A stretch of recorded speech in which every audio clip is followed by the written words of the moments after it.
Уважаемые коллеги, Distinguished colleagues, please take your seats. We would like to start the conference.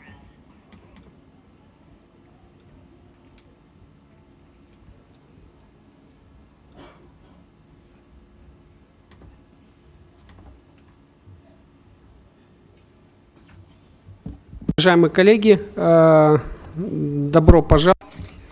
Dear colleagues, welcome to the final conference on the results of AccelEd project. This conference is about the Trinity of nursing, clinical practice, research and education. Actually, this is the main focus of this project. AccelEd and all the reforms in nursing in Kazakhstan were about strengthening the role of a nurse, introduction of evidence-based principles in nursing, involvement of nurses in research, focus on training in this area, and master's and PhD degrees are all about creating the education pathway for nurses, creating human resource capacity for R&D in particular. And I would like to thank our academic partners from the universities of applied science in Finland, ABBA Academy, Lithuanian University, the Science of Health, Utrecht University, the Netherlands. I would like to thank our academic partners in Kazakhstan, the Astana Medical University, and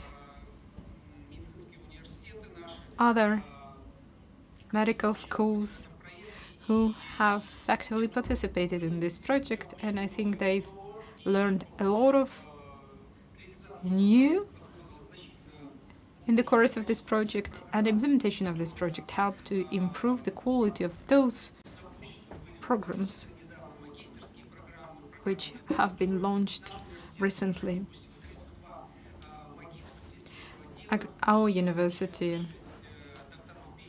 In our university, there are 33 graduates with master degree. PhD students are in the process of learning, and next year, for the first time in Kazakhstan, we'll have, for the first time in our history, PhD doctors in nursing. And I would like to wish this conference to be productive, to be live and interactive, and I would like you to learn a lot of new things during these 2 days, strengthen your collaboration between each other,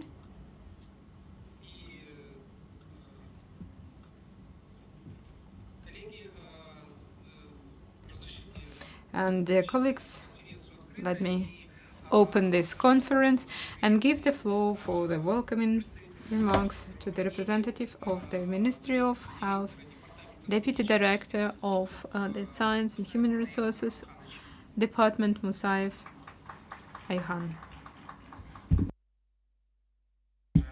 Good morning, dear colleagues. Let me welcome you at this conference. This conference is about very important area in healthcare and healthcare education, nursing and nurses training. The role of a nurse in healthcare system is strengthening from year to year, and a lot has been done. We have actually introduced the standard practice nurse, clinical protocols, special operation protocols, and we are now on the final stage on the closing stage of the project on improving the education in nursing, and I would like to thank all the partners and participants of this huge project.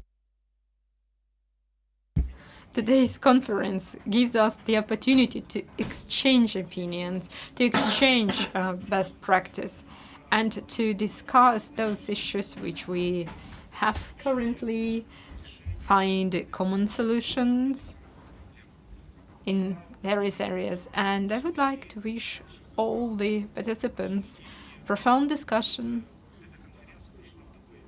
and in a constructive mode, and I am sure that jointly we may solve a lot of issues we are facing in healthcare. Good luck. Thank you very much. And we would like to give the floor to those colleagues who are online. Margareta Langers, she's the Nursing and Midwifery Policy Advisor, WHO Regional Office for Europe.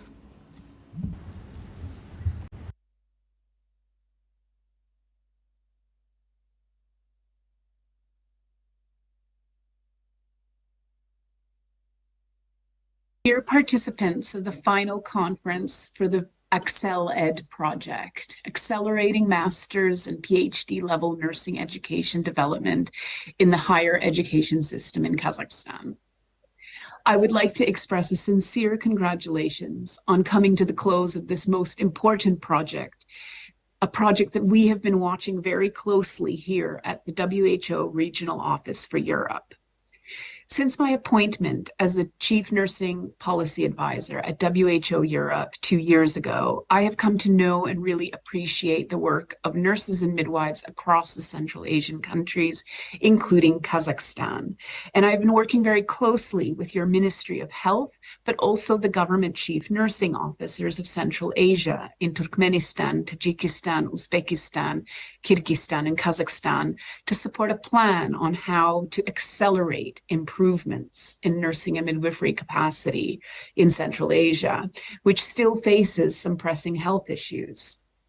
Nurses and midwives are the largest proportion of health professionals in Kazakhstan and are crucial for improvement of the quality of care and equitable access for patients to health. In Kazakhstan, they account for almost 60% of the active health and care workforce. The regional average ratio is 2.2 nurses and midwives per medical doctor. And in Kazakhstan, there are more than 2.3 nurses and midwives per medical doctor. This comparison of densities can provide insights on whether we can achieve better health by reorganizing responsibilities across professionals. Ultimately, no single health professional can provide all the services, and cooperation between health professionals is essential. Saying that, I believe that in building a strong multidisciplinary team, it is also essential to recognize the distinct contribution of nurses and midwives and their knowledge and expertise. So education of nurses at all levels and at the highest levels of education is crucial to be prepared, for the health system to be prepared and to respond to such changes as needed, but also to inform those changes. So for example, an increasing number of countries have adopted policies to expand the functions of nurses, authorizing some of them to undertake examinations or prescribe medicines, make referrals under certain conditions. But nurses and midwives can also increasingly play part of the health system changes and the design of the new services at the policy level as they assume these new roles in this higher education. For instance, we have a new policy brief that you will see in social media this week about how governments have leveraged education to secure this. In Kazakhstan, density of nurses is 65.1 nurses per 10,000 population. That's almost the average of European region. And Kazakhstan alone produces 6,662 nursing graduates per 100,000 annually. As nurses assume work in their ministries of health, They will have key roles to play in supporting the development of production policies. So, for example, the decisions around opening new training institutions or providing scholarships, and to understand through their higher education that these policies will only succeed if they also understand the policies that need to be taking place in parallel, such as how to absorb these new graduates into the labor market.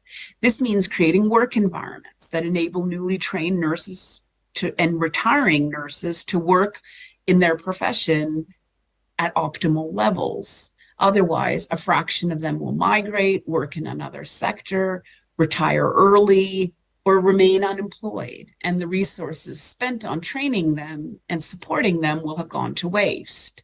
So understanding data is also very important in these policies, and how to disaggregate that data by age and gender. This needs to be collected, and currently in our region is not really being collected about nurses and midwives, and that includes Kazakhstan. But it is critical to have this data to know what kinds of policies are important to support. As we support, or as we start to prepare for the launch of an action plan for the Central Asian region that all Central Asian ministries of health will be working towards, we see very clearly the important developments in nursing and midwifery in Kazakhstan. And definitely Kazakhstan is leading in the region in this regard. Your educators and leaders have truly recognized the vital importance of reinforcing nursing science in Kazakhstan, strengthening nursing research methodologies, research in general, fostering evidence-based practice in nursing through collaboration, and improving the management and quality assurance of postgraduate nursing education. So some of you have been with me in Uzbekistan, Tajikistan, or Kyrgyzstan to share these experiences and this knowledge, which is invaluable, not only for the dignity of this centuries-old profession of nursing, but for the safety and wellness of the people around the world and around the region and in Kazakhstan. So today, I would really like to thank you for your hard work on this project and being part of what is truly a beacon of light and hope for better opportunities for nurses in Kazakhstan and better health for the people of Kazakhstan. Nurses and midwives shed light where there is no light. They bring hope where there is no hope, and they care where it is needed most. But we cannot do this without science and evidence for this work. I wish you a most successful celebration today, and I look forward to engaging with all of you in your future successes. Thank you very much.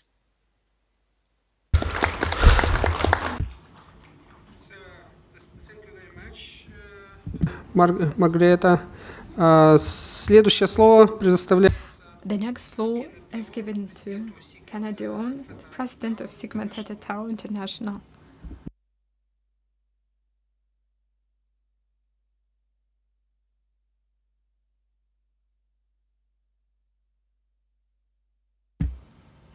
Kenneth Dion, president of Sigma, the International Honor Society of Nursing.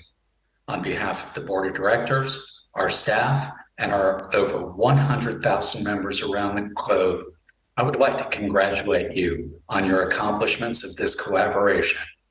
You have truly done amazing work, which will not only prepare nurse leaders and scientists, but also serve to elevate the stature of the nursing profession in Kazakhstan. You should take great pride in your accomplishments. I know this work has been hard and a long road still lies ahead. However, you should take this time to celebrate. As we all know, nursing is about teamwork. We cannot achieve the outcomes we desire if we remain in our silos. I applaud all of you who have come together to make the vision of this collaboration a reality. Albert Einstein once said, "An idea without action is a delusion." The results of your efforts demonstrate that nurses are always as far away from delusional as you can get. Nurses are the backbone of healthcare around the globe. Nurses are the primary caregivers in clinical settings. But nurses do so much more than providing care. We are educators, innovators, scientists, scholars, entrepreneurs, and policymakers. No one in healthcare, from the bench to the bedside to the boardroom, understands every aspect of healthcare better than nurses. Unfortunately, the public and decision makers don't understand how much we truly bring to the table. There's no doubt in my mind that this collaboration will serve to change the perception of the nursing profession in Kazakhstan. It remains our solemn duty as nurses to advocate on behalf of our patients. And how best can we do that? Through collaborations like this, that we can raise our voices and educate the public and policymakers about the value that the nursing profession brings. There's a saying in America, if you're not at the table, then you're on the menu. This group will never be on the table or on the menu. If anything, this group has ascribed to another saying we have in America about being at the big table. Don't wait for someone to offer you a seat at the table. Bring your own chair and make yourself known. The work of this amazing group of nurse leaders in preparing nurses to own their seats at the table has been amazing. Through the education they will receive based on this collaboration, graduates will attain a professional identity and the voice of advocacy, which will position them to advocate for their patients, their profession, and the one planet we all share. I'd like to take a few minutes to relate how involvement in the nursing professional organization aligns with the work done in this collaborative. I understand that the primary objective of Work Packet 2.1 focused on strengthening the field of nursing science in Kazakhstan. This is a most noble and obtainable objective. One of the goals of Work Packet 2.1 is to enhance the teaching staff capacity in alignment with contemporary global nursing issues. There is no better way to achieve that goal than through collaborating with nurses around the globe. And one of the best ways to connect with nurses around the globe is through membership and active participation in nursing professional organizations. Another goal of Work Packet 2.1 is to continue to affirm the importance of recognizing nursing as a science with its own unique body of knowledge. It is this goal which served as the genesis of Sigma, which I'll talk a little bit more about in a few minutes. There is no doubt that nursing is its own unique science. In addition to the 2 new PhD courses developed as part of this collaboration, they're evidence that nursing is its own unique science. PhD prepared nurses not only have the credibility, but can also bring the evidence to the table when decisions about nursing and healthcare delivery are being made. Lessons can be learned from the work of nursing organizations outside of Kazakhstan to assist with the ongoing efforts within Kazakhstan to elevate the stature of the nursing profession and the development of nursing science. Furthermore, involvement in nursing professional organizations is a primary way to establish connections between Kazakhstan's medical universities and the international nursing community. This was one of the goals of Work Packet 2.1. The 7-week internship for candidates developed as part of Work Packet 2.1 would be an excellent place to weave in the importance of involvement in nursing professional organizations and exposure to policy development and influencing policy. PhD candidates working with their mentors will experience in policy development, will have the opportunity to gain real-world experience through putting what they have learned in the classroom into practice during this internship. The overarching goal of Work Packet 2.1 is to empower nursing faculty with knowledge and skills in advanced nursing research methodologies. Attainment of this goal will facilitate and ensure the growth of the number of nurse scientists who can become part of the global nursing community of researchers. Furthermore, there will be no doubt an increase in international collaboration. Participation in nursing professional organizations will not only facilitate international collaboration, but will also serve to continually develop the professional competence and confidence of the nursing scientists who graduate from their respective universities in Kazakhstan. This work packet also included opportunities for the participants to be mentored by scholars outside of Kazakhstan. I know that many of these are members and active participants in their respective nursing professional organizations. I'm confident that these mentors shared and also role modeled the importance of being involved in a professional nursing organization and the impact it can have on one's professional advancement, which will be demonstrated in a short case study I will share with you later.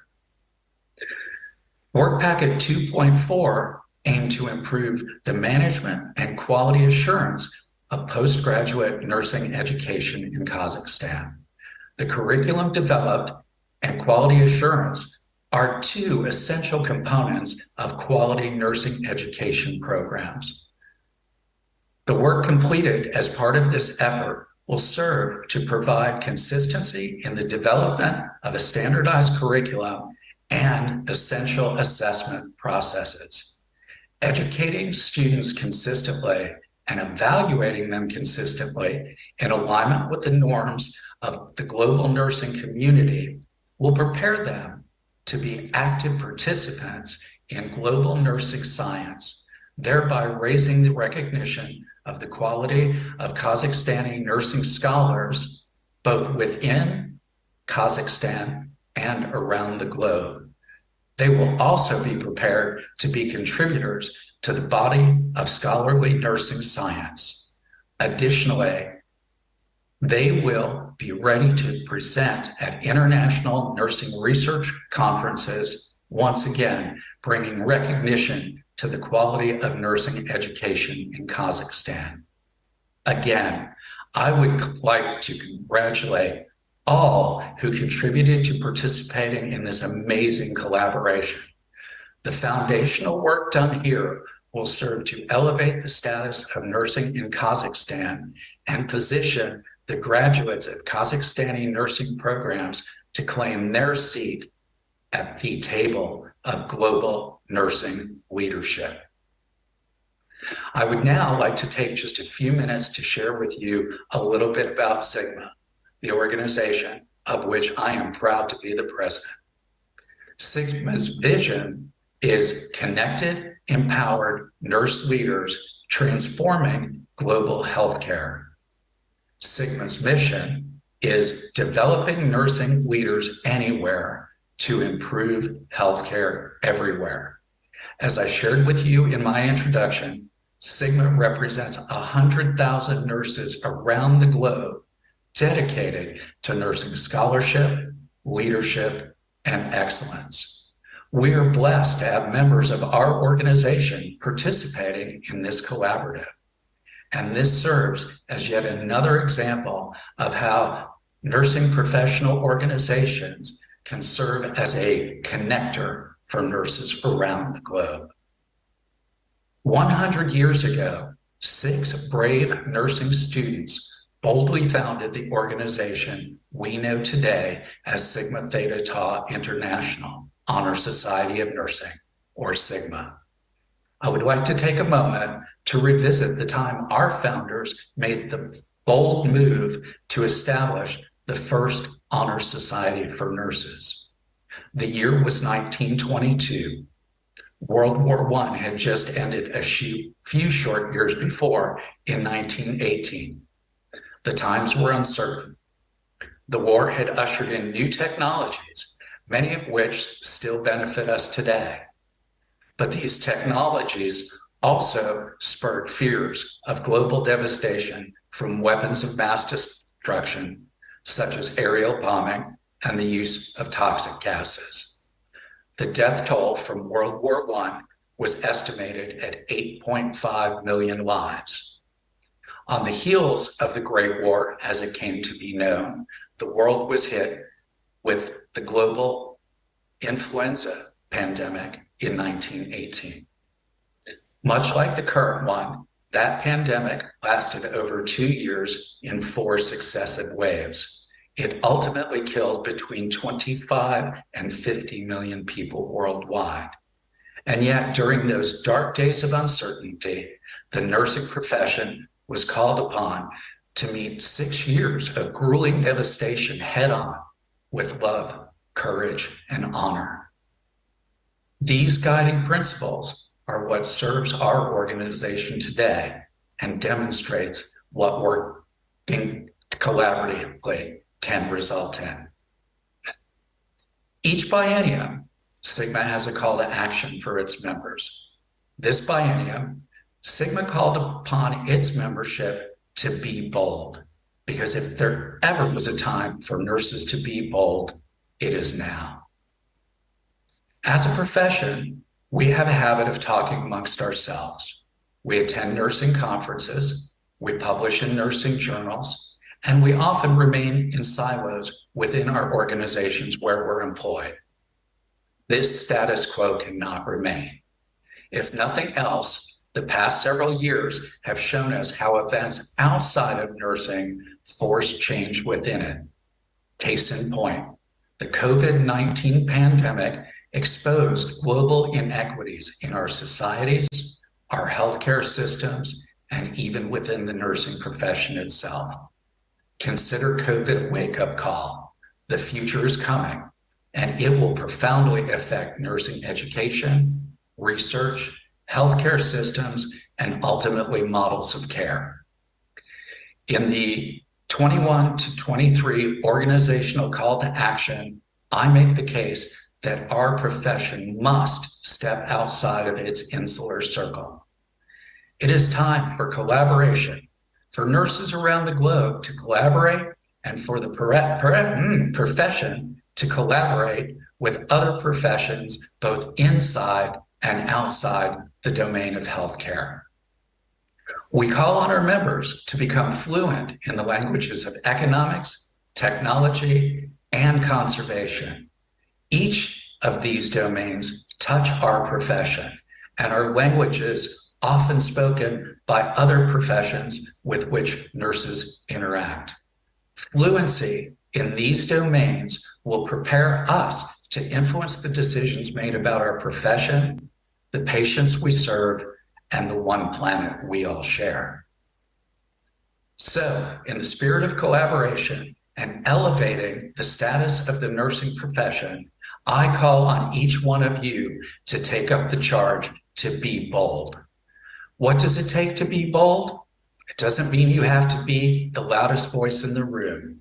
It takes willingness to step outside of our insular circles and collaborate. It takes being armed with facts founded in the foundation of nursing science. It takes love, courage, and honor, traits we all share as nursing professionals. I'd like to wrap up now with a short case study that I hope will demonstrate the impact of the involvement in a professional organization can have on one's nursing career trajectory. A first semester nursing student was approached by the president of his local chapter of the Student Nurses Association. The president asked the student to join the Student Nurses Association and to serve as an alternate delegate at the state convention. That student had an upcoming exam and was reluctant to participate because his schoolwork was his priority. However, the president pointed out how important it was to be involved in a nursing professional organization and to developing the student's professional identity. After deep consideration, The student asked what responsibilities he would have at the convention. The president replied that his role was to serve as a delegate representing the school, and if an appointed delegate was unable to attend, he would step in as a delegate.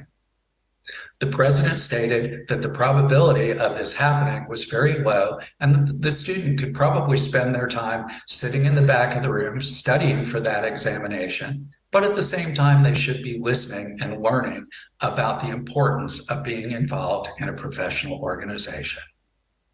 The day of the convention arrived, and one of the delegates was unable to attend. So this young, inexperienced nursing student was pressed into service to serve as a delegate at the convention. That day, a resolution was introduced that became quite controversial. So debate for the day was halted when the day ended, and the resolution could not be voted on. The student went home and studied the bylaws of the organization and the process for resolution development so that he would be prepared to participate in the debate the next day. At the opening of the House of Delegates, the student approached the microphone and asked the parliamentarian question about the bylaws of the organization. In the bylaws, it stated that the organization existed to promote membership. The student then asked for an informal vote to determine whether the House of Delegates stood on this resolution. The vote clearly demonstrated that 50% of the membership were willing to resign from the organization if the resolution passed. And of course, the other 50% stated that they were willing to resign from the organization if the resolution was not passed. The student again approached the microphone with bylaws in hand and quoted from the bylaws that no resolution could be introduced if it was in direct conflict with the bylaws. The student then again addressed the parliamentarian, asking if that resolution truly was in conflict with the section of the bylaws of the organization stating that the organization existed to promote membership. The parliamentarian conferred with the board of directors, and the resolution was determined to be out of order. The resolution was pulled from the agenda and debate ended. 2 weeks later, the student was at home studying for yet another exam when he received a phone call from the president of a student nurses association in another state. The president stated that he had heard about the student's work at the convention and encouraged the student to run for national office. The student thanked the president for his call and, of course, told him, given his course load, he did not feel that he had the time to serve as an officer at the national level of the National Student Organization. However, the idea of serving the profession would not leave the student's mind. Shortly after the call, the student approached his faculty members to obtain their thoughts on running for national office. The student's faculty members were not very supportive. They felt that the position would take too much time away from his studies and clinical rotations. Still, the student could not get the idea of serving his profession out of his mind. So he boldly approached the dean of the nursing school and asked her opinion. She responded and told the student that if you believe in your heart doing this is worth it, I will support you. And that means even if you have to make up your clinicals on weekends, I will go with you. So the student went on to be elected Secretary-Treasurer of the National Student Nurses Association in the United States. During that service, the student learned about the importance of involvement in your professional organization and put many tools in his toolkit that would not have been attained solely through his nursing curricula. He also learned that the nursing professional organizations play an important role in professional development and that the connections made continue to influence his nursing professional career until today. That student went on to obtain his master's degree in nursing, master's degree in business administration, and PhD. Furthermore, he went on to be actively involved in many nursing professional organizations, including serving one day as chairman of the board of the Foundation of the National Student Nurses, which supports nursing through nursing scholarship. Because he believed his duty was to give back to the organization that had been so influential on his professional development. Following his contributions to the National Student Nurses Association, he went on to serve as treasurer, president-elect, and president of Sigma, the largest global nursing professional organization in the world. And yes, that student was me. There's much backstory to this story that I will share with you when I see you at a nursing professional conference one day. I hope that this story has served to demonstrate the importance of involvement in a nursing professional organization and the impact it can have on the development of a professional identity and the connections made through such involvement. It has truly been my honor and privilege to be able to address you today. I commend you on the work that you have done and will continue to do to enhance the nursing education process and recognition of the nursing profession in Kazakhstan. Again, congratulations on behalf of the Board of Directors of Sigma and our 100,000 members around the globe. We hope you will take up our charge to be bold. Thank you very much and have a wildly successful conference. Thank you very much, Mr. Kenneth, for your informative and detailed speech. Следующее слово предоставляется. The next floor is given to Laura Kalabayevna Paluanova, coordinator of National Office Erasmus Plus in Kazakhstan. Good morning, dear participants, dear professors, teachers, scholars, scientists, students, projects, company AccelEd from Latvia, from Finland, and on behalf of the National Office of Erasmus Plus in Kazakhstan, I would like to extend my gratitude to all of the organizers of this conference and Medical University Astana for this opportunity. I would like to briefly voice the statistics in position of Kazakhstan or status quo of Kazakhstan on, according to the contest 2023, 8 Kazakhstani higher educational entities are participating in the program of acceleration and strengthening of the educational model. And regarding the program, Kazakhstan has the record number of the projects, and all these 8 universities are participating in 5 Jean Monnet programs. And in master's degree, we have sent 54 scholarship candidates to Europe. Regarding the consortium, I would like to note that we have experienced universities, and each stakeholder of this program had already been participating in similar experience. And I would like to invite all of you to for all of the future calls to participate, to apply to all of these scholarships. And I would like to invite you to consider ideas that you would like to present. Our office is ready to assist you in this path. Overall, I would like to congratulate your team with this concluding conference, and I would like to wish to all participants of this conference the fruitful work. Thank you so much for your attention. Thank you, Laura Pavlovna. The next, Laura Kalambayevna, I bring my apologies. Thank you so much. The next floor will be given to Yurata Matsioskene, coordinator of the project AccelEd, Dean of the Faculty of Nursing, medical academy under the Lithuanian University of Science and Health. Good morning, everyone. We are today celebrating the end of the project, but actually celebrating the nursing achievements.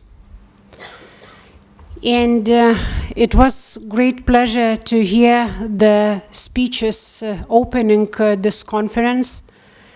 And I felt, very proud of what we were contributing to the development of nursing in the country. So briefly, because what was happening during these 3 years, it's difficult to squeeze into half an hour what is allocated for this presentation. But we will be talking about project achievements during all these 2 days. I will start from the global context of nursing, a little bit of the project overview, because my colleagues and friends will be talking in detail. Also, a little bit about outputs, outcomes, and impact, because it's much more than it's possible to be present in few slides. And what are future steps, projects, networking, development. So speaking about the global context and how we started with the project and where we are now, we rely on international documents, because we all understand that it's very important to be part of the global nursing and global development. So looking at the future of nursing 2020 and 2030, which was produced by American nursing colleagues, they stated key areas for strengthening nursing. It's workforce, leadership, education, well-being, and emergency preparedness response, which we, looking back what's going on 2 years ago, extremely important.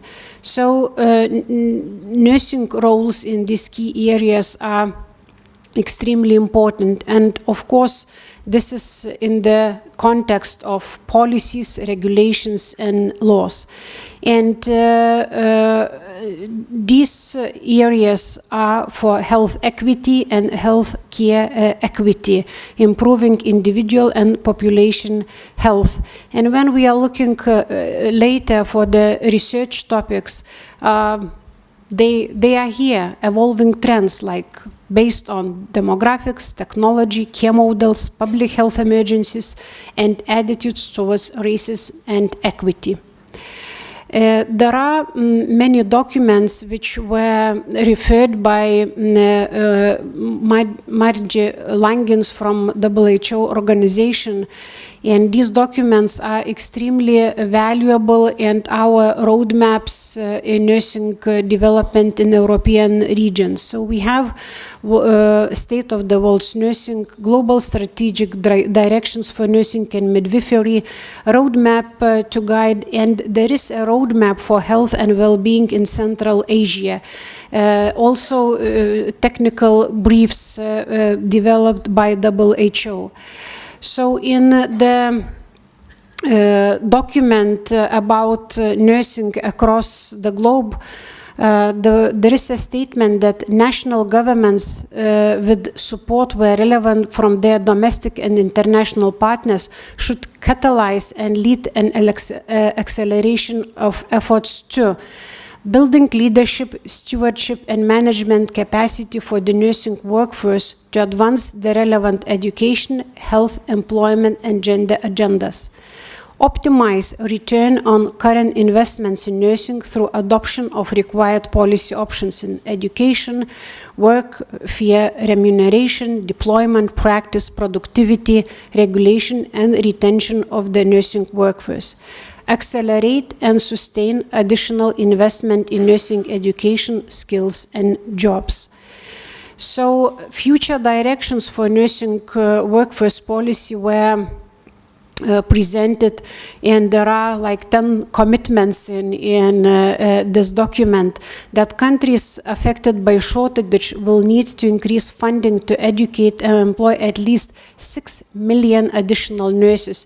And these numbers with every year are increasing because the shortage and the gap what is needed is higher with every year. Countries should strengthen capacity for health workforce data collection, analysis, and use. Nurse mobility and migration must be effectively monitored and responsibly and ethically managed. Nurse education and training programs must graduate nurses who drive progress in primary health care and universal health coverage. Nursing leadership and governance is critical to nursing workforce strengthening. Planners and regulators should optimize the contributions of nursing practice. Policymakers, employees, and regulators should coordinate actions in support of decent work. Countries should deliberately plan for gender-sensitive nursing workforce policies, and professional nursing regulation must be modernized. And collaboration is a key, which is demonstrated today as well. So, there is a recent document on health and care workforce in Europe, Time to Act, where every country has its own profile, Kazakhstan as well. There are 2 pages on very interesting data for every country. But what was very interesting for me to look were how Kazakhstan itself highlighted the needs. So it's multi-professional teams to better align primary health care services with the needs and expectation of the population. So you see, nursing is there because the country, Kazakhstan, talks about multi-professional teams serving population. The International Council of Nurses put the agenda for 2023 and beyond. And again, it's about protecting and supporting nurse workforce for health system rebuilt country level. Here we have 2 boxes, how to act and what to plan. So to act on nurse workforce impact assessments, commitment to invest and support for safe staffing levels, and commitment to support for early access to full vaccinations programs for all nurses. And in what should be planned, reviewing, expanding the capacity of domestic nurse education system, investing in the retention of nurses and the attractiveness of nursing as a career, and implementing policies for improved career structures, and optimizing the workforce by advanced practice roles and appropriate technological support. And recently, Astana, I think, is very proud hosting World Health Organization meeting, Regional Committee for Europe meeting, where framework for action on the health and care workforce in the European region was presented. So this framework for action on the health and care workforce in the region is based on 5 pillars, which is invest, build supply, retain and recruit, optimize performance and plan. So this is again about health workforce, where nurses are very important, where we were listening to WHO representative highlighting nursing input into healthcare development. So back to the project. Our project on strengthening, accelerating master and PhD level nursing education development in the higher education system in Kazakhstan had a general aim to strengthen nursing education on master level and establishing and launching PhD nursing science in Kazakhstan through changes in policy, legal framework, and institutional structures involving ministries, universities, healthcare institutions, associations, both in healthcare and education, and international nursing communities. We focused on modernization of policies, governance, and management of higher education system in Kazakhstan on local and national levels by promoting evidence-based nursing science for improved quality on healthcare services. Our family, I don't want to say team, our family who conducted the project in Kazakhstan were Astana Medical University, Kazakh National Medical University, KNMU, Karaganda Medical University, Nazarbayev University, South Kazakhstan Medical Academy, and of course both ministries to be involved. Without them, the impact wouldn't be impossible. And countries from European Union to be involved were Finland with 2 institutions, YAMK University of Life Sciences, ABBA Academy, University Medical Center Utrecht from Netherlands, and our Lithuanian University of Health Sciences as coordinator of this project. But during these 3 years, we had many friends who were coming to our meetings, and this is a list of associate partners, but it's not the end. We had many meetings where everyone who participated in it contributed to development of nursing in Kazakhstan.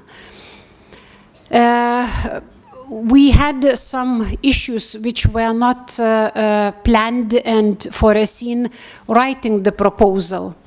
And when we got the grant, some factors, we would say now minor, because they didn't affect whole project, but still, COVID-19, all project was planned to be mainly face-to-face meetings, a lot of traveling, sharing, and being together. So pandemic forced us to transfer activities to virtual platforms, to cancel travels, but everything what was planned was conducted. Every single meeting and single event was performed in different way. We had some political unrest in Kazakhstan, which also somehow for a short period affected some activities. And of course, the war in Ukraine aggravated travel, increased travel cost, influence uncertainty, and all this emotional feelings which were with us and still are with us regarding what was happening next to us. But the project succeeded. Mainly, we were thinking about academic staff of medical universities, administration, healthcare institution, and the students who were involved in the project. But indirect target group, like undergraduate level students, I would say now that our indirect target group is much, much bigger, and everyone who is in nursing, everyone who is in healthcare system is with us and with our project. We will be speaking about the progress in work packages in more detail in the next presentations, but just briefly to summarize what happened, as I said, everything what we planned, we implemented. So work package 2.1, reinforcing nursing science in Kazakhstan. All activities, training courses, internships, conference, and documents were produced. And actually, the last students completed their internship just a day ago. So congratulations to Work Package 2.1, who managed to perform everything. It was led by ABU Academy and together with Astana Medical University. Yes. Congratulations. Work Package 2.2, strengthening nursing research methodology, led by Lithuanian University Health Sciences together with Nazarbayev University. This work package was highlighting importance of qualitative methods in nursing. And this is very important. We, I think, in research are very much focused on quantitative methods, and they are sometimes seen as I would say more privileged ones, but qualitative methods and their development are very important in caring sciences. Internships developed materials for the course, and scientific articles were produced. Also, we organized additional activity, face-to-face meeting of partners in Lithuania this year in October or September. Thank you.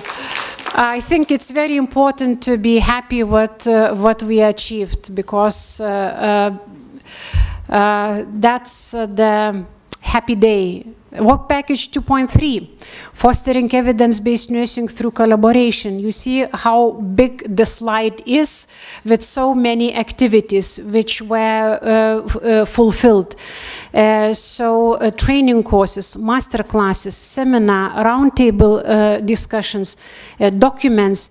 And what makes this work package a little bit different from others, that it aimed structural changes. GBI Collaboration Center established this year. And you will hear a separate presentation about activities. So that's also part of being of international community. This work package was led by YAMK University of Applied Sciences together with Karaganda Medical University.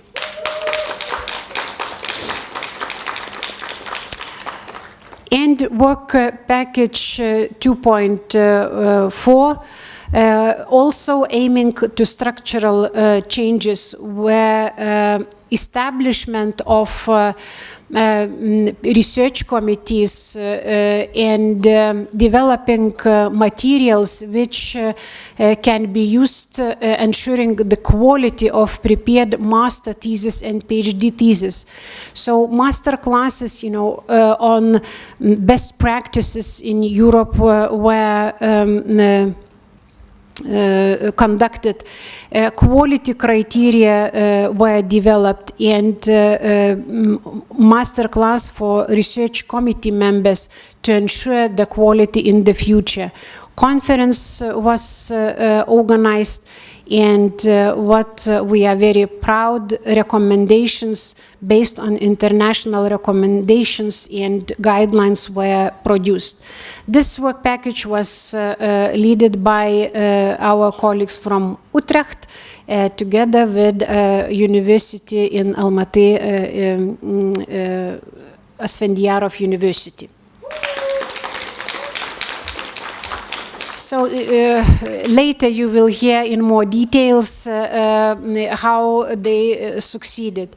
Work package 4 was about dissemination and exploitation. So this is Astana Medical University, who did a great job on communicating what was happening during the project, disseminating our results, and also worked very hard making a sustainability plan. It means how we and you will be working in the future strengthening nursing in the region. So we have a website, we have promotional materials, monitoring and improving of the dissemination was constantly done during the project, and here we are, final conference.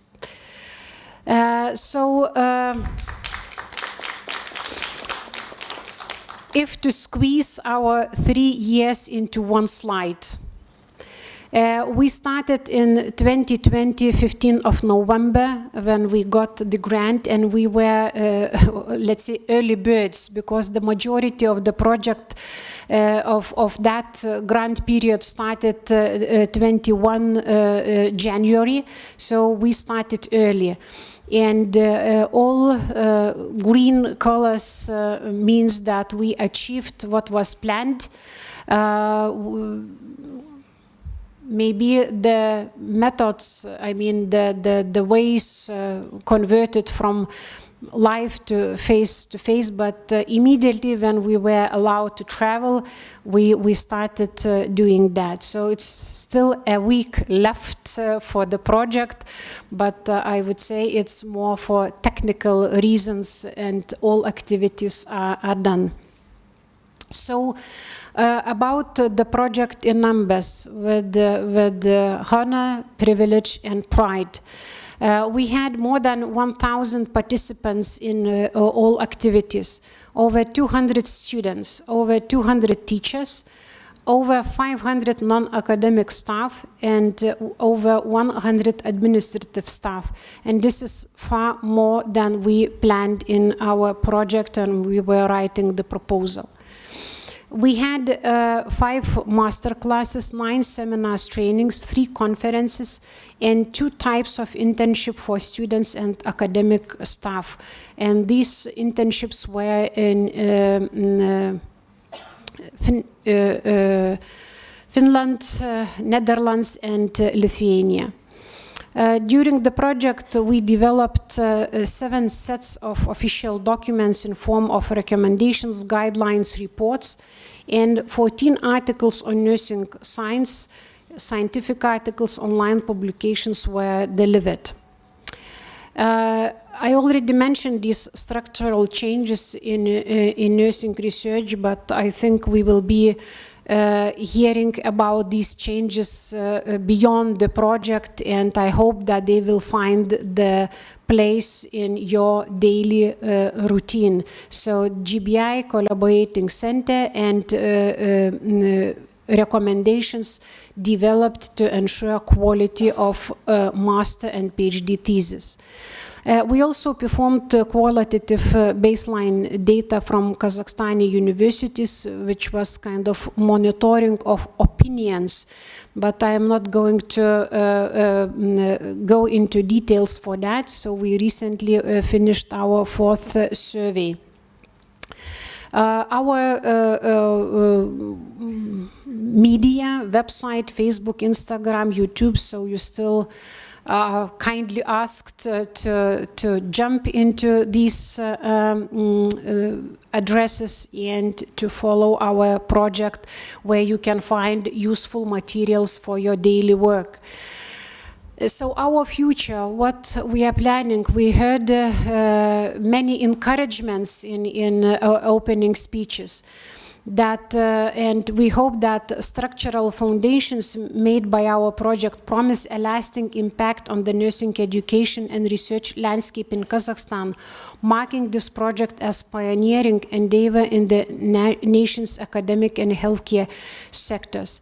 And in order to sustain the achieved results, engagement on 3 levels is crucial. So it's institutional, national, and international. So ensuring the sustainability of the project results, inclusion of regulatory bodies, ministries, but not only the ministries, I think professional organizations are important as well.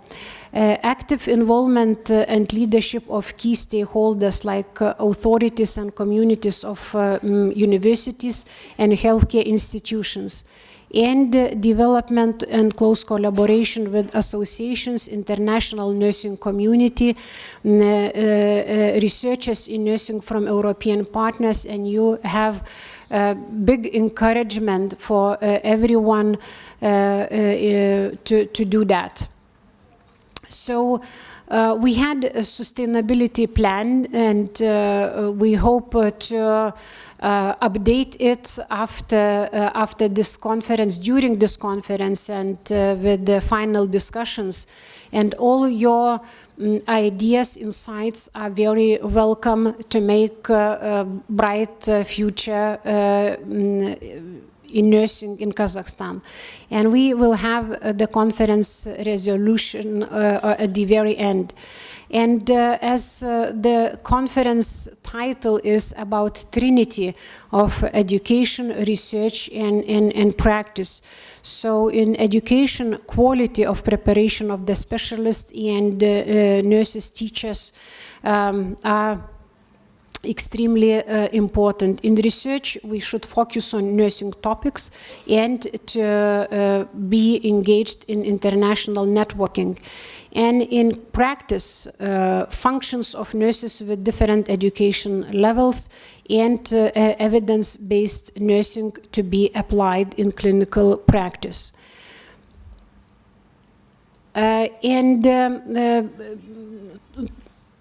Talking about nursing research, what is the future topics and what can be done. This is from National Institute on Nursing Research, and this model can be applied in every country, because these topics are, I would say, immortal, and health equity, social determinants of health, population and community health, system and models of care, prevention and health promotion. And this is highlighted by WHO documents as well. And nursing research serves the settings, clinics, hospitals, justice settings, schools, homes, workplace, long-term care facilities. It means every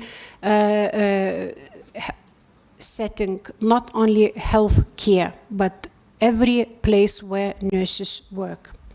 So this is the roadmaps for the future research activities. And ending the short presentation, I would like to say thank you to all team, but I think words cannot describe all gratitude we have. And everyone who was present in the project activities made the project a great success with a bright future. And I always admire young people when they get the diploma. They have, very nice saying, "We did it." So today I would like to say the same: we did it.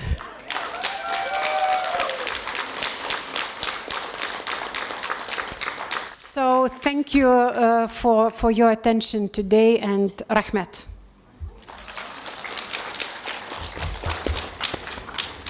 Спасибо. Thank you, dear Irate Matseskine. Dear colleagues, we have closed the plenary session. Now we would like to proceed with plenary reports. We're going to switch moderators, but before we start our plenary reports, I would like to ask if you have any questions to speakers, please come to this tribune. Why? Because we have online participants. In order them to hear us, I would like to ask you to follow aforementioned rules. We would like to proceed with plenary reports. I would like to invite Zoria Baigozhina, moderator of this session, Dean of the School of Nursing of Astana Medical University, Kazakhstan. Yurati Matsurskini going to remain as the co-moderator.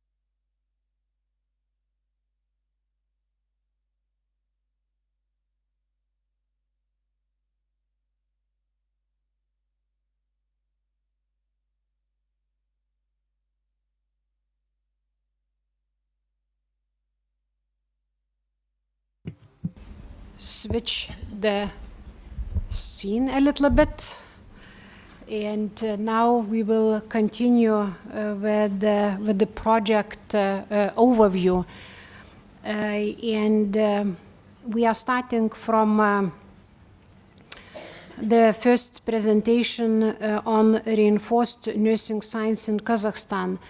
And it's related to work package 2.1, which was about strengthening nursing.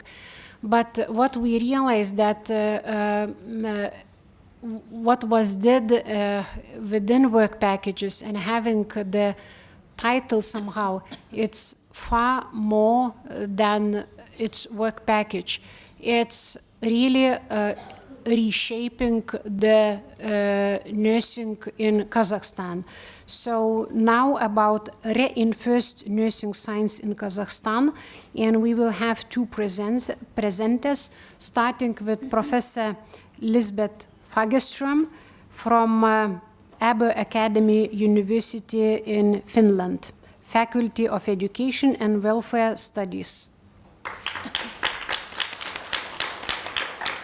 And later it will be continued by Zoria Baigozhina, who is next to me, and you know her very well, Dean of School of Nursing of Astana Medical University, Kazakhstan.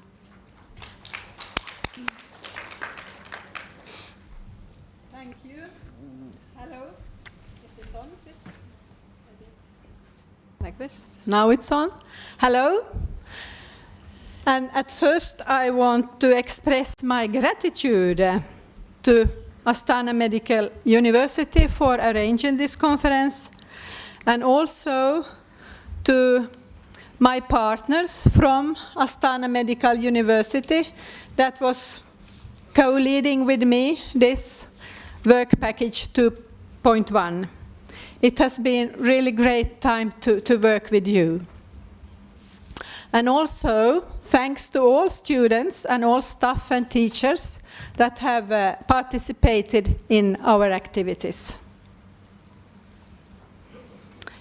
Our content for this presentation is about aims and activities, mentoring program, the impact of outcomes on different levels, and then last, some future plans. So, the main activity of our work package was to strengthen nursing science in Kazakhstan through the capacity building of teaching staff based on contemporary issues in global nursing. And the first and also rather challenging task was for us to arrange 2 PhD courses for PhD and master students from Kazakhstan. And this was done during the COVID-19 pandemic. And everything was conducted online. And this was really a challenge, you know. It would have been so nice to meet all of you and to discuss, you know, face to face. But no, we were sitting, you know, in our own homes or offices and lecturing and tried to get a good discussion and so on in like small rooms in Zoom. But I was very happy that so many participated in these two courses. And I think that we had good discussions, and I hope that the students were happy with these courses. And then the second was about improving the competences of future PhD students through internships in European partner universities.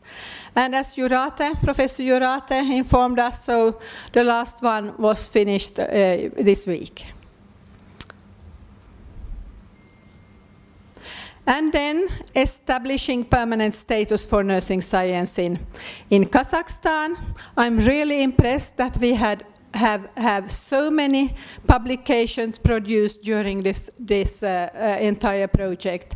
And in this 2.1.3, we published then 5 online publications and 4 scientific articles. And then the conference on nursing science was in 22, not 21, I see here in the slide, it's a mistake. And then last, the aim was to support nursing faculty in nursing science development.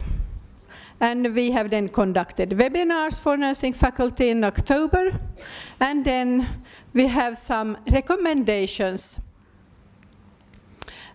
regarding a mentoring program for teachers and supervisors. We think that a mentoring program could be a good way of continuing this capacity building in nursing science.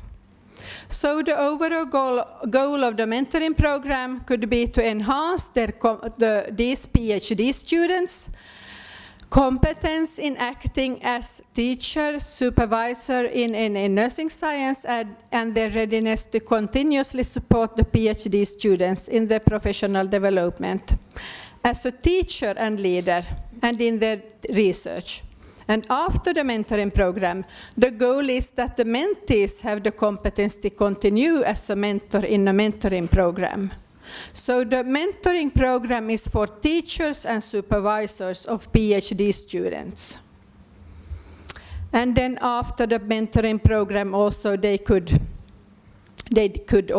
mentees could has the role as a mentor. So and after the program, the mentees, the teacher supervisor of PhD students, has at least these central competencies: to build a continuous and trustful relationship with the PhD student, to support the PhD student's need of professional development as a becoming researcher, expert, teacher, and/or leader, and to enhance the PhD student's competencies in reflecting, analyzing, and critical thinking. Requirements of the mentors is recommended then as they could be international experts in nursing science, now in the beginning, on a contract base, for example, a visiting professor, or on our basis, and requirements of the mentees PhD exam, at least 2 years of experience of teaching supervision on master level and interest in supervision. That is also very, very important. But then shortly about the structure. The mentoring process consists of 3 phases. First, an introduction phase, then the main phase, and then a closing phase, including evaluation. And our recommendation is 1-year program with monthly sessions. And each session is 2 hours. And methods could be used such as practical lessons, training sessions, online sessions. The mentor and the mentee should agree about monthly meetings, and the focusing areas should be based on each mentee's needs. So our recommendation is to start up a mentoring program for teachers and supervisors of PhD students. Thank you.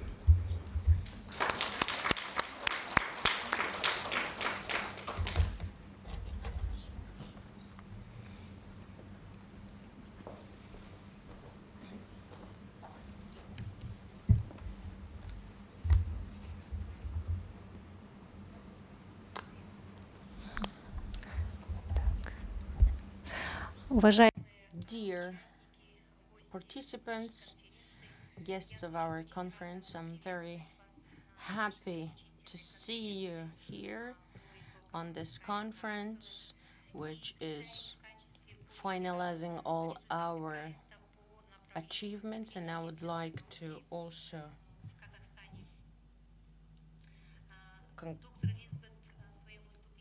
congratulate you with the finalization of this program. And Dr. Lisbeth had stopped on the plans of the development of the faculty of the nursing. And together with Dr. Lisbeth, we have analyzed the information on the of the university's partners, and our presentation is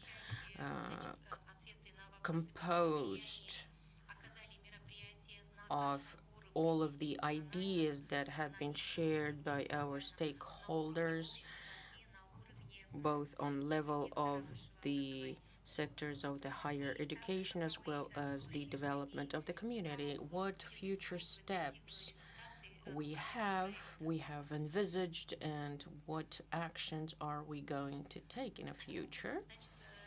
So the outcomes that we have already received, they had been evaluated on several levels. Individual level, we could see influence on the level of the enrollment or the development of the career. As you could see, we additionally analyzed all of the answers that universities of Kazakhstan during the trainings in Kaluz have proposed all of the results and how we compared the situation.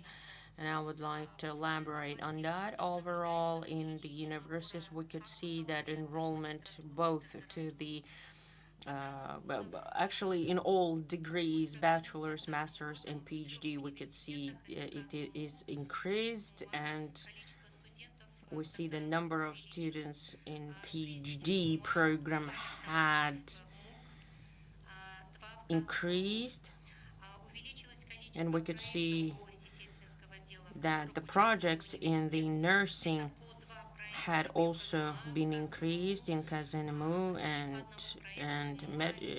MUA, and we could see the bachelor's students also, number of bachelor students increased as well. More than 100 students in Kazanamu and the Medical University of Astana as well. We could see master students is the same. Increased in our university, we have 12 master students have graduated last year, and we could see that we have researchers, the number of researchers and teachers in the faculty also increased. 10 researchers and 6 teachers in our university. In other universities also, we could see the numbers are increased.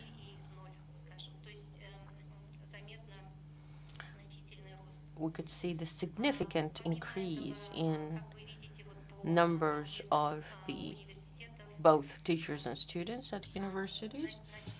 And our participants of our project, master students and PhD students, have been participating in our researches, and we have also composed the articles which we have published in the scientific journals. And in the section of nursing, we have placed 4 articles.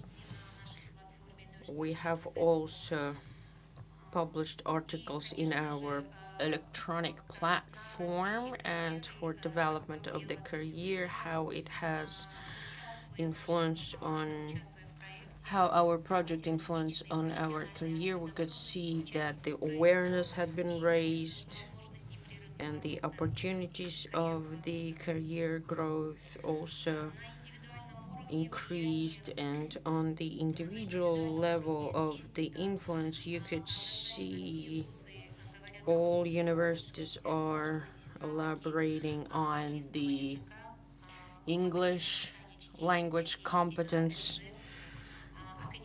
being enhanced during the publication of the articles, and Kazanimoa actually elaborated that they had acquired skills to work with different applications and programs. LSC also had enhanced the analytical skills, and overall the experience of analysis of the nursing gave opportunity to understand the complexity of this science. Активно развивали навыки письма. Moreover, the participants developed the writing skills and the professional notes language.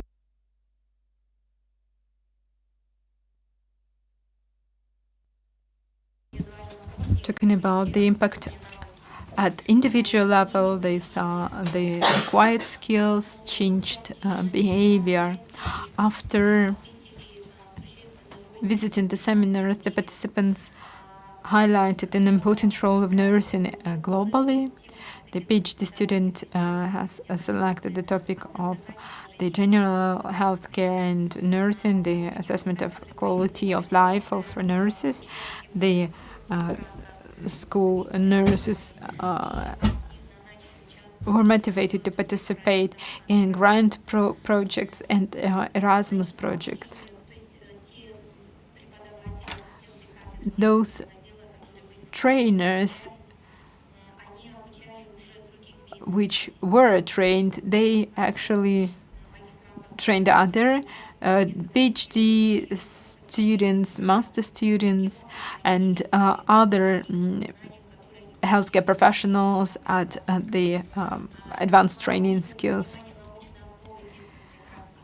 There has been improved understanding of the research basis of nursing, which in turn has contributed to better understanding of the importance of the nursing care. At our university, the master students prepare themselves to be enrolled in PhD course. We have 6 PhD students studying at this course. So the students at the master degree level are motivated to study further. They improved their English, they're prepared for IELTS exam. Here we talk about like personal growth and changes in behavior. Talking about our university, at our university, the nursing department faculty, but organized various events with the involvement of ministerial representatives. They've arranged masterclasses, workshops, and they've invited nurses, and that improved the situation. We've actually increased the practice database through that network, through that cooperation. The impact on the institutional level, so kind of new working condition modalities, cooperation activities of universities in partner countries. KMU, learning and teaching procedures for teaching theories of nursing. CASM and NMU, so they've managed to improve the image of the nurses. They started to apply the skills and competences which they gained during the project. Then CAS NMU has the memorandum of understanding with the University of Health Science, Lithuanian, SKMA, that another significant impact on the internal policies of learning, teaching, and management in universities, which led to more efficient technologies and methodologies introduced. As for our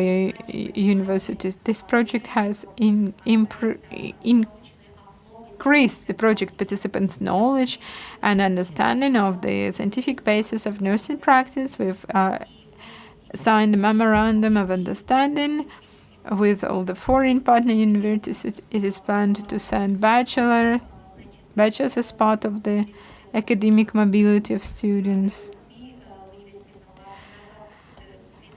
So we have some preliminary agreement with LSME. Our foreign partners are research mentors of master students and PhD students. Impact at institutional level, here we may say that the interest to the universities of the local level has increased. The universities became more attractive. This we can see. And the more practicing nurses show their interest to study at the master degree and PhD degree levels. And these are the nurses with bachelor degrees. Two universities, AMU and SKMA, are considered as WHO collaborating centers. These are those centers WHO, for whom WHO provides additional help, and we're waiting for their response. And as far as I know, there are no such collaborating centers in the Central Asian region, if I'm not mistaken. And if they approve us, then we will be those collaborating centers in Central Asia. As for increasing the level of knowledge of foreign language among teaching staff and students, the use of developed materials for conducting trainings, master classes, cooperation with partner universities in terms of improving capacity of teaching staff, departments, internships of nursing students, and their involvement in research processes in nursing. Moreover, 4 articles were published in the Astana Medical Journal in nursing section. As for the impact on the higher education system, and this is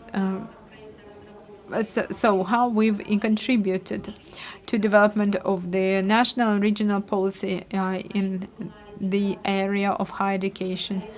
So KAZ and MU, so here 2 syllabuses were developed. Then SKMA has also improved its activities. They've involved different stakeholders into the project.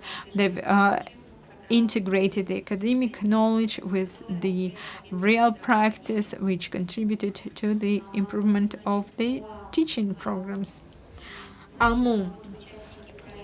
We, the participants of the project, those universities which are in the project, we proposed amendments to the concept of the nursing development, and this concept is being considered. It's been on the stage of approval, and it will guide the further developments in nursing. And we propose to create a scientific basis for strengthening nursing, maintaining long-term relations with employers at different levels through dialogue and knowledge exchange. So I'm here talking about exchange between universities and regulators. As for the impact on the society as a whole, these are new forms of cooperation with the employers and other stakeholders. Here, the universities say that they are actively cooperating with practical healthcare system through roundtables, other types of events, heads of nursing services, and these meetings, the nurses were provided information about the project, about its objectives. We've also discussed the topics of the master thesis and cooperation of practicing nurses with master students. Impact on the society as a whole. This is a decantation of the previous slide. The employers are interested in training their staff through inviting the faculty from the universities, which can actually contribute to improvement of the results, to improve the sustainability of the project. SKMA wants to create the long-term platform for cooperation with their stakeholders and employers in particular. So this is about the plans beyond the project implementation stage. We're talking about regional activities and communication channels. AMU, these are meetings, roundtables with the participation of nurses, representatives of association on the issues of higher and postgraduate nursing education to understand better the nursing activities. This year we've carried out joint events with the nursing where we've invited to which we invited the nurses, master students, doctor students, and they delivered their speeches on nursing. What are the future steps of the university after the results are achieved within this work package? All the universities plan to carry out annual conferences on nursing. Here we talk about international conferences, local conferences. KazMU plans to establish the Institute of Nursing on the basis of the university, where an opportunity will be created for the teaching staff, and bachelor graduates will be motivated to enroll in master's programs. The most successful of them will be accepted to the doctoral studies. That will increase the number of scientific specialists in the field of nursing. As for Nazarbayev University, here they plan to implement the master programs nursing in 2024, followed by a doctorate program. Nazarbayev University will contribute to teaching in the course research methodology, and they will actually expand it to other medical education institutions in Astana. They also will propose to Kazakh universities to participate in teaching research methodology projects, and they were going to carry out another conference on the nursing activities. On numerous occasions, we invited speakers from Nazarbayev universities. These are project participants, and they are going to study further nursing. They've had their speeches delivered to our master students, to PhD students.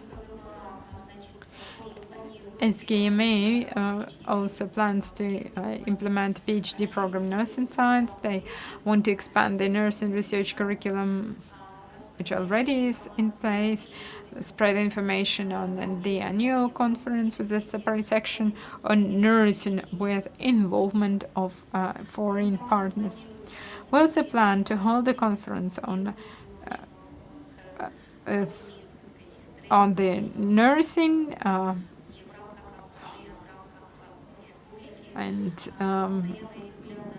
within the auspices of the Nurse Day, we are going to carry out research and practical seminars on a regular basis for practicing healthcare nurses. We also plan to draft and implement 1-year program for nurses, train nurses on the platform of the center of the Nurse Excellence Center, on E&B, on leadership, and the training will be delivered by the faculty of the university. We are going to actively publish in Astana Medical journals in the nursing section. As for the long-term impact of the project, here we see on the slide there are 4 bullet points: improvement of the quality of nursing education in Kazakhstan. The students will get valuable knowledge in nursing and research methodologies, which will allow them to further achieve their academic career. Nursing research, which is an important part of the higher education system, will develop not only through the increase in the number of scientists and researchers, but also in the quality of their work. 5 medical universities of Kazakhstan participating in the project will ensure improvement of the quality of nursing education and nursing in general through the country. In conclusion, I would like to note that the project AccelEd is an innovative one. Why? Thanks to this innovative approach, it is focused on the result, and it has gathered various organizations under its umbrella. We have a lot of associated partners. We cover both the higher education institutions, national authorities, education organizations, nurses association, and this all is aimed at improvement of a nursing education on the level of bachelor, master, and PhD course. Thank you for your attention.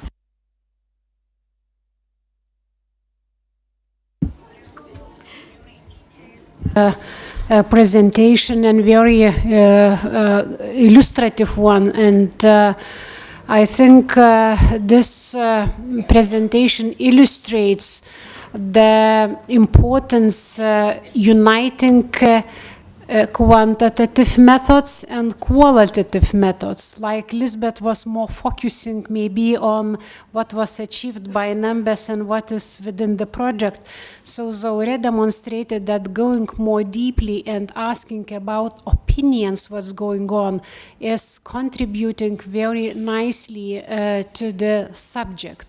And how qualitative methods are important will be highlighted by our next presenters from work package 2.2, which was on qualitative methods in nursing. So now it's time for Paolo Colette, Assistant Professor, Nazarbayev University School of Medicine. And Aurelia Blaževičienė, Professor, Head of the Department of Nursing and Faculty of Nursing of Lithuanian University of Health Sciences in Lithuania. So I don't know how you are going to share your presentation, but at least on the agenda we have 2 names. Thank you very much. We've just heard an informative presentation from Professor Lisbeth in Zaure about reinforced nursing science in Kazakhstan. On behalf of my team, Professor Aurelia from LSMU, my name is Paolo, and I am here to share with you our findings on strengthened nursing research methodology in Kazakhstan.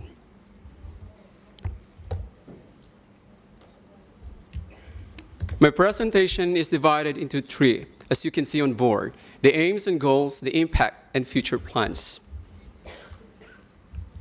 To begin with, our work package goal is to build the capacity of nursing teachers in nursing research methodology and joining the international nursing research community. To achieve this goal, we have 6 main objectives. First, to conduct a situation analysis and then the development of teaching and learning materials, which eventually we used to create the materials for our master classes on point or on objectives 2 and 3. We conducted 2 master classes. One was in Kaunas, that was in 2022 in June, and then second in 2023, this year only, in Nazarbayev University in January.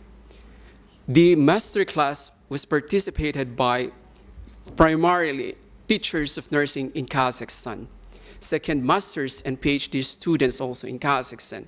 We have also administrative staffs who joined us, and fortunately, and we are also lucky to join by clinicians on our master class. Then 4, we have the internships of our teachers from Kazakhstan to learn the best practices of qualitative research in our European partners at YAMP, at ABU, at LSMU, and UMCU. All 13 teachers learned from the best experts in qualitative research in Europe. Then, during the course of our project over 3 years, our expert colleagues from the Europe collaborated or worked in partnership with students in Kazakhstan to work on their publication. To date, we have 6 publications published locally in Kazakhstan, which was supervised by our colleagues, namely again, from LSMU and YAMP. Then, recently, we had an important event, an ad hoc event. The title is From Today and Tomorrow, Advancing Collaboration in Nursing, Sustainability of AccelEd Project and Beyond. All stakeholders in Kazakhstan, which relates to nursing, gathered in Kaunas to discuss about the achievements so far of the consortium and its impact, and then eventually on the sustainability, which we continue to develop to now, up to now, and then later on towards the end of this project. Now, you might be wondering then, if we have those capacity buildings, meetings, publications, etc., what has this then do, or the impact at the individual levels?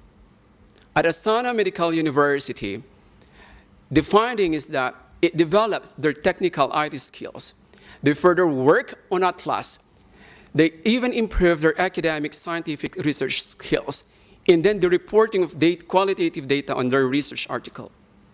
They have their PhD students then to use qualitative research methods on their dissertation.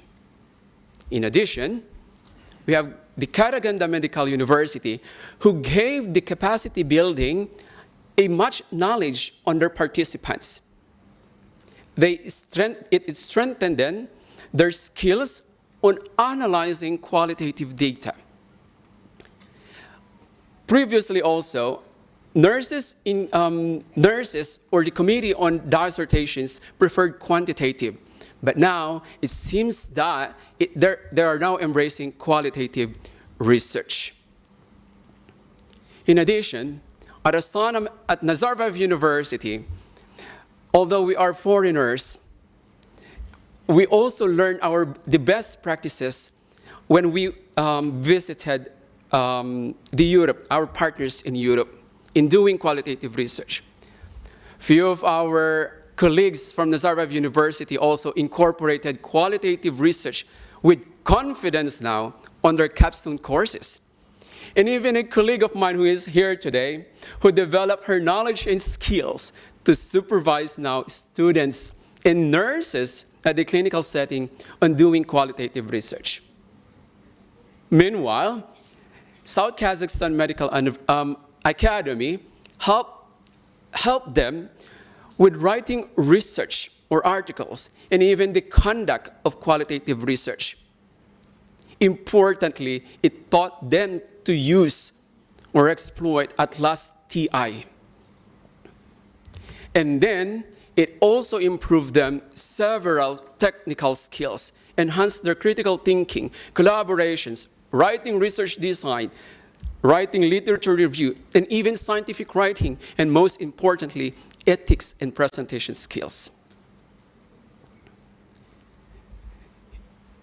Another important impact of our work package at the institutional level, according to Astana Medical University, during the project, 5 doctoral students entered their PhD program in nursing science.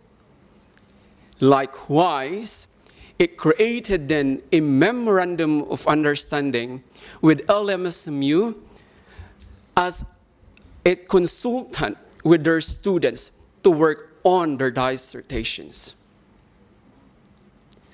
At Karaganda Medical University, it further established the learning and teaching procedures for teaching qualitative and quantitative research on their courses. The knowledge gained by the participants will be used further, not only on the sole qualitative research, but in incorporating it in doing JBI projects. Furthermore, teachers themselves at the institutional level then would further enhance their collaborations with other organizations. At NU, or Nazarbayev University, this is an interesting point on our programs because initially we started with quantitative data or quantitative analysis. But now, several of our students at the bachelor's were doing qualitative research, both in English and in Russian languages. The Atlas TI that is used during our capacity building is now installed in one room on our university, which nurses, students, and not only nurses, even several students from the Masters in Public Health, PhD, have access to our Atlas TI. Just this year alone, one of my colleagues who is here also today, we incorporated Journal Club on our course in Issues and Trends in Nursing to include qualitative research. So our students learn qualitative research not only on one course in research methods, but on other courses as well. Furthermore, at South Kazakhstan Medical Academy, the project helps them develop training and teaching procedures for their students at the doctoral levels. Not only qualitative research, but quantitative research as well. They have their supervision and evaluations of their dissertations improved and improve overall the quality of their education and teaching practice. They also entered into memorandum of understanding with other institutions in initiating joint research projects. Furthermore, the impact of our work package at the higher education system in Astana Medical University, they developed their syllabus or incorporated their learnings on their syllabus for doctoral studies with a title, Advanced Qualitative Research Methods in Nursing Science. They even introduced the topic of qualitative research into their master's and bachelor's level syllabuses. Meanwhile, at Karaganda Medical University, the participation of teachers on our qualitative research capstones, master classes rather, improved then their supervisions and assessment of their students' research. At NU, there is no changes on the policy level. However, teachers initiated a mentorship program on research. And the teachers at NU were invited to other organizations to share research methodology, including qualitative research, which we conducted particularly here in Astana Medical University in April. In South Kazakhstan Medical Academy, the curriculum then includes courses and seminars on qualitative research. So the participants from SKMA uses their knowledge gain on improving their curriculum and syllabus. Furthermore, they conducted roundtables and seminars and training courses with undergraduate students and even to clinicians and to their master's students. The following then would tell us the impact of Work Package 2.2 on the society as a whole. At Astana Medical University, they are now planning to work with Paris, which we have the president of Paris right now with us today. So they are now planning to develop a non-formal training course on qualitative research. At Karaganda Medical University, they are now building a strong cooperations with other organizations in terms of research in general, and not to mention qualitative research. While at NU, there is no direct impact to the society. However, again, teachers embraces qualitative research and continues to promote the importance of qualitative research through their courses, not only on a single course on research methods, but integrated to other courses as well, and further extend their collaboration not only with the University Medical Center, but other neighboring hospitals, not in Astana, but nationally. At South Kazakhstan Medical Universities, SKM employees maintains then or improves their relationships with their employers and other stakeholders at the local, regional, and national levels. They build a new cooperation with employers and interested parties and hopes that acquired skills will help them participate in new projects.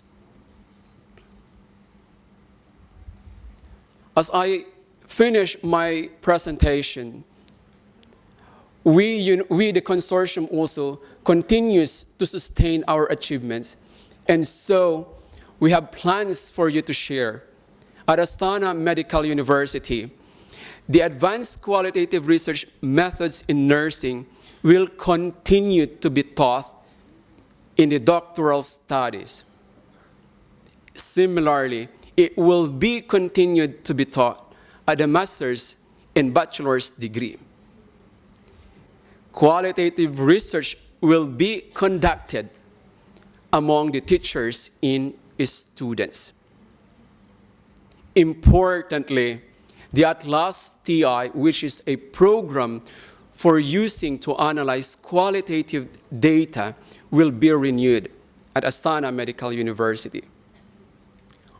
At KMMU, they will be continuing to improve the number and quality of qualitative research in nursing, expand the educational hour for qualitative research methods on their courses, and then the practice of qualitative research itself.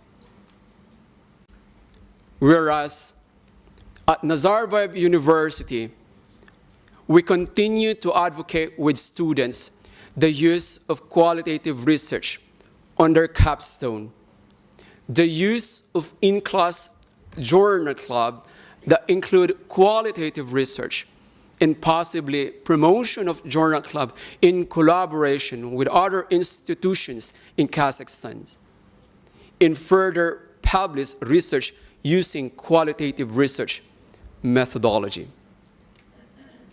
At SKMA, they are planning to conduct trainings, seminars, and master classes for the academy, for the teachers, for nurses, and even include topics on systematic reviews, and have that qualitative research for their fourth-year students.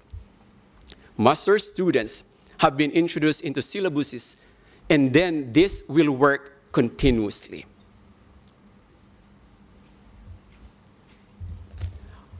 As I conclude, I have a question for you. How important it is then to advocate, to use, and even implement qualitative research to advance nursing in Kazakhstan and eventually improve our patient outcomes. Thank you very much.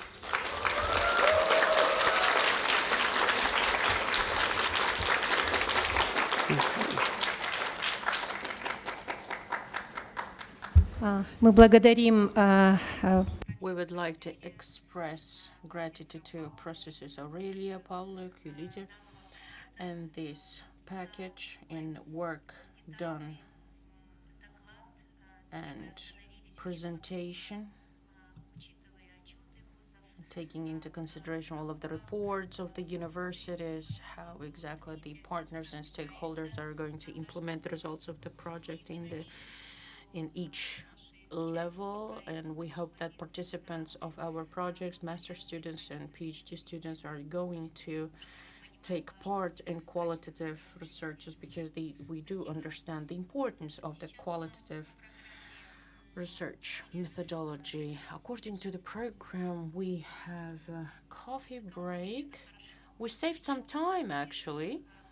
So now I would like to announce coffee break. We have 2 more packages before the lunch break, which is the Reinforced Nursing Science in Kazakhstan, Strengthen Nursing Research Methodology. We are meeting here at 10 to 12.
Нет, надо начинать.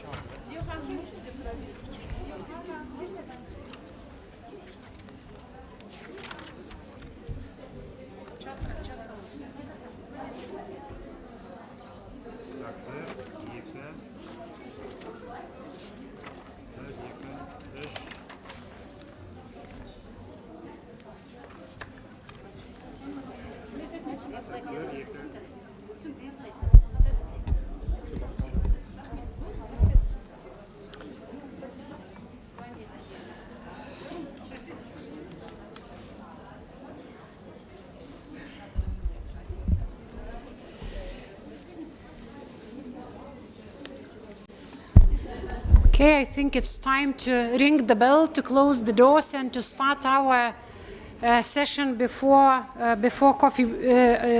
lunch.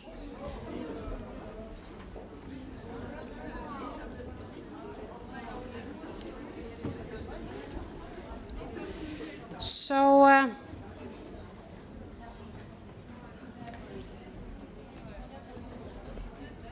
I think coffee breaks and lunch break is good for networking and discussing the project and beyond.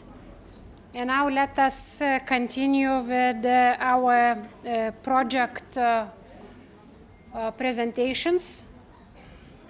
The next one is on evidence-based nursing through collaboration, presented by Borjan Omarkulov from Karaganda Medical University and Johanna Heikkila from the JAMK University of Applied Sciences, Finland. Yes.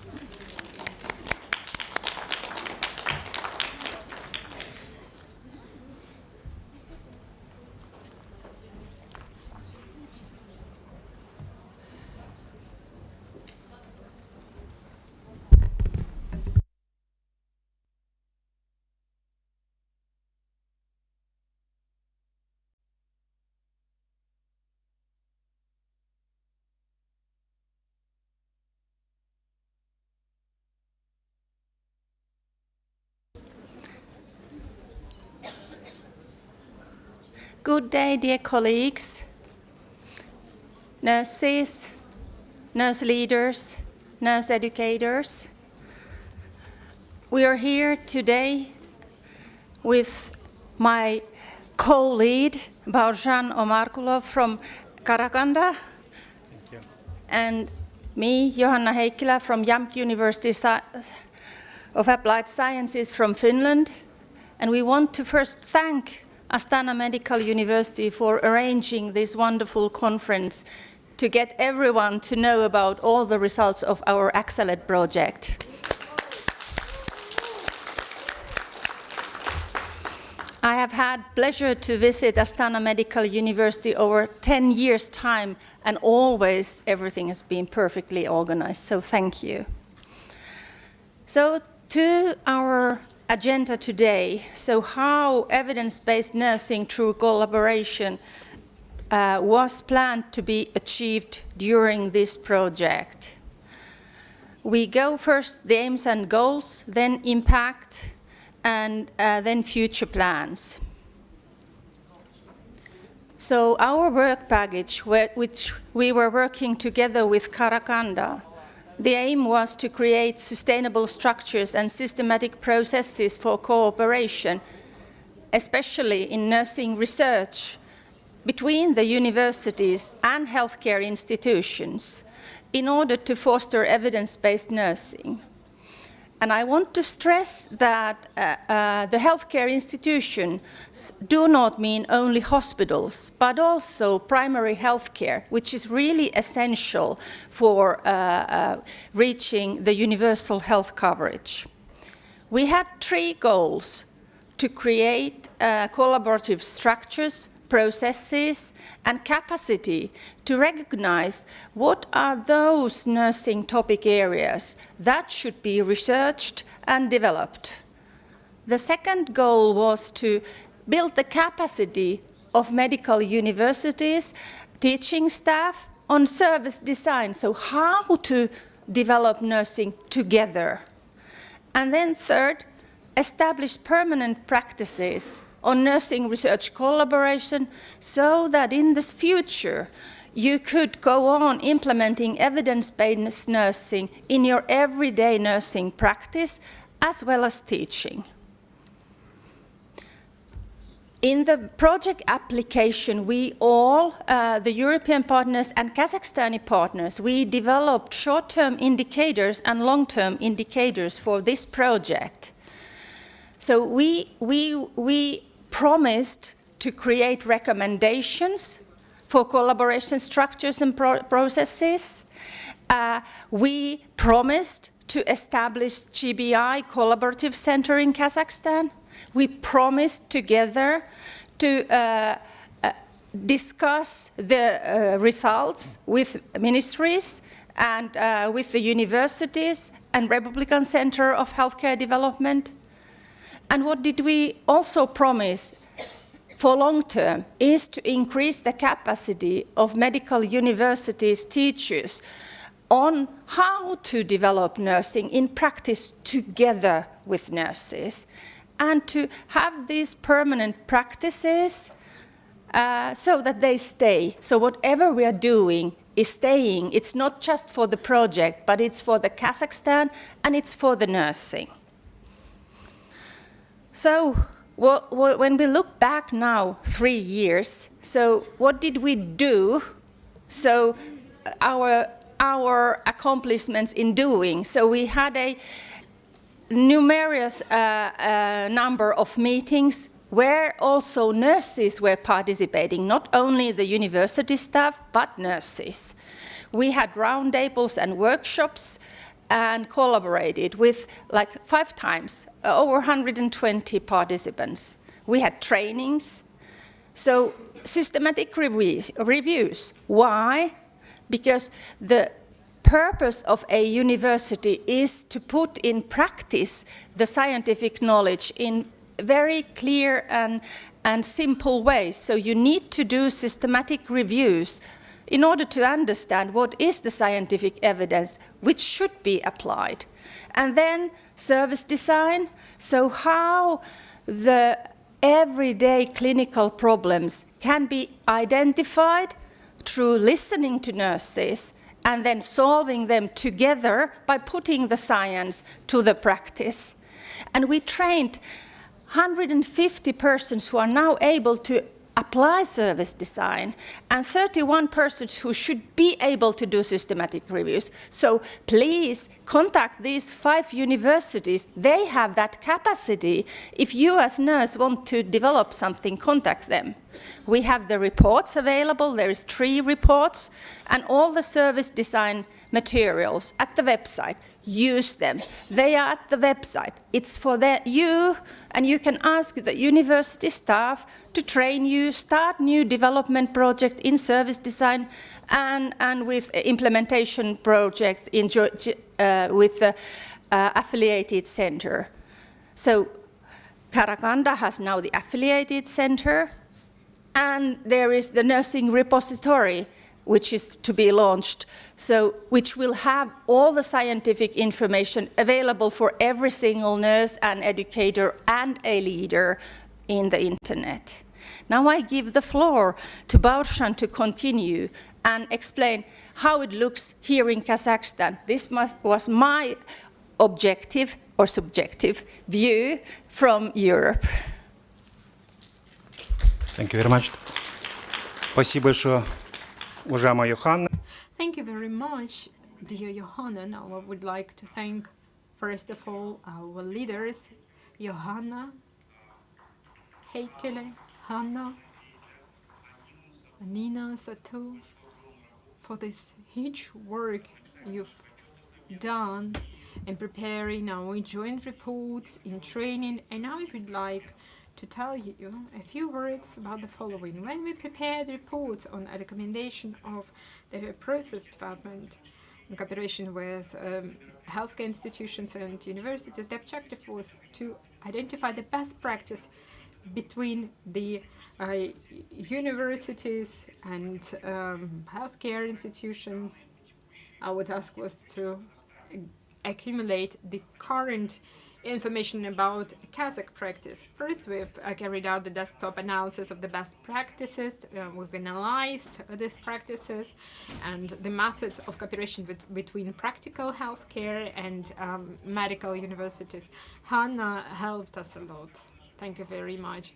And our team of KNU, represented by Nesh Mirmanova, Sadulova Firuza, Gurmakambetova, Gildiz, have carried out a huge work. Then our teams has considered the best European practices of the partners, JANK, AVO Academy, Healthcare Center of Utrecht University and Lithuanian University of Science, and we also started the activities of our partners here in Kazakhstan. These partners were mentioned before. Based upon the presentations, we've analyzed their practices and we've recognized the best practices. 5 recommendations were given on development of cooperation between the universities and healthcare institutions. Our team has created the affiliated group GBI, which is the only one in Central Asia and CIS. We're proud of this, and thanks to our colleagues for creating this GBA affiliated group. Currently, we have actually created the National Nursery Repository, which is managed by our university, and we're on the stage of signing agreements with all the medical universities of Kazakhstan, and I hope for cooperation, and I think that all further research works, a master PhD thesis will be stored in this repository and will simplify the work of nurses in the future. This slide shows the links to the lectures, to all the presentations on our projects.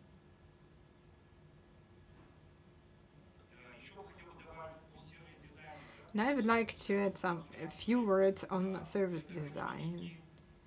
We had stakeholders from academia of different universities and colleges in Kazakhstan, then healthcare professionals, administrative staff.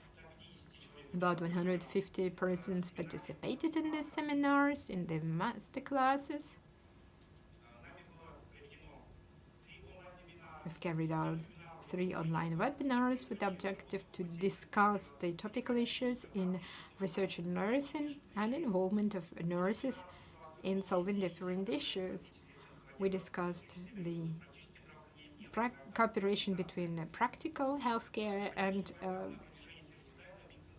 education institutions. In April and May 2022, we carried out online webinars, masterclasses, the first one in Karaganda in Medical University and the second one in Astana Medical University. As for Astana, our participants were nurses, and actually the participants of the seminar presented service design project. And on behalf of my university, I'd like to say that thanks to our project, senior nurses from our university train students in college, and they would like to continue their career path and education path, and actually have the master and PhD degrees. We also studied the partners' experience, partners' practice. First we did this online, then offline through questioning. The design, service design is incorporated into courses such as health promotion and issues in trends. Students practice the concept of service design through case studies and development of health promotion. The discussions were held with the quality department of Nazarbayev University and the use of service design in Paula. Almaz Zdykova, they actually launched another project.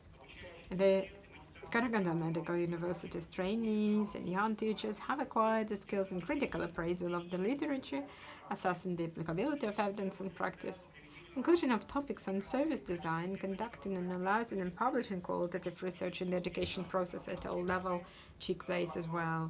I would like to know that all our Kazakh universities, AccelEd partners, included the service design discipline in all their education program. In the South Kazakhstan Medical University, during the implementation of the project, the level of knowledge of students and teachers has significantly increased, and the application of service designs skills in article writing have improved, and skills in qualitative research methods, service design, analysis of masters and doctoral dissertations have deepened.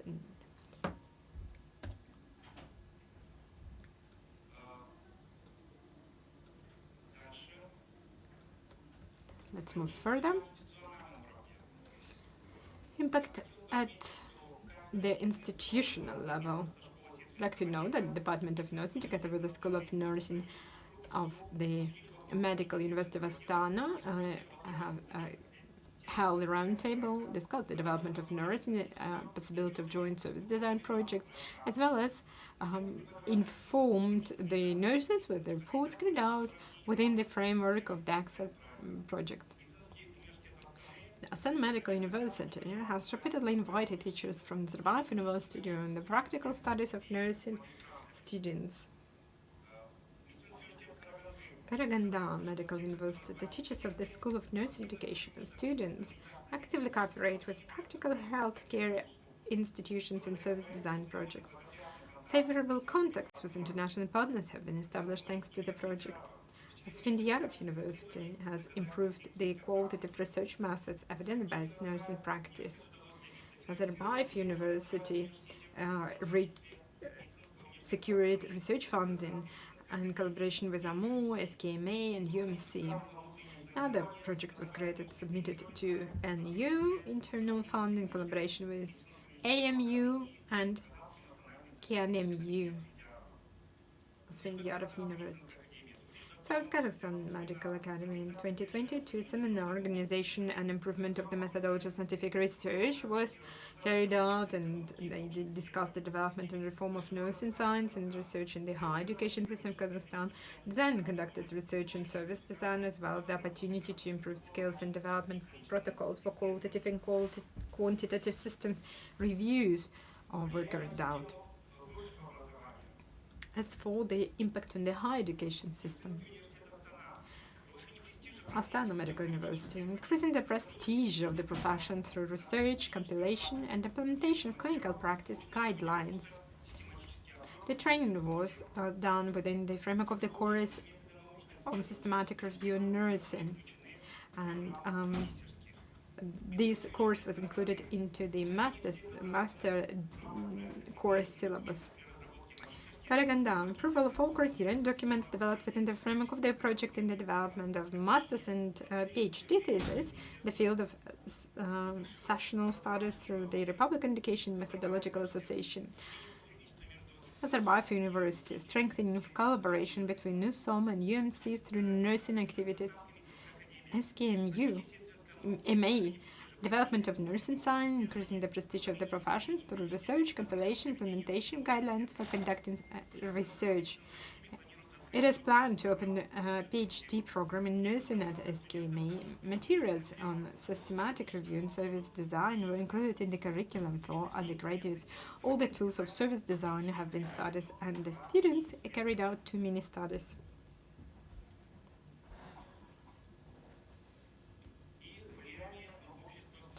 Impact on the society as a whole.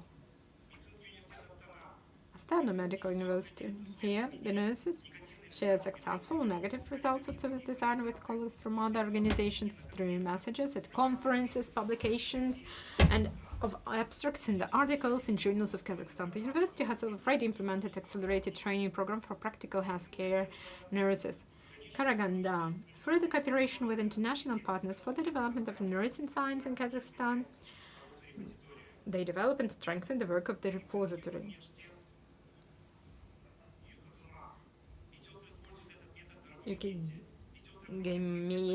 MR University, negotiations are underway with employees. That's necessary to increase the level of knowledge of nurses in practice. Nazarbayev University for the collaboration and development of evidence-based approach. And we are expecting and trying to expand our collaboration beyond UMC and use evidence-based implementation in hospitals. SKMA, Asfindiyarov University, negotiations are underway with employees that's necessary to increase the level of knowledge of nurses in practice about the scientific principles of activity. Plans for the future. In Astana Medical University, in the future, if it's difficult, unsolvable task in medical organizations, teachers and students of postgraduate education will be able to solve it using the skills of service design. KMU, they are going to develop joint research projects with partner universities. They train PhD students in according to the international standards. Nazarbayev University. The colleagues proposed to carry out a conference for nurses with the catchy title, Show Me the Evidence, to offer the opportunities for PhD programs, cooperation with NUR-SULTAN universities of Kazakhstan, to participate in teaching and research methodology in Kazakh universities. That's all from my side. Thank you so much for your attention.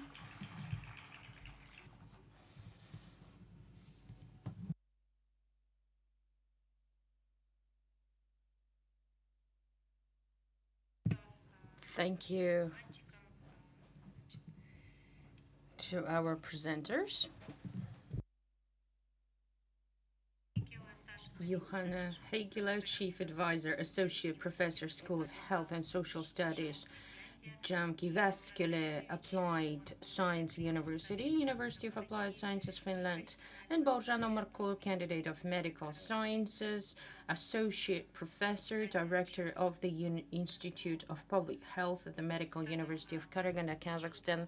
I would like to express gratitude to aforementioned speakers for detailed information. The next floor is given to on a package of improved management and quality assurance of postgraduate nursing education to Thora Hafstein-Dotter, Senior Researcher at the Department of Nursing Science Chile Center, University Medical Center, Utrecht, the Netherlands, and to Dinara Mahanbetkulova, head of the Department of Nursing of the Asfendiyarov Kazakh National Medical University, Kazakhstan. The microphone is off, interpretation is on. Now it's on. Be here today, and really exciting to see you all here. I would like to start with extending my thanks to the collaborators in this project and to Kazakhstan nurses and the chairs of this project. Everyone has been wonderful in this work, and it is amazing that we are already 3 years ahead. So thank you. We are going to present the outcome of the work package 2.4. My co-lead, Continue, yes? Dinara, yes. Dinara Mahanbetkulova, yeah? And my name is Thora Hafsteinsdóttir from the University Medical Center, Utrecht. So I will start with an introduction, and then Dinara takes over when we talk about the impact. We are going to focus on the aims and goals of this work package, the activities, deliverables, products developed, and implementation of the project, products and impact of the products on different levels, future plans, and the summary, in line with what we have been listening to in earlier presentations. Now, the central aim of work package 2.4 was to initiate structural and institutional changes in the management of master and PhD education and the quality assurance of postgraduate education in nursing according to European best practices. And the activities that were set out in the proposal were 4 activities: benchmarking of best international practices in the management of nursing faculties in collaboration in organizing PhD education and assessment of master and PhD thesis. Development of assessment criteria for the assessment of written master's and PhD thesis, and capacity building of research committees for master's degree and PhD degree in nursing science education, and organizing a conference on nursing research quality improvement. Now, we had 7 deliverables. This is not possible to read, it's too much. We had 3 masterclasses in this work package, organized 3 masterclasses, 1 conference, and a wide range of products, which I will go into. We developed assessment criteria for the Master of Nursing master thesis and criteria for the PhD thesis in nursing. These are important products to secure the quality of the thesis, but will also influence, I think, the education, and we will go into that later. We also developed guidelines on the procedure of the assessment of master's thesis and PhD thesis, and we developed guidelines for the research committees for master's and PhD assessment and their assessment in nursing science in Kazakhstan universities.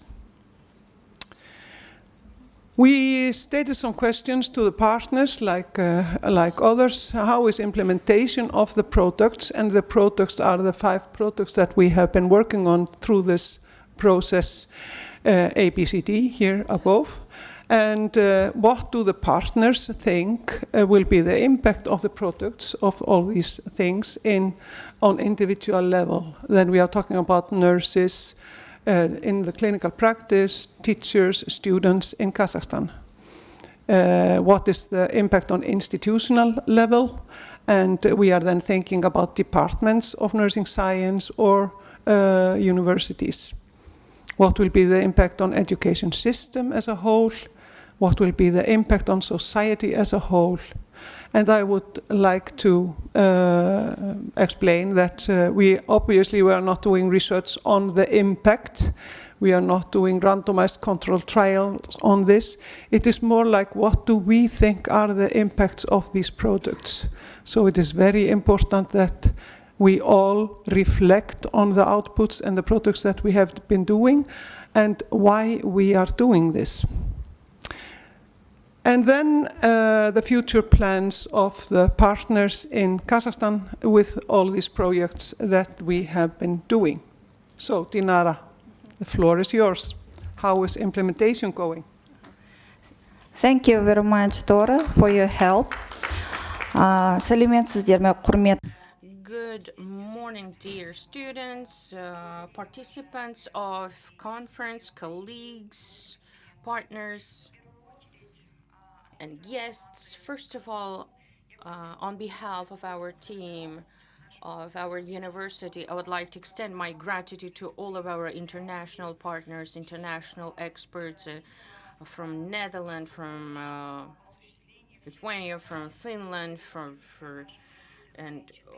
for all of the assistance that had been carried out to us in fulfilling this responsibility. I would also like to extend my gratitude for the assistance for implementation of all of the outcomes. Thank you so much. And as it was already mentioned by Tora, in terms of our working package 2.4, we had actually done huge work and have received good results. We have already designed the assessment criteria to ensure objectivity and transparency of the research evaluation processes. We had also designed the documents for the criteria of evaluation of the activities in the master's and PhD degree, and all of these guidelines that had been designed. We have created a questionnaire, as it was mentioned by Dora, where we have included several questions, and allow me to present to your attention the answers of our Kazakhstani partners regarding the implementation, the future plans, and the outcomes on implementation of the results that had been acquired in frames of this program. Regarding the question how is implementation going, the Astana Medical University had answered assessment criteria being implemented to ensure objectivity and transparency of the research evaluation process. Regarding the training and development, the answer was educational programs to train and develop members for research committees. Regarding the research infrastructure to support research activities is being built, including repository and a GBI center. Collaboration and partnership links with medical and academic institutions strengthened to share knowledge and conduct collaborative research collaboration with primary healthcare institutions. Regarding the funding and resources, the team of Astana Medical University are working on additional funding to expand research and development, including the possibility of launching a specialized scientific journal on nursing in Kazakhstan, and what events, so organization of the conferences, seminars, scientific events to enhance professionalism and share current research in nursing.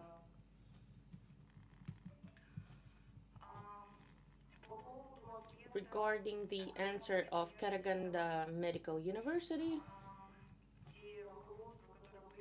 all of the guidelines and directives that had been developed, there will be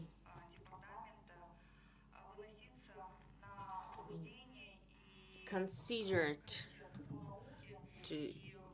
with the Committee on Science, and it will be recommended to use for the assessment of the master's and PhD thesis and dissertations.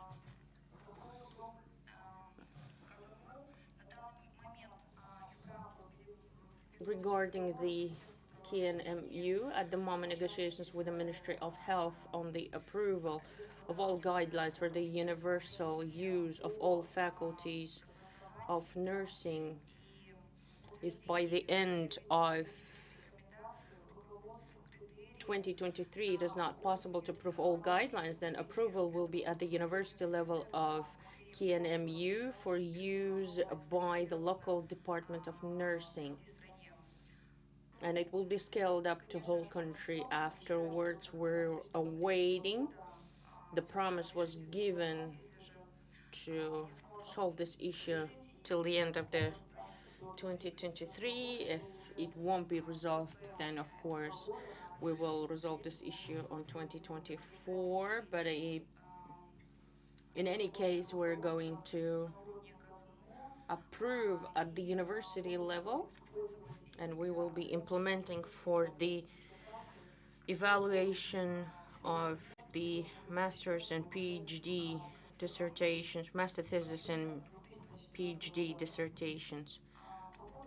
Regarding the answer of Nazarbayev University, they are also developing a program proposal for master's degree and products that will be used to guide the management for the students' thesis. Regarding the SKMA, yes, they will use criteria, recommendations, guidelines, but first they're going to conduct a pilot project, and then they will be implementing, taking into consideration all of the recommendations. What is the impact on individual level? So the answer of KNMU is the quality of master's and PhD thesis will improve. The tools facilitate the process of writing. Students will understand the correct process of writing a dissertation. So I quote, at the moment, most nurses from practice have barriers to admission to the master's level. One of the main barriers, nurses are afraid that they will not be able to write a dissertation or thesis. The guidelines will help nurses to step over barriers, and the guidelines will be a guide for how to write thesis or dissertation correctly. A nurse who's trained in how to write and evaluate dissertations and theses can further develop her practical skills with the help of the ability to analyze advanced clinical practices and further develop science.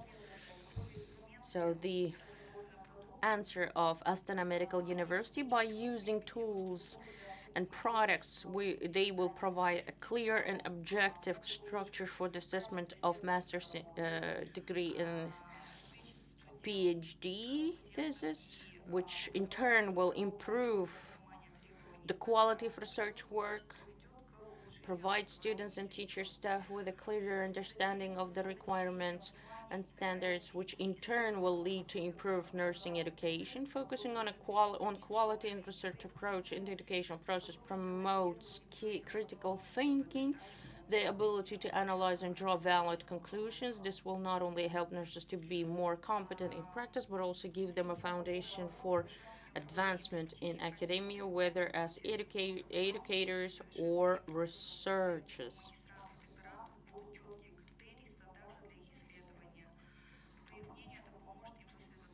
With the implementation of work package, improving management quality assurance of postgraduate nursing education, and improving the evaluation process, master and PhD students will have clear criteria and standards for their research. This will help them to focus on key aspects of nursing, making their research more relevant and meaningful. Faculty members will be better able to guide their students' research, seek new opportunities for collaboration, and contribute to the development of nursing science nationally.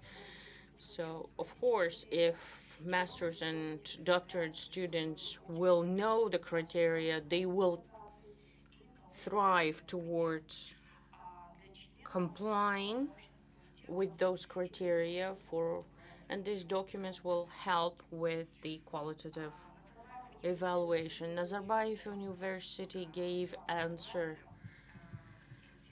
in following. For teachers, it will improve the teacher's ability to assess students' thesis by using benchmarking in line with international standards. It will save time for teacher and focus on critical areas of the thesis. For students, it will help them focus on critical aspect on developing their thesis, which in turn also will save time and help focus on the most important part on developing their knowledge and skills with regard to their thesis. The answer of Astana Medical University is following. These developed documents will help students, which master's and doctoral students, supervisors of master's and doctoral dissertations correctly and qualitatively prepare their work at the stage of preparation and writing a research project. Master's students and doctoral students, having studied these documents, will prepare documents for examination more qualitatively.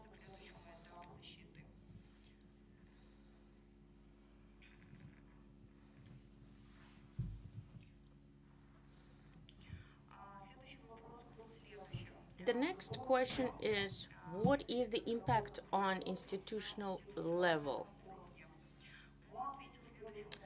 So, AMU have answered this way. By implementing the developed products at the institutional level, we create a basis for systematization and improvement of the evaluation processes of master's and PhD theses, which will certainly have a positive impact on the development of institution, as standardization of requirements and criteria for dissertation evaluation contributes to improving the quality of education and research. KNMU answered that they expect quality of master's and doctoral dissertations will increase.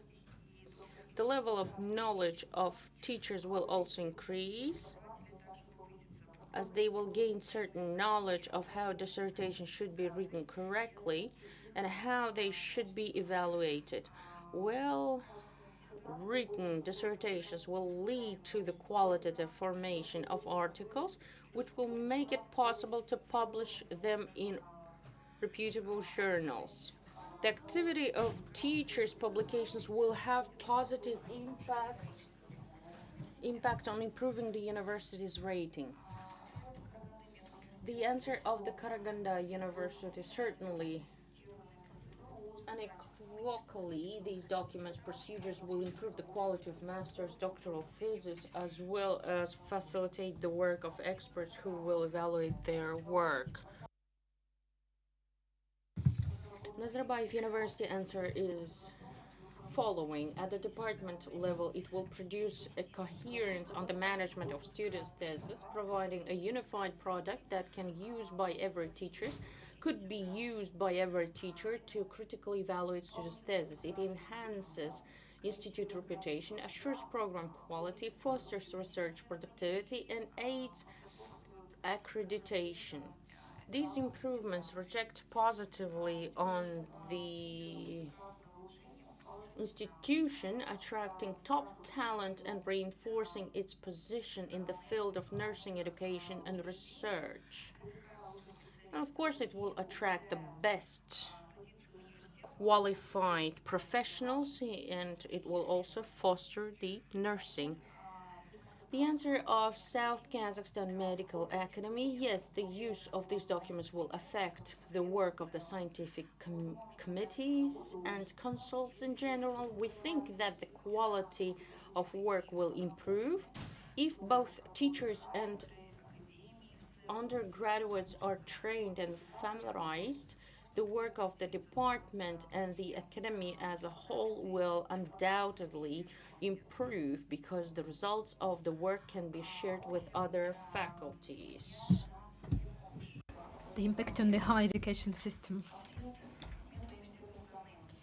AMU response: improving the quality of assessment through the introduction of the products will have a positive impact on the education system as a whole. This will contribute to strengthening academic integrity, scientific research, and improve the reputation of nursing education in Kazakhstan. For teaching staff, nurse educators, improving the quality of MA and PhD thesis will improve standards of education and research, which in turn will improve the quality of the education system as a whole. As For Karaganda Medical University, so they're responsible for the impact on the higher education system. Of course, by improving the quality of assessment through the developed product, it will have an impact on the education system, where these developments will be used in the independent assessment of master and doctoral students. The trained PhD and master students will transfer their skills and knowledge to their students. Nazarbayev University. In the future, it would produce a set of standards and quality measures for the university, improving assessment quality with clear criteria and guidelines. All these criteria and methodological recommendations can profoundly impact the entire education system. This will raise the NUR-SULTAN overall educational standards, promote continuous improvement, ensure transparency line education with the needs of the sector, and enhance global recognition. So, Kazakhstan Medical Academy responds about the impact on the higher education system. Improving the quality of assessment will affect the education system as a whole if academic staff and nurse educators focus on improving the quality of various aspects of the master or PhD thesis. The quality of the education system as a whole can be expected.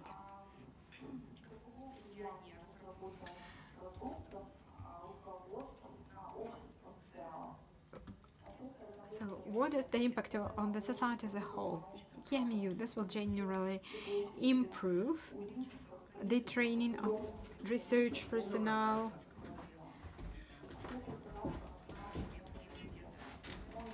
Kazakh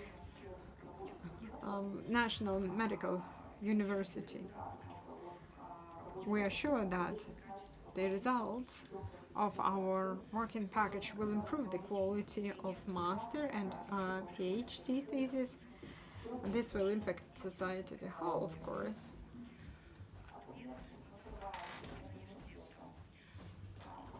Nazarbayev Medical University is an international and unified product. Procedures, the public can assure that the students' theses are not just for classroom purposes, but will have a practical impact, practical importance for the community or public use. Yes, it is about a broader societal impact when academic staff and university collectively emphasize improving the quality of master and PhD thesis. SKMA, if academic staff, nurse educators, departments, as well as the education system focus on improving the quality of the master's or doctoral thesis, it will also impact society as a whole. The training of nursing specialists will be improved.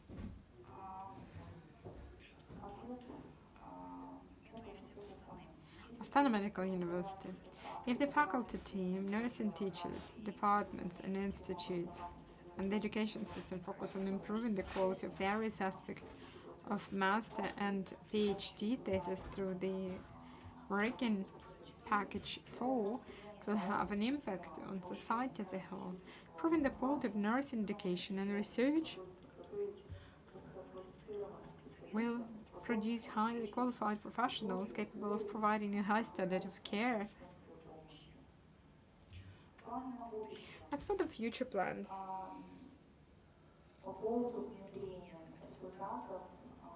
talking about the introduction of the results of WP 2.4,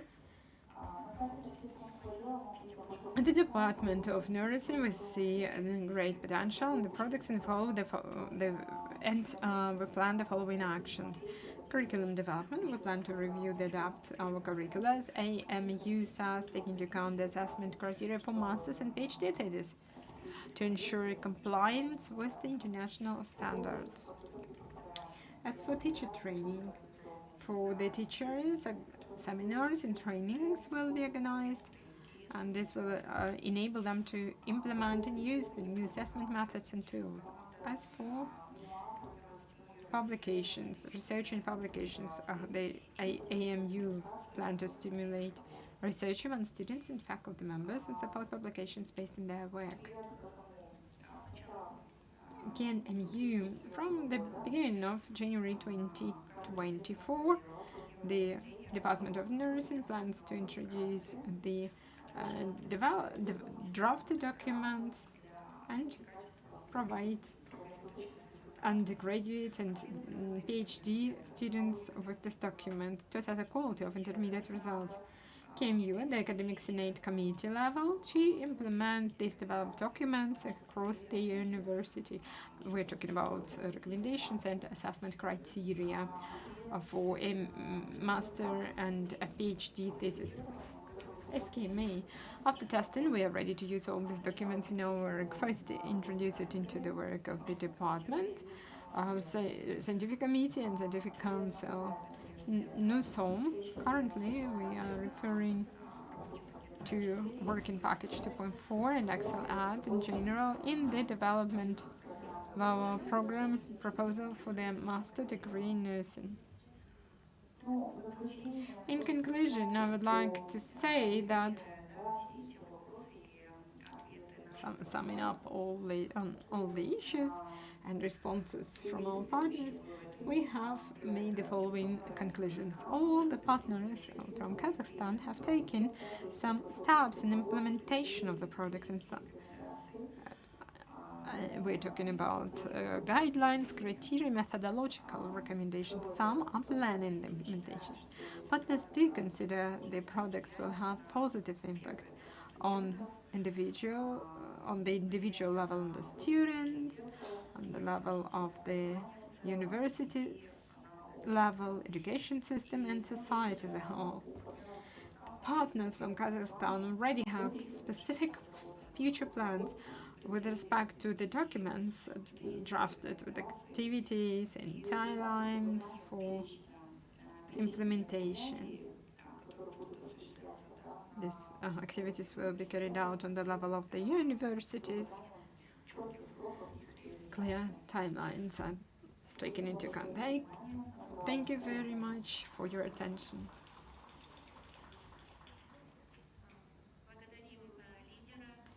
Thanks to Dora Hafstein's daughter and Dinara Mahanbetkulova for a thorough analysis on WP 2.4.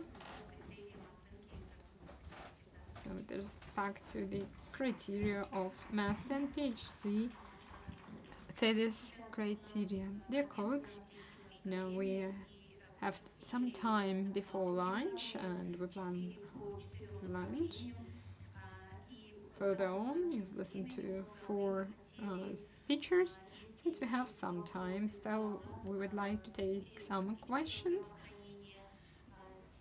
from the audience, the representatives of the practical healthcare, representatives of those universities which were not included into the projects. Please come to the rostrum and have the floor. Zavresh and I joked that those opinions which represented the opinions about the impact of the project. But on those who participate, so we presented the information about the impact of the project in those universities which participated in the project. But those who haven't participated, please express your point of view, as we are very proud by the results. Those who were not included in the project, maybe you've heard for the first time about this project today. Maybe you have some comments, and we of course will discuss these things both today and tomorrow and after the conference. But anyway, do you have any comments or wishes? Maybe it's time to express your opinion. Maybe you should propose something for us to include into the resolution and present this information to the ministries.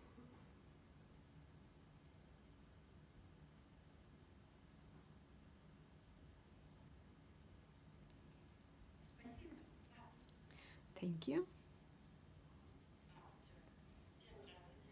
Hello, everyone. My name is Nur-СУЛТан. I'm a nurse, practitioner nurse. I work in the military hospital. I have the following question. How many grants are there at the master education level in nursing? So talking about Astana Medical University, this year, in 2021, there were 6 grants. 6 master students have graduated this year. This year, 2 grants were given, and only 1 grant was won by students. You know, the grants are allocated, but the medical nurses do not enroll as they don't know English. Maybe you could give some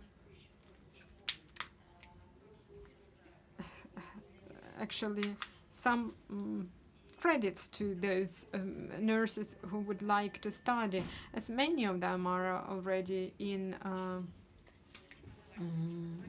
their late years. And when I studied at Nazarbayev University, there were simultaneous interpreters who helped us to grasp the content of the education program.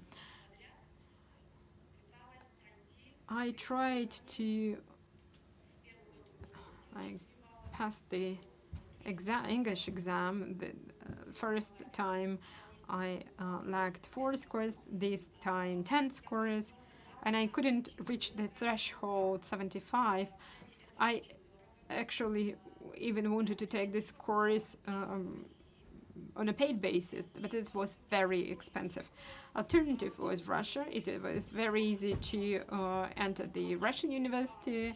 The exams are not those that strict, and the education is 2 times cheaper. Why don't you make this like credit to for the medical nurses?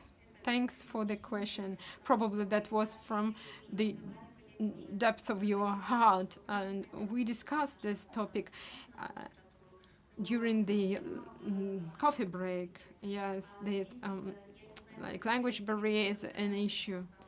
Dear medical university representatives, we are autonomous, we're independent. How do you think whether can we reconsider the requirements of the Ministry of Education and Science?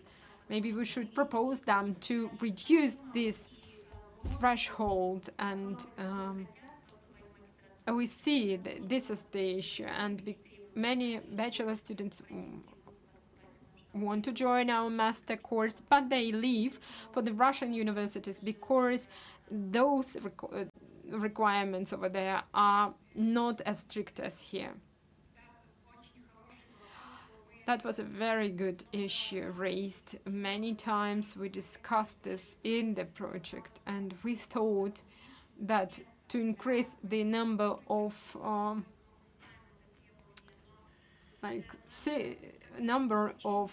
those like seats in the master course or a PhD course, it's not an answer. It's not a solution, and we cannot find one solution to this issue. And I saw the reaction of Aurelia from Lithuania, and I think she will talk about this, and she will tell us why English is important. And she wants to motivate you. She will speak from the international point of view.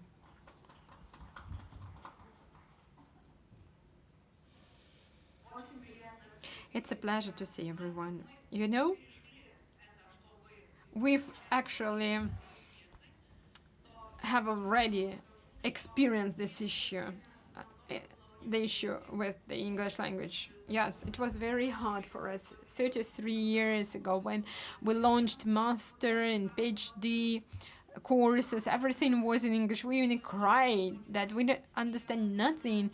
And I recall my first study tour to another country. It was very strange because I had a lot of fear, but we survived. And what can I tell you? nurses, practitioners in hospitals, they actually teach our students in English. This takes some time, but to have a critical mass of nurses with the degree of master and PhD, of course, criteria should be reconsidered, but please do not refuse from English. Unfortunately, English is the only language of science. Of course, we should know our national language, we should know other languages, but there is English, which is the language of research globally. I know how difficult it is for you, but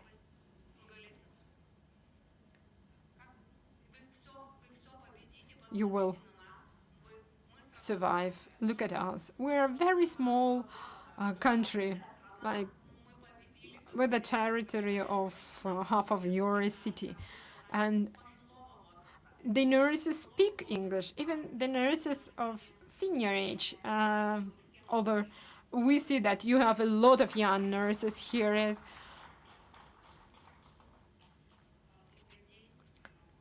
Hello. The conference is very interesting, and I would like to say to depend English in favor of English. In Iran, in a very small country, all the university courses are in English. And another issue, so age. Age is not a reason not to learn a language, and we should know. We should not stop learning at the age of 50, 60, otherwise we will be old and we will do nothing and sit idly, and that's not the option. Please move forward. We have barriers only in our mind, no other barriers.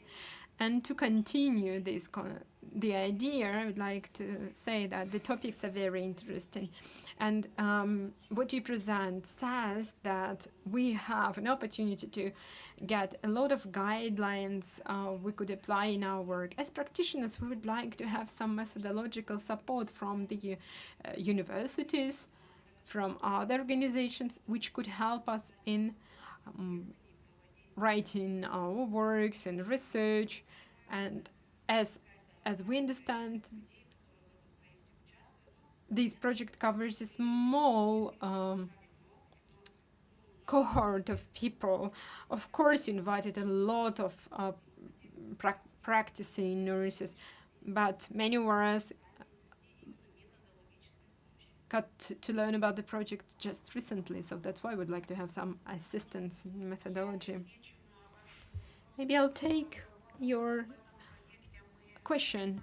What we've developed within this project will be posted on the website, on our website, and the mission of the medical universities is to draft such documents, to participate in the practical healthcare system so that everything could be improved. And this is also related to the first question which was given to us on the language.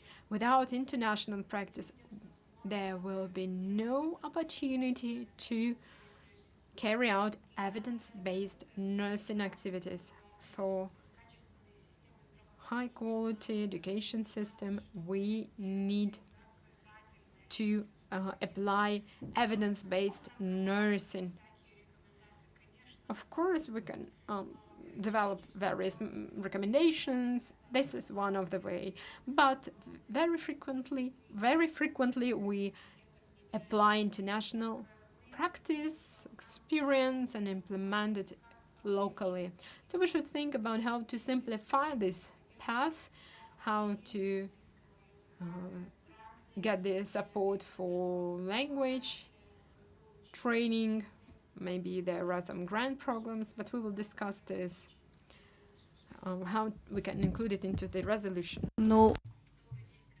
Good morning, good afternoon, colleagues. Probably it'll be more of a recommendation rather than a question. I remember when we have started 10 years ago, I remember how I was meeting you for the first time, and we have been organizing the master classes, and I thought, what do you want from us? I didn't understand, to be honest. But within these 10 years, we have changed ourselves. So that is why I think that we need time. Anything, any process needs a time.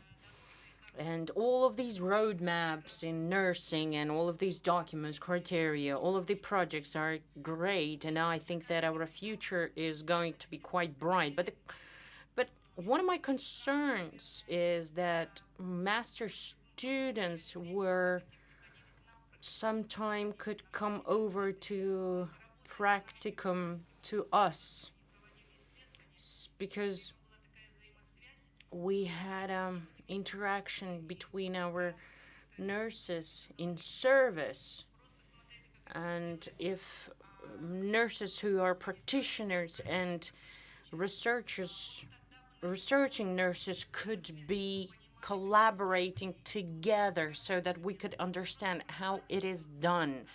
So this is just come to us to healthcare. That is all my recommendation.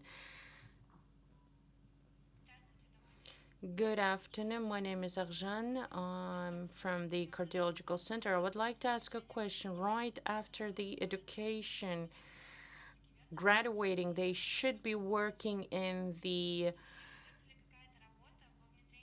expanded nursing or only in primary healthcare. Is there any kind of work? Where do you work? In Atrau Regional Cardio Center. You are a nurse of expanded practice, are you?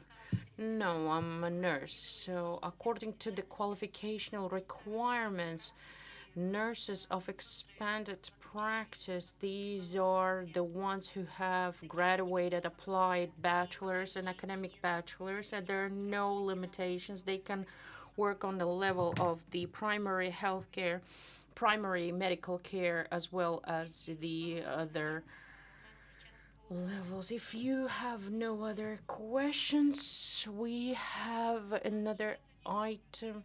We don't have the unit in the personnel in our hospital. What to do with it?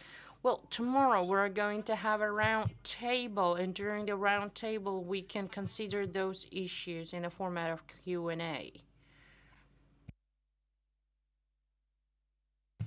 On the nurses with extended practice, and also talk about something about UMC. Is it okay to talk about the development in UMC? So during the last year in UMC, we've tried to create, or they have created, a career ladder model for the nurses. They have now employed 5 extended practice nurses to a position of an extended practice nurse in a hospital. So not only in primary healthcare, but in a hospital. And during this year, they themselves, with our support, have now succeeded in creating the position and the job description and how the nurse, a graduate of nurse with extended practice, could start and grow to be an expert. And I take one of the persons who was involved to here to tell you some words in your own way. Well, our clinic has started training on 0.24 career ladder of nurse, where we are considering opportunity of the career path from the beginner or novice to the professional, and from novice to professional it is considered as career ladder with the expanding the competence and knowledge.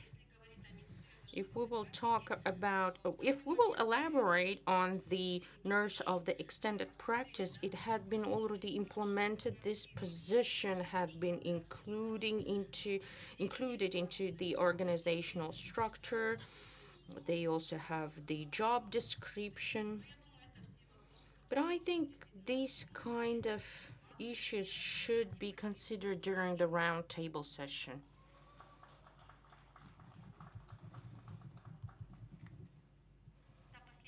Last question, please. Very, very last one. Good afternoon, dear colleagues. I'm happy to be here. Other colleagues from Litva and Finland and other countries. So this one of the AccelEd program is one of the wonderful thing in Kazakhstan. So I would like to thank for your work during the 3 years. And I have my own question to you.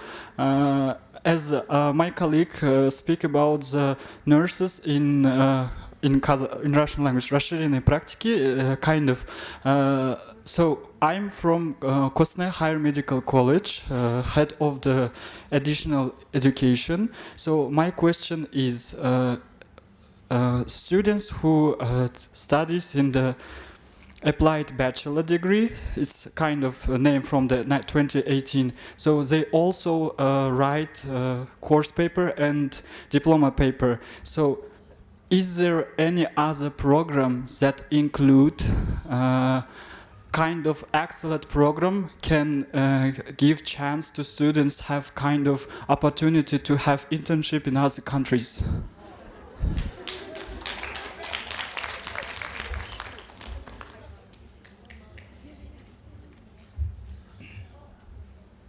I'm so glad that you raise up this question that applied bachelors do research. They do a research paper since 2018. I'm so proud of you.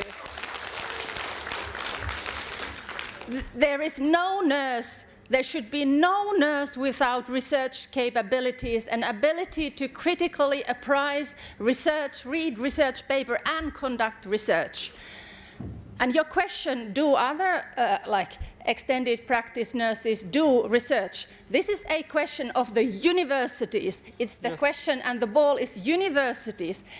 Every single university and every single nurse should require to do thesis research and not to take just the exam to graduate.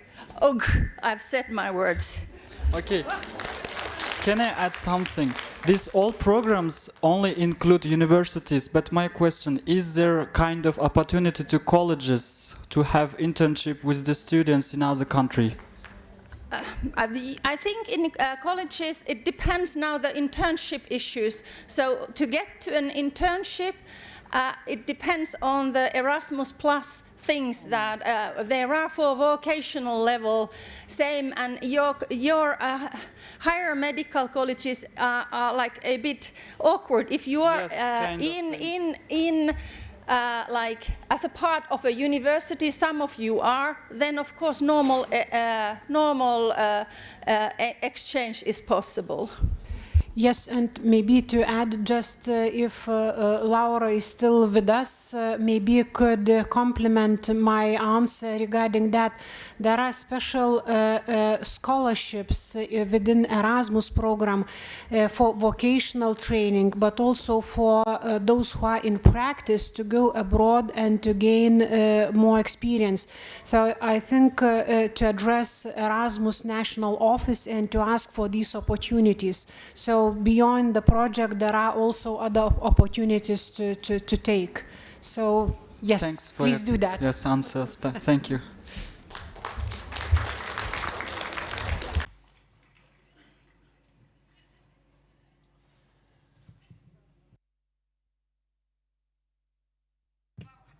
I would like to answer to you. You know, there's a Bolashak scholarship, and they have even reliefs and some benefits for those who would like to apply through Bolashak.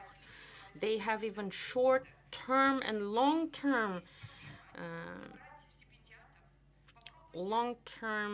internships from 1 month to 1 year.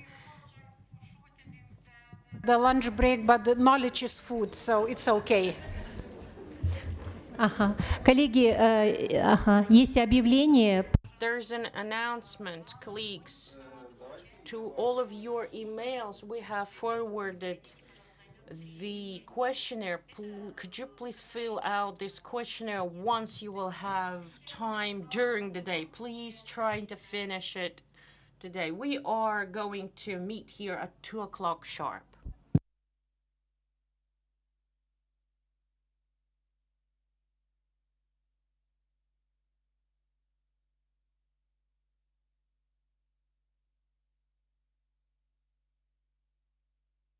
Recording stopped.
Да.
Recording in progress.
Jurate, can you start? Can you start? No, me. As I'm just asking permission because you're coordinator. Okay. Добрый день. Good afternoon, dear participants of our conference. We are proceeding with section number 1 with important topic, which is the strengthening of nursing research in the Republic of Kazakhstan. Allow me, first of all, introduce myself. My name is Alma Alibekovna-Syzdykova. I am the director of the Department of Science and Education, University Medical Center Corporate Fund, Nazarbayev University, Kazakhstan. Probably you're familiar with this organization. It is the part of the integrated system of the healthcare of Nazarbayev University. Well, so today I have co-moderator for this session, Paula Colette. Paula is assistant professor, Nazarbayev University School of Medicine, Astana. He had already gave his report and presentation. You're already familiar with my co-moderator. Today, I would like to recall a memory, 10 years ago, when Ministry of Healthcare, we have representatives here as well, and the university, colleges started talking on the necessity of the nursing education in nursing on the level of the bachelor's, master's, and PhD. And this is the first conference, I would like to assure you, that which 2 days is concentrated on this topic, on research, on study, on education. And when Zauril Pano were elaborating on figures, so many doctorate students we have and master students we have who came to this profession deliberately, it is an achievement. It is not enough, but it is an achievement. In order to be aligned with international standards, of course, it's not enough, but still we will come to that.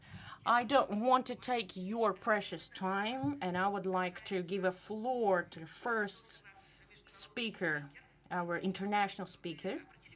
Have you noticed that first half day you were listening mostly what has been done in terms of the project AccelEd, and now we're going to elaborate on concrete, specific topics with showcases on research projects, research works. So first floor will be given to, bear with me a minute, Lisbeth Fagerström.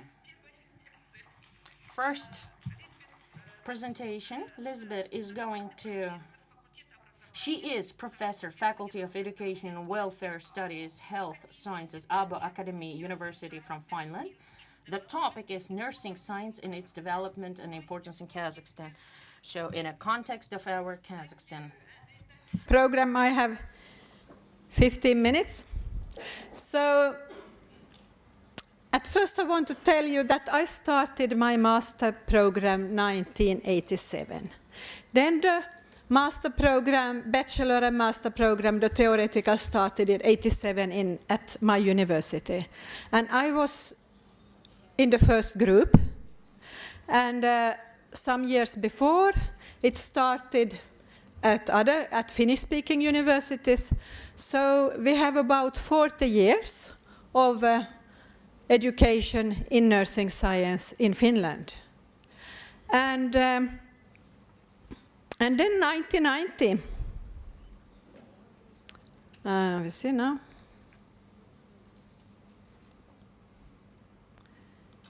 It's not really working, this. Is it on? Maybe it's not on, like this. Now it's on, yes? So then I want to tell you, then 1990 I had a master degree in nursing, and then I got a position as a director of nursing at the Vasa Central Hospital. And you know, when I met the doctors there at the internal medicine clinic, they could say, "No, what about the master now in nursing science?" And behind this question was this question: what is really nursing science? It was a new thing for them in 1990. Do we really need it? And so I will say something about that, and also we have a new definition of nursing from last year, and then something about sustainable development of nursing science, and then finally also some examples of outcomes in nursing research. But do we know, why is nursing science important? Do we really need nursing science? And when the doctors asked me about this, what is really nursing science? So then I remember that I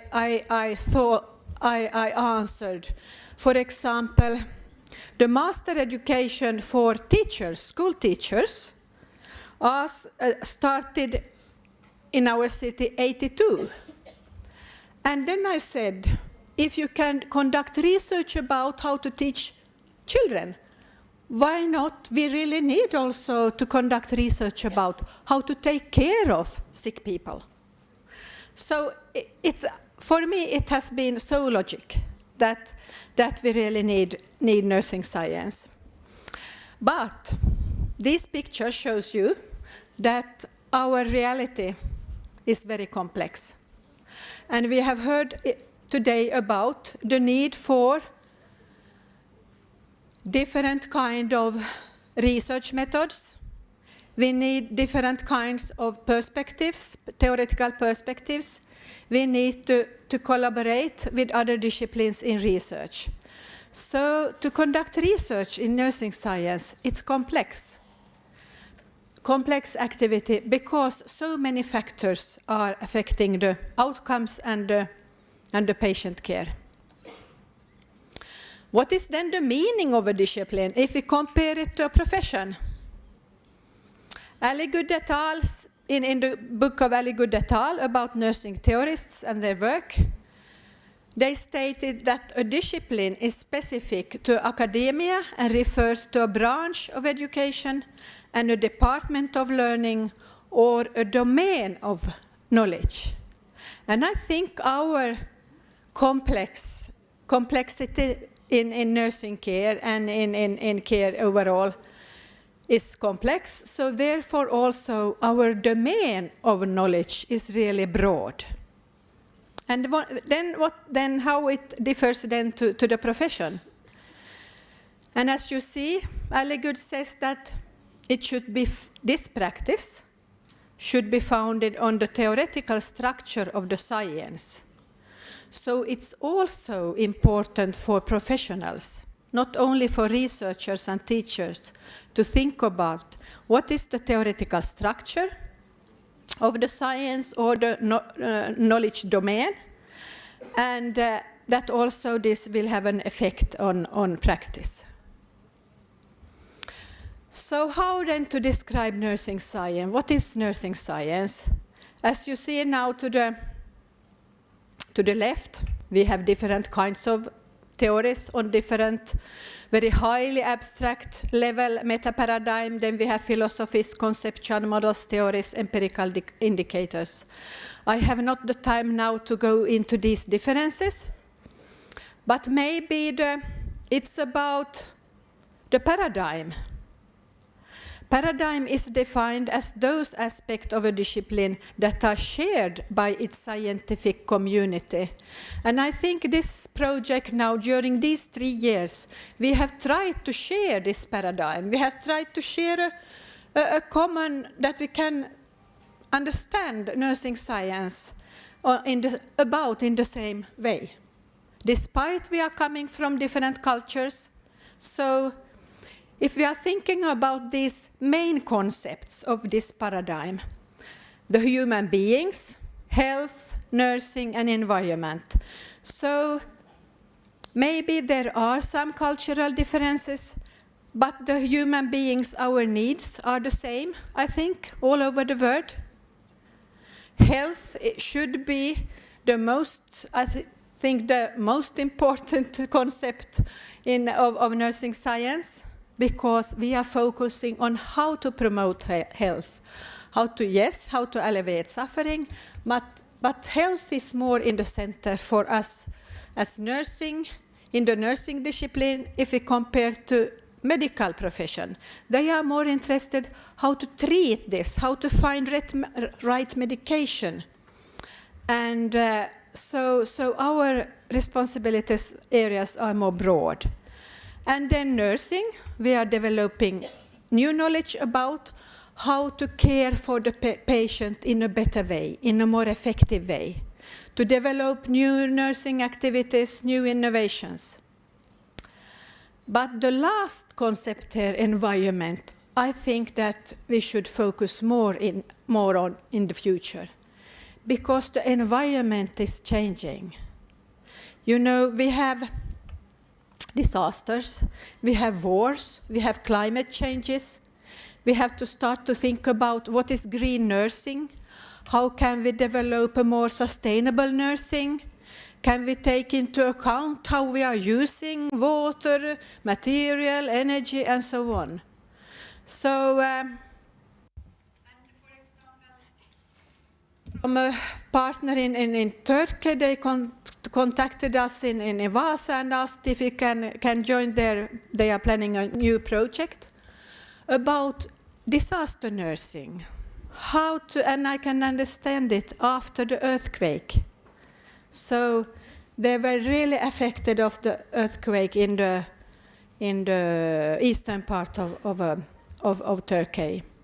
So, but also in the Nordic countries, we have a lot of floods. It's raining, and so on, and it's affecting our health. What is then what about paradigm and philosophy? A paradigm can be described as a worldview which serves as a philosophical underpinning for explaining any phenomena of interest or discipline. And Fawcett and De Santo Madeira says that the function of a philosophy is to communicate what the members of a discipline believe to be true, what they believe about the development of knowledge and what they value in their practice. So I think also these central values of nursing science is important to emphasize. And then I think it's about what is a human being, what is important for the human beings, how can we take into account even better the ethical principles and values in our nursing care, and so on. And what is health? What are we really aiming on? It is enough to get the right medication, or do we have to think deeper on the patient?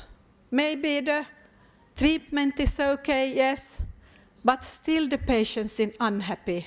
Maybe had problems at home, maybe are thinking about, will I live, will it end up for me after 5-10 years, and so on. So also these existential questions are central.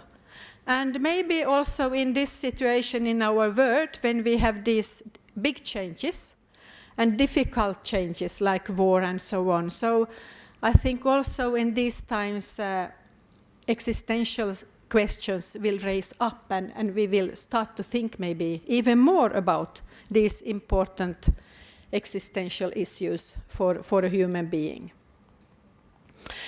So when I thought about outcomes of nursing and how far have we now reached in our countries, for example. So here you see, this topic is very important for me, the advanced practice nursing.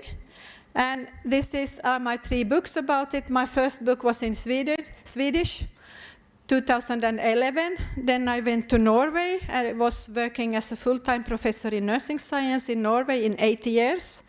And after that part-time, so then it's in Norwegian, a book. And then in the middle, since 2 years ago, this was published by Springer, a caring advanced practice nursing model. And I think that the advanced practice nurse, I think it's also an effect, an outcome of all many years of very, very good research, very fruitful research, and also that at the same time the nursing role has developed in clinical settings. We have become more and more brave. We can think we can do more. We can expand our boundaries and maybe taking more responsibility for the patient, not only be like an assistant. And so for me it's important. I think this is, I hope this will also be in the future for you. I think in many countries this definition is still like a vision, you know. But we are working on this. Can we reach this high level of advanced practice nursing? And this is ICN's definition. So you see it's after they recommend master's degree, like a clinical hands-on master's degree. You can then after the graduation have an expert knowledge base, be able to conduct complex decision-making. You have complex decision-making skills. You can really think about what is this patient's health problem? What is the diagnosis? Could it be this infection? Could it be stroke? Could it be, or is it depression, for example? So, and there are two most commonly identified APN roles, and they nurse practitioners and then clinical specialist nurses and nurse practitioners. And in my book now, in the two last books, I have combined this the philosophy of nursing and the most, as I see it, the most central theoretical perspective of nursing science.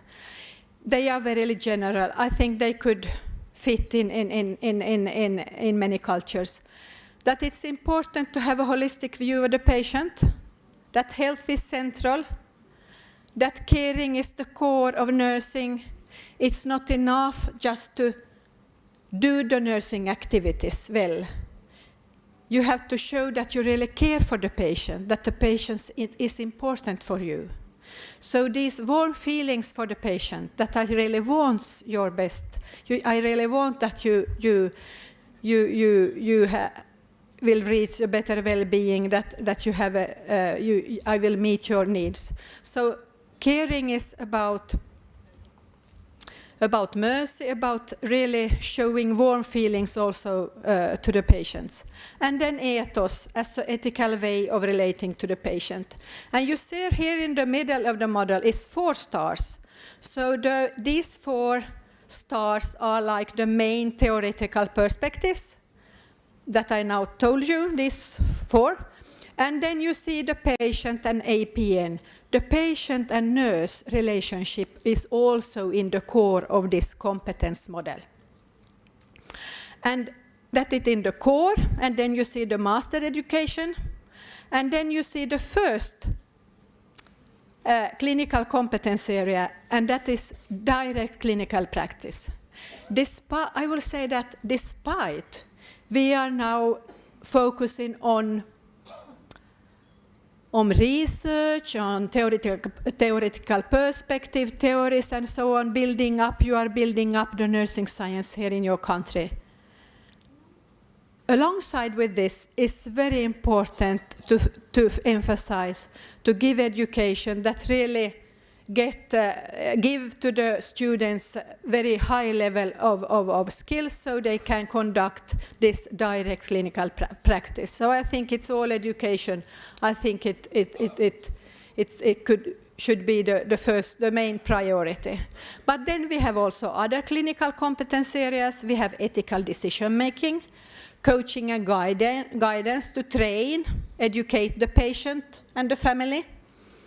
Consultation. A very skillful nurse can be a consult for another colleague or for a young doctor. Collaboration skills, case management, research and development, and then leadership. We don't have time to go further into these competence areas, but you can find it in my book published by Springer. So about outcomes, for example, this research from International Journal of Nursing Studies Advances 2 years ago. They looked at the effectiveness of the role of advanced nurse practitioner compared to physician-led or usual care, a systematic review. And very shortly about the systematic review. Only 13 randomized control trials were included in this review. And you see that almost all trials reporting that care from advanced nurse practitioners led to positive effects on patient care and service outcomes, including symptom severity, physical function, satisfaction with the care, waiting times, and costs. All these indicators are very important for the healthcare system, for an effective healthcare system, for the patients. So very good results. So what do you think about this? What are the main outcomes of nursing research? How to describe the main outcomes of nursing research? I think my time is running, so I will be very quick here. So enhance patient outcomes. Increase recovery rates, decrease mortality, improve quality of life. I think Tora will say something about decreased mortality. And then improved healthcare policies and procedures, advancements in nursing education. That is one main outcome of nursing research. And development of new interventions and treatments, innovations, promotion of interdisciplinary collaboration. And this collaboration fosters a holistic approach to patient care, which is very important. And then by research, we contribute to the nursing knowledge base. So overall, you see that the final sentence there. So, what do you think about this? Are these true? You know, I tested the ChatGPT. And what I think we can discuss is then maybe tomorrow. I think there's a very good summary. Very good summary. This was from ChatGPT. So I think we have done research now in the Nordic countries, in nursing science, in Utrecht, and in 40 years. And ChatGPT just gathered what is published in English. So I think here are no details and no references, but there are like main topics. And I think that if these are our main outcomes also in the future, I think we will have a bright future. So a sustainable development, how for you here in Kazakhstan? I think well-educated teachers, supervisors, and researchers in your own nursing discipline is a part of a sustainable development, a strategic nursing leadership in clinical field education and research. And the cooperation between these nursing leaders, I think it's needed. Cooperation between also your universities, not working alone, maybe supporting each other. Then you can reach more, you can do more if you are like sharing the tasks and the responsibility and the same ideas. And then funding for nursing research is important. Mentoring programs, I think, could be a possibility for you.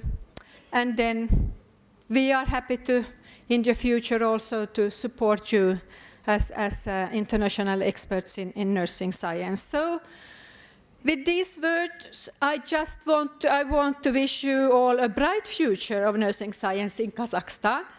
And I'm very impressed that you have a great interest in developing. So if you are coming to this conference, so then I think we will meet in Aberdeen in Scotland, and then you can learn more about advanced practice nursing.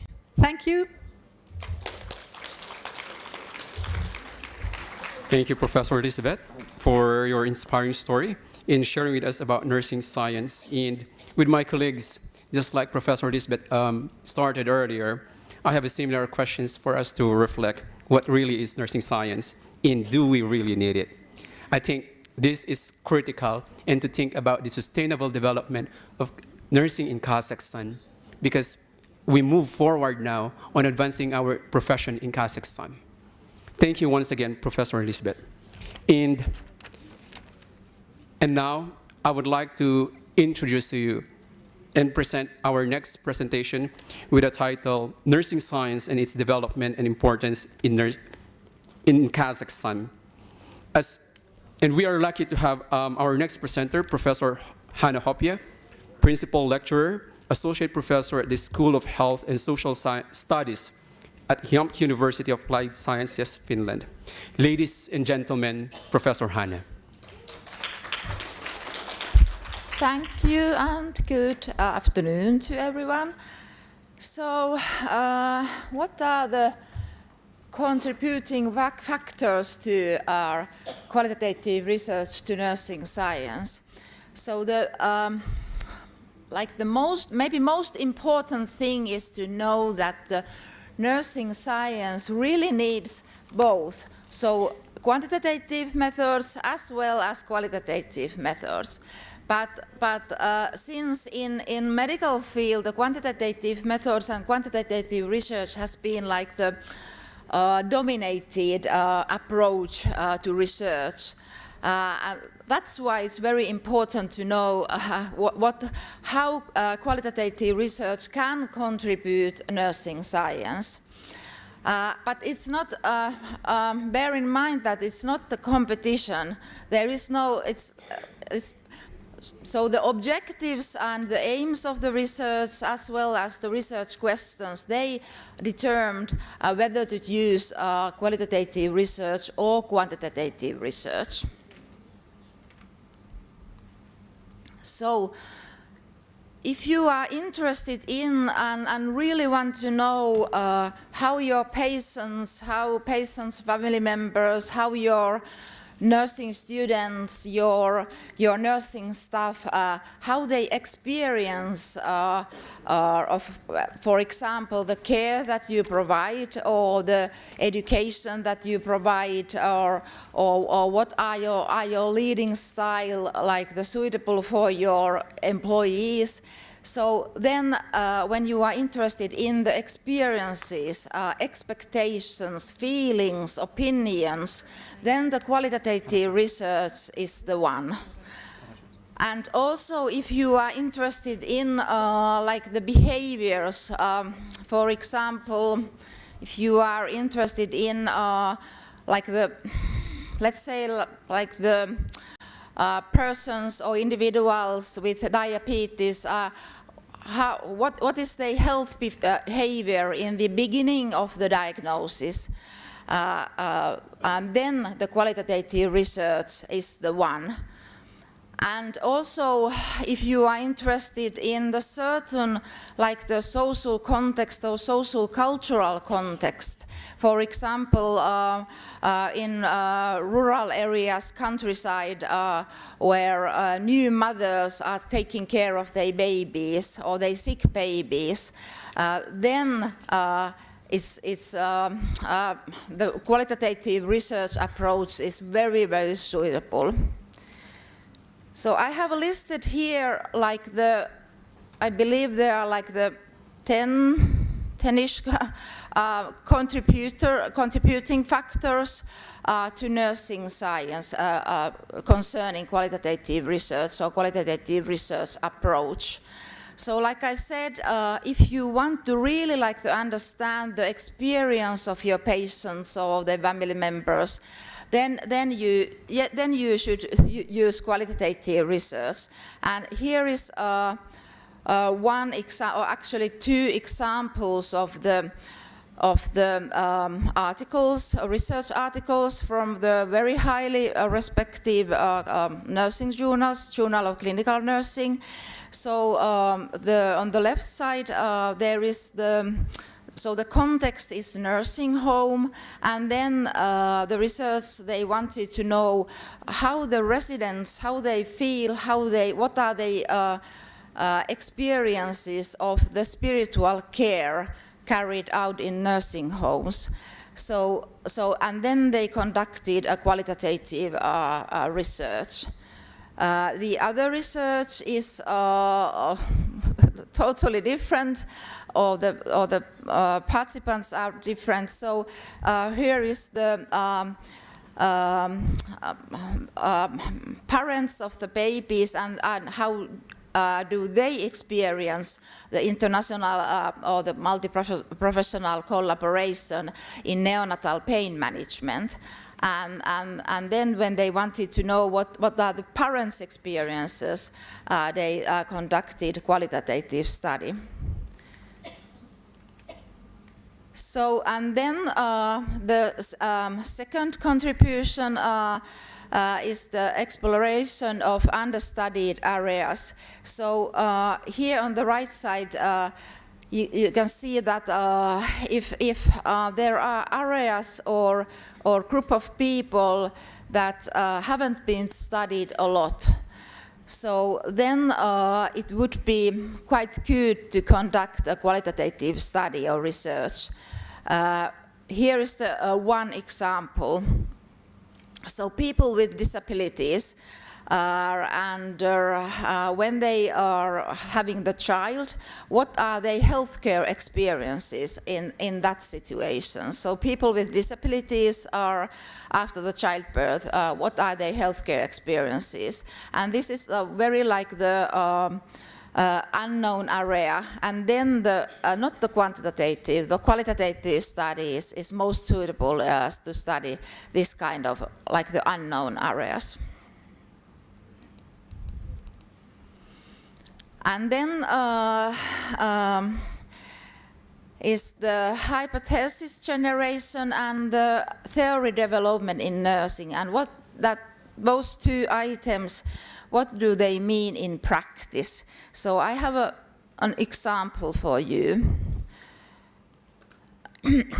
So a long time ago, like Lisbeth says, we have like the nursing science in Finland for 40 years, but like the 25 years ago, our emeritus nursing science professor, she was very interested in to find out young people with diabetes, why there are some young people who are really taking care of themselves and young people with diabetes who are not taking care of themselves. And actually this started from the very like the clinical question, because she used to work in the pediatric ward, taking care of the young people with diabetes, and then she wondered, what's the issue here? What's the problem here? Because, like I said, some young people, they really treated well regards to diabetes treatment, and others they ignore all the advice and so on.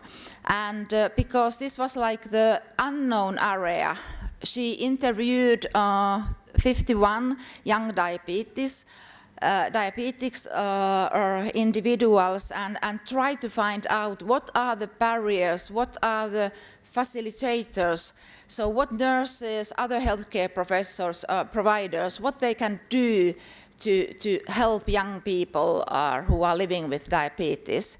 And after that, when she knew the answers from the research, then she developed an instrument to measure the compliance of adolescents with a chronic disease, not anymore diabetes. Now she added more diseases. And note that the compliance is like the old-fashioned word.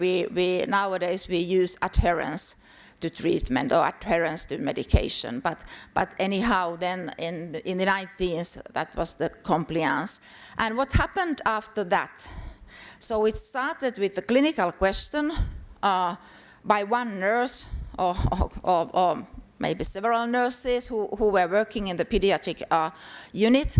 And then they interviewed our patients, and after the results, they developed or created an instrument, and then they developed a theory. So a theoretical model of compliance nowadays adheres to young diabetics. So, and without the qualitative research, this wouldn't be possible.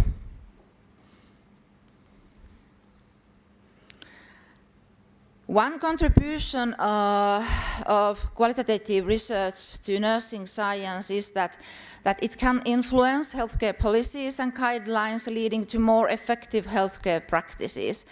And here are two examples. For example, on the left side are Spanish nursing scientists. They interviewed patients and their companions, so I think they are family members or friends and relatives, about the, how to participate in their own, how to participate to increase the patient's safety. And then based on the results, they created policy and practice recommendations. And this was a qualitative study.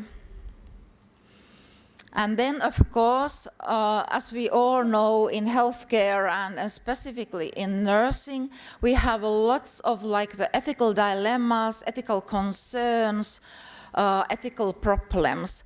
And with the qualitative research, it's maybe a little bit easier to find those out. For example, I myself conducted quite a long time ago a study with the pediatric oncology nurses, and they kept the diary of their daily work, and they tried to wrote on the daily basis what kind of ethical concerns they are facing, like the weekly, monthly, and I analyzed those diaries, and there was a huge amount of ethical dilemmas in the pediatric wards.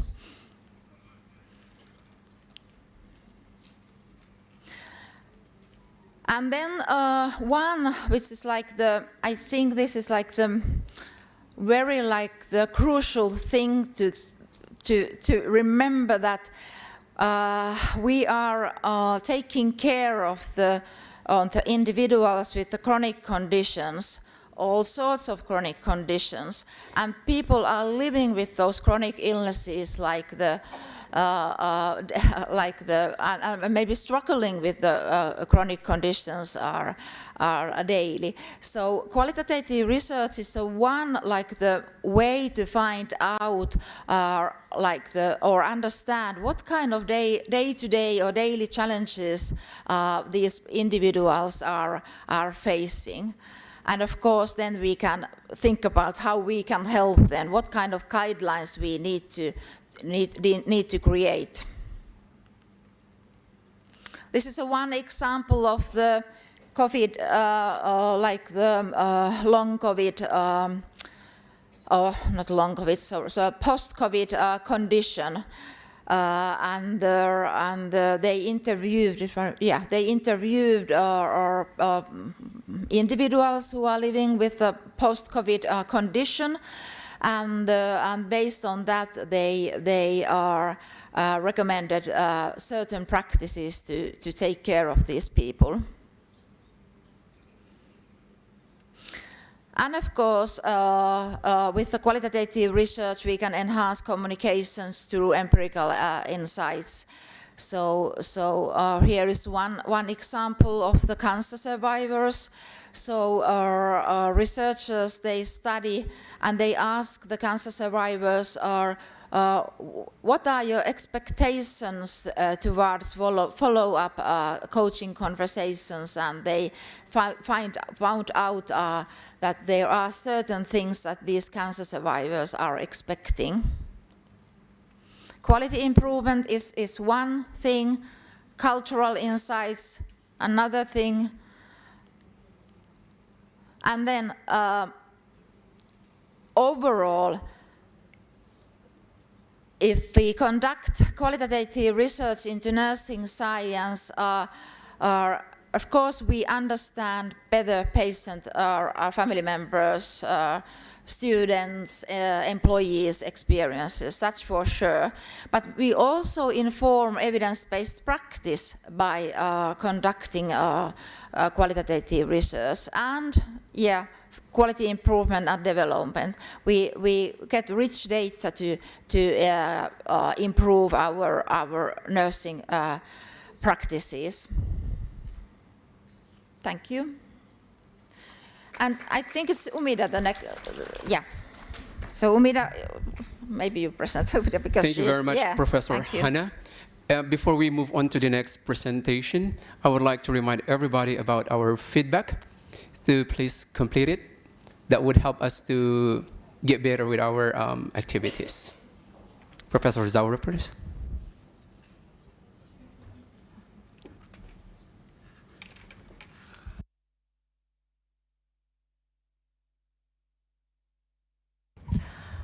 Следующее в рамках данной секции. The next speaker in frames of this session is Umida Khojakulova, Assistant of the Department of Emergency Medicine and Nursing, South Kazakhstan Medical Academy. Qualitative research in nursing, challenges, barriers, conducting qualitative nursing research in Kazakhstan. Please, floor is yours. Good afternoon. Qualitative research in nursing help to enhance the practice, caring, and develop nursing profession. It is one of the essential database and evidence-based practice. Unfortunately, nowadays in Kazakhstan, there are several barriers and challenges that we're facing. First of all, is the lack of the resources. It's the limited financial resources, information. We don't have the full access to information. Also, the low level of the awareness, the small number of the publications, and limited access to the actual relevant information. Bureaucracy also one of the challenges that we are facing, unfortunately. And in the result of these problems, most researchers will be discouraged to start even the research, and it brings to a big barrier for the conducting the research itself. Insufficient understanding of the research also will bring to the failure in the research. What barriers do we have in qualitative researches? As it had been already voiced, is the language barriers. The language competence is one of the problems that we are facing in Kazakhstan, because most of the databases as well as the publications are in foreign languages. Sometimes barriers might be the absence of the assistance and support from the managers. Cultural differences also is one of the big barriers, because we have different values between different regions, even internally inside Kazakhstan. Importance of qualitative researches for the development of the nursing, of course, it will bring to the enhancing and increasing the level of the practice, because it will help to develop effective and innovational approaches, justification of the decisions and making balanced decisions in further nursing practices. How we also in the future we can influence on policy making in nursing. It could also influence on the nursing care. During the nursing care, we can actually influence on the satisfaction of the patient. We can accept the feedback, which will also help to establish the communication between the medical facility and patient.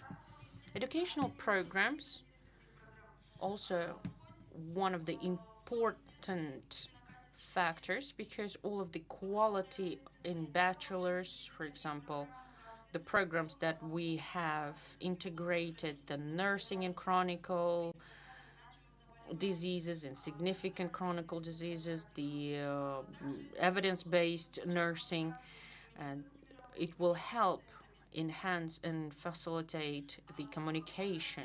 The role of the qualitative researchers in the development of the nursing, it will support the increase of the quality of the care. It will help identify the innovations and development. We could also integrate the innovations and development and new techniques, because it will help to identify new approaches, new techniques, new methods, which in turn will develop the profession and science itself. How exactly we can enhance the quality? Through researchers. First of all, we need to analyze the needs. We need to know what are the expectations, and then we shall try to meet those expectations. Then we should think about development and implementation of the strategies, which will also bring to the increase of the level of development. We also need to measure the efficiency of the researchers and what can we do better. The examples of successful qualitative researches, for example, the patient-centered care, analysis of the nursing, the strategies of the satisfaction of the patients with the care, methods we used, interview, analysis of the documents, recommendations on the conducting the qualitative researches in nursing in Kazakhstan. First of all, we need to create the network. If we will actively cooperate internally, in universities, at universities, in the country, in the region, it will allow us to cover the wider range of spectrum. And we can also use the researchers by adapting the results of the researchers to our own practice. Also, we need to eliminate the bureaucracy in our sphere. Perspectives and further development, we're hoping for the cooperation with other facilities, organizations, and we would like to also increase the financial resources allocated for the research. Thank you for your attention. I would like to extend my gratitude for opportunity being here, for organizing this event. I should say that nurse is always need to identify all of the needs and risks that might occur during the care and treatment. And we also need to know what skills are needed for nurses. Allow me to compare our project with the nursing. The coordinator of the project, before launching the project, started identifying the needs, the problems, challenges, what problems could happen if we're not going to deal with them now, what in the future we might have as a result of neglecting the problems, what universities are present in the market, let's say. And this was something that gave us emotions, and thank you so much for those steps that you're taking. Thank you, Umida, for this presentation where you have analyzed qualitative researches and you have touched upon problems and questions and issues that we have in Kazakhstan. Those are the problems that are the reasons of for the limited number of the qualitative researchers. The next floor. Allow me to give a next floor to Aizat Sidahmetova, head of the Department of Emergency Medicine and Nursing, South Kazakhstan Medical Academy, Kazakhstan. The topic of her presentation is formation of professional competences based on scientific research. Good afternoon, dear participants and colleagues, allow me, on behalf of all of us who are here, to extend my gratitude to Zare Ulpanova, managers of Medical University Astana, for organizing this conference. I think this conference is impressive, remarkable. Every single person will take away something from here in order to implement it in their facilities and organizations. Siraj said that we are family. All of us who are in AccelEd, we are the member of one community, and I hope that our cooperation will continue, and all of us will take away certain skills and practices as well as competences. My presentation is named The Formation of Professional Competences Based on Scientific Research. It resonates with the name of our conference, which is the Trinity of Nursing Clinical Practice, Research and Education. If you will remember all of the reforms that we have started many years ago, and when we were asking ourselves how nurses going to conduct researches, what will be the differences from the classical researches in medicine, because most of the researches were done by doctors. There were lots of issues and questions. Most of them are solved step by step. I think many medical nurses right now are, I think many nurses are conducting researches, collaborating with us, and together with the education we collaborate effectively. All of this starts from the education activity. Lots of things had been done in all of the educational programs and curriculums. There had been lots of amendments, and before that we had educational programs and curriculums that were designed together with our Finnish colleagues, and Johanna was visiting so many times. We were developing together. We are so grateful for your work, for developing the competence-based approach and being oriented to the resultative approach. Before, our education programs were a bit different. Currently, we have introduced a lot of modern education technologies into our curricula, PBL, our RBL, project-based learning, team-based learning, modern education technologies introduced in the universities. As for AccelEd project, although it's about master and PhD courses, we've started with introducing changes into the bachelor course. We've introduced the theory of nursing, and as a result of a master class in the very beginning of the project. In master curriculum, we've introduced the service design approaches, qualitative research. Before, quantitative methods prevailed, systematic reviews, how we should carry out them. We've also learned this and introduced this into our curriculum. So what were the outcomes of the project? Service design, research was carried out, training, and then we've launched our own research. We've introduced a lot of issues the nurses were interested in.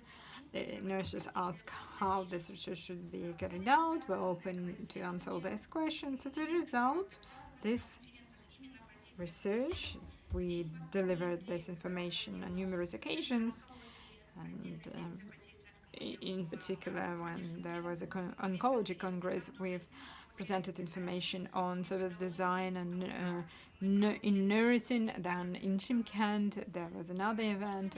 We also presented this information over there. Senal summary atlas team. We've learned how to use this. We have skills in working in this database on these platforms. we were given the access to CENAL.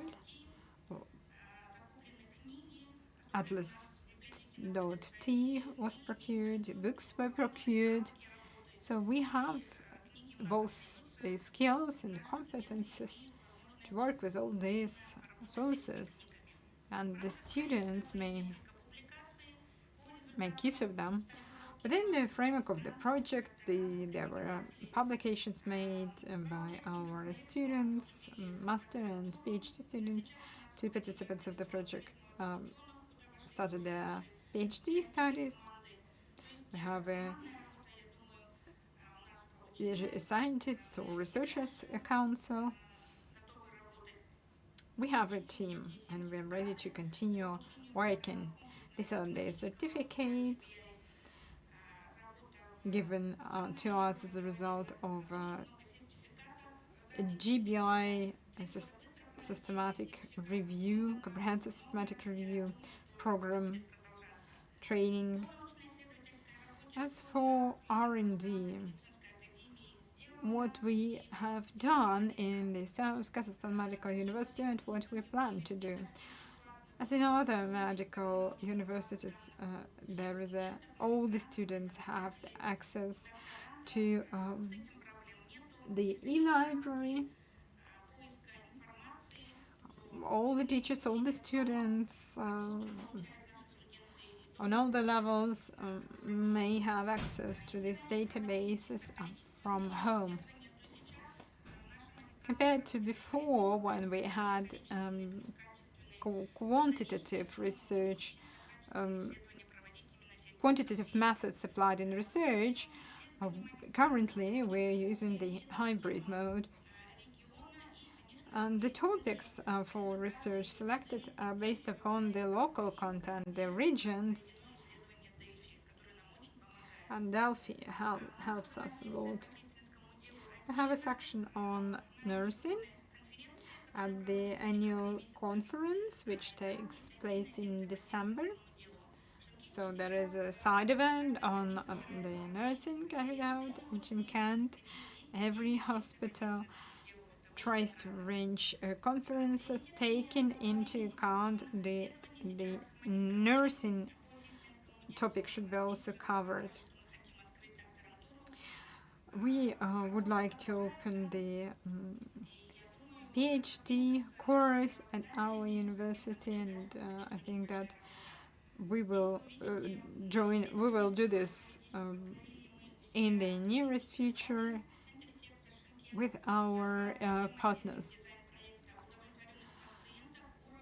So this is what we have introduced in practice, service design, and this is the project about service design in the heart center of Chimkent. The results of this program were very useful, both for the patients and for the nurses. As for the activities carried out right now, so we do arrange them jointly with the nurses practitioners who have graduated from the bachelor programs. These are the results of the works of our master students in Atlas.Ti. These are parts of their thesis. Master students and teachers love this software. Anyway, they need to advance their skills in using Atlas. To applied bachelor program, the nurses write a master thesis bachelor program, and here again they have to write another thesis through the research projects. So nurses studying at the academic bachelor program, they carry out a team project, team research project. So if there are 10 students, we split them into, drafted the assessment criteria. A lot of time is devoted to selecting the topics of this research research projects. And we tried to make the groups of those nurses who work together, for example, in rehabilitation and area, for example. This is the results of the database searchers of the nurses. So they have developed the skill. This is every step they take, and you can see this from the screenshots. They introduce these steps in Trello. Everyone has access to it. The head of the school, the faculty, and the students. And in the end, they present their project, and afterwards, the results are presented at the conference.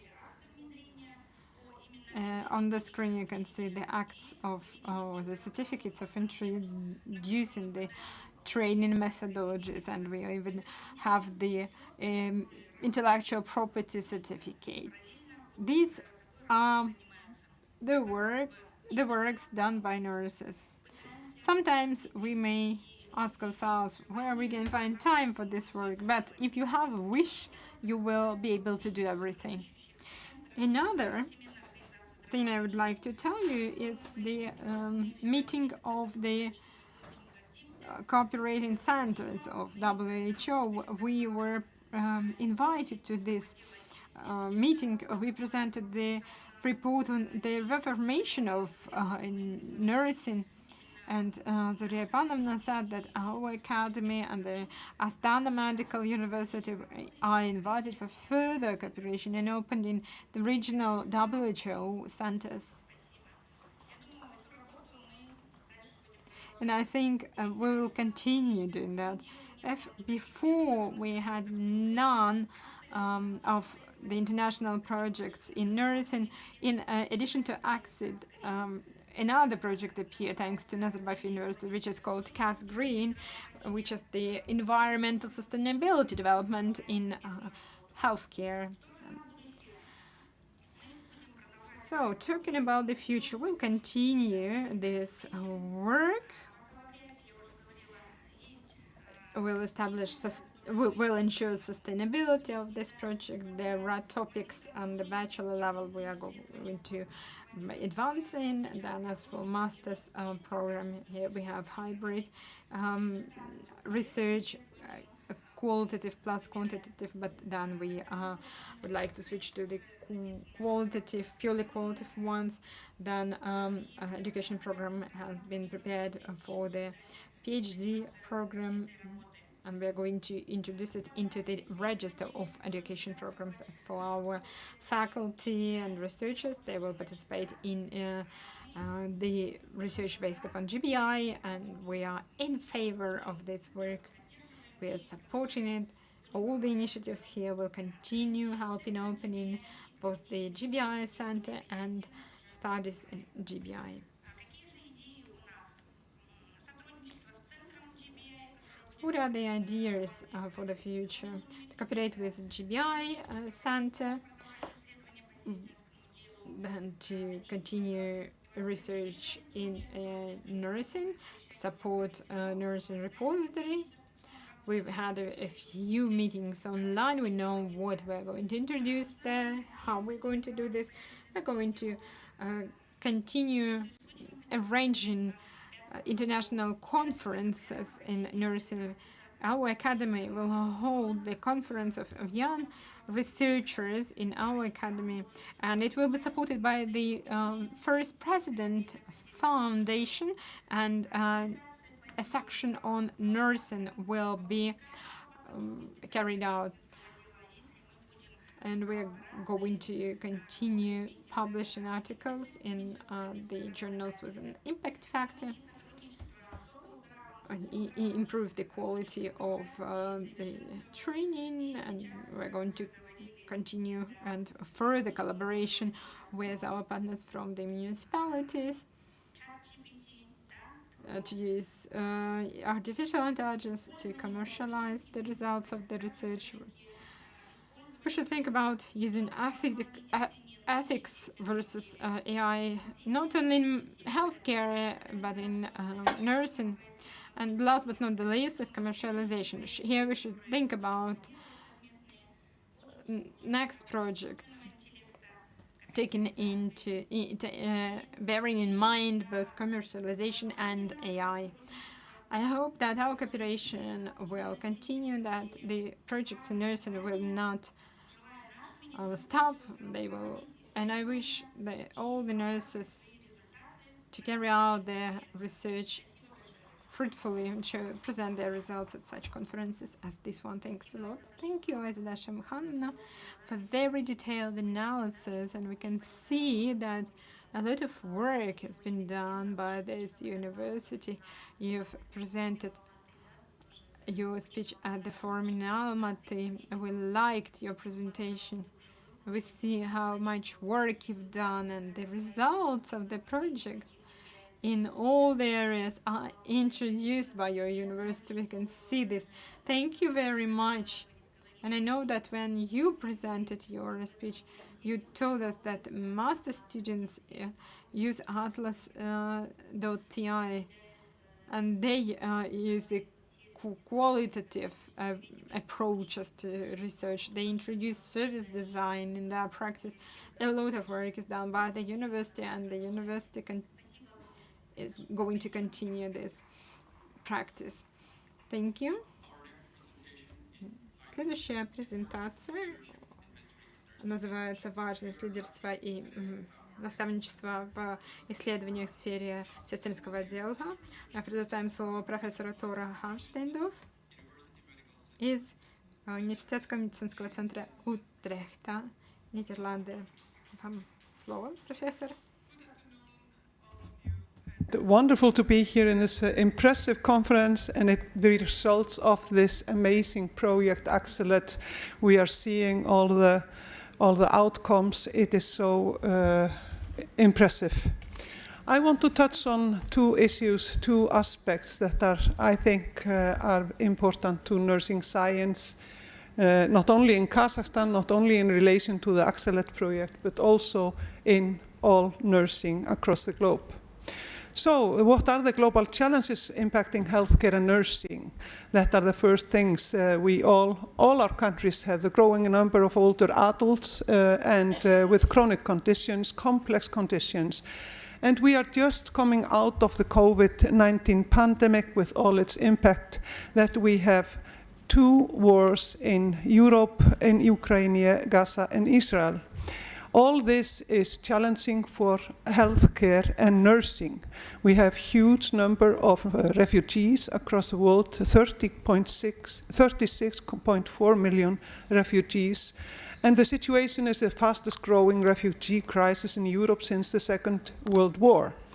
And this is impacting healthcare and global nursing as well.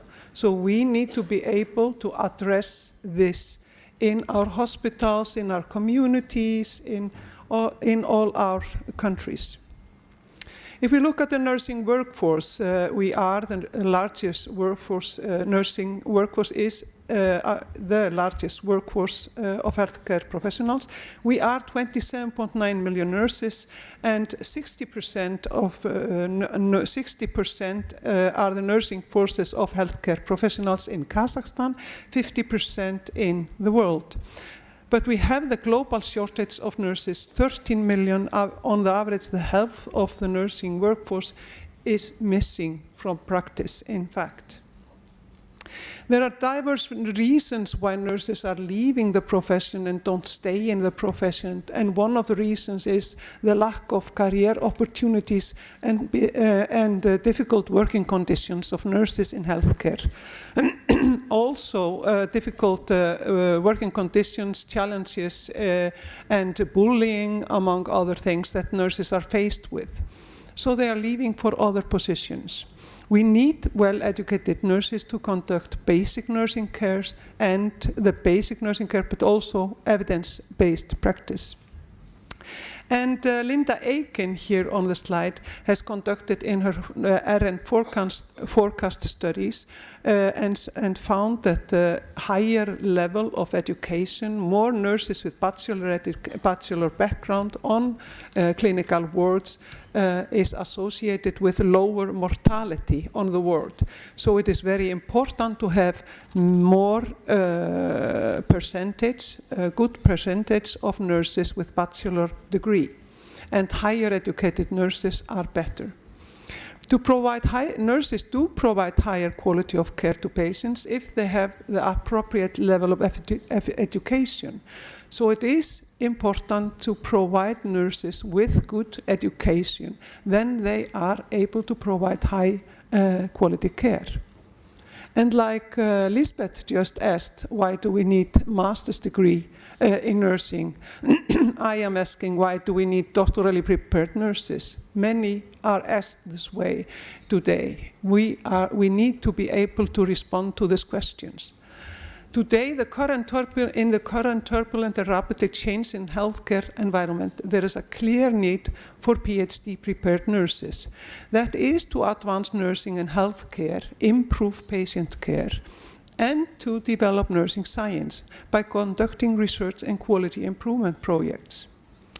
But we need PhD-educated nurses to teach the next generations of nurses and nurse scientists. We need PhD-educated and master's-educated nurses to provide the education of future leaders of our profession.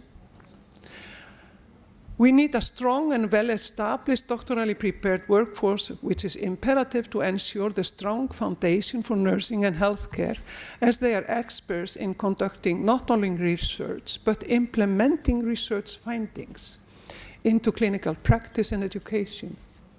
You know how long time it takes to implement research finding into clinical practice? This question is for you. Can you respond? Do you know that? Do you estimate? Do you have an estimate on how long time it takes to implement new evidence into practice? Ladies, the floor is yours. Joseph, Feruza, I'm threatening now. It takes approximately 17 years, ladies and gentlemen. And to implement the there is so much knowledge that we have been developing through these 30 years. I finished my master's degree in 1993, 30 years ago. And not only since then, but in these years, we have been developing knowledge. It is time to start to implement. We are implementing. We need to do much, much more of that. And I think the systematic reviews, scoping reviews, all these things that we have been learning in the AccelEd project are very, very important for that. So I am emphasizing the clear need for doctorally prepared nurses, but believe me, master's and bachelor educated nurses are important as well.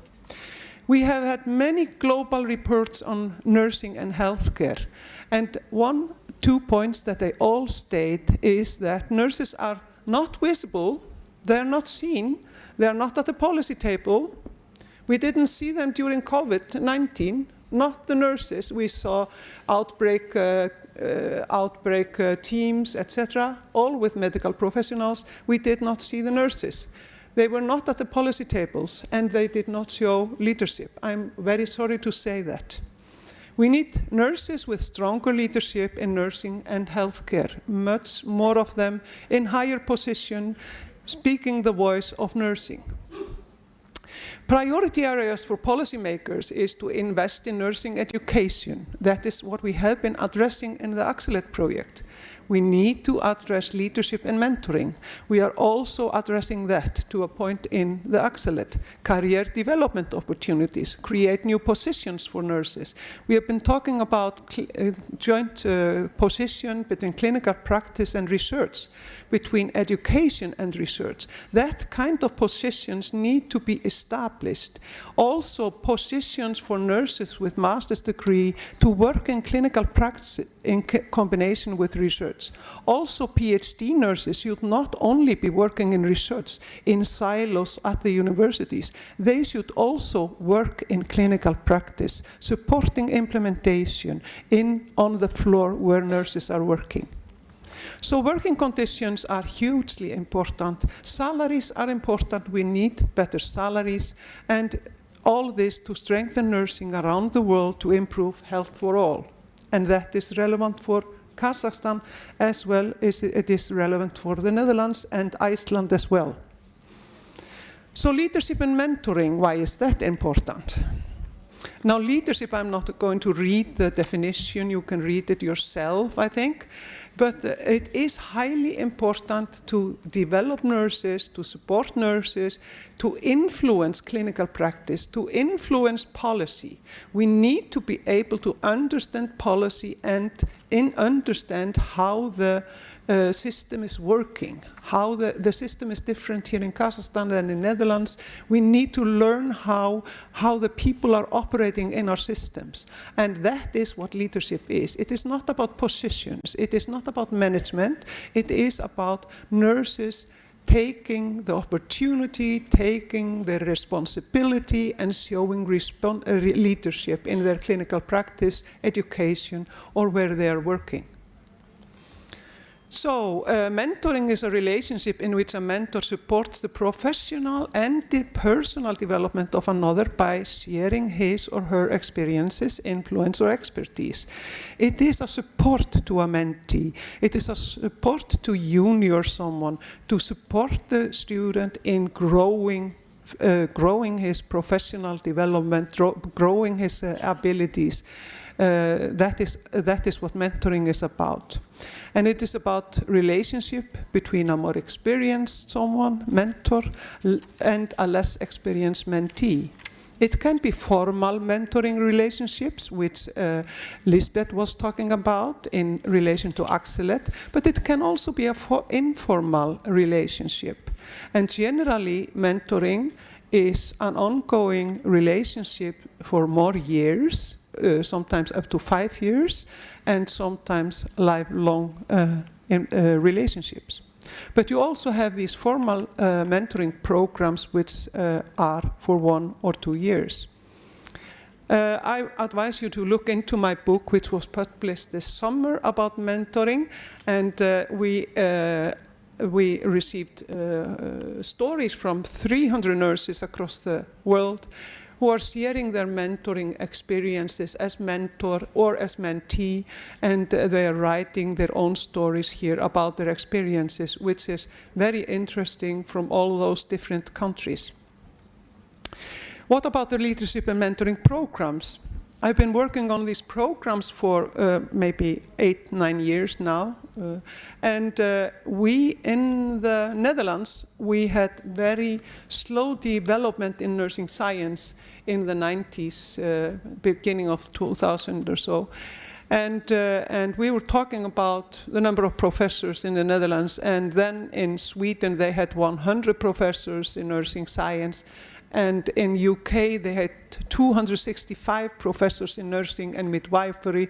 But in the Netherlands, we had 3. In Iceland, we had 15 with 300,000. So we thought this is a problem. We need to do something to support postdoctoral nurses, nurses who have finished their PhD. We need to support them into growing into professorships or growing into better positions. How do you do that?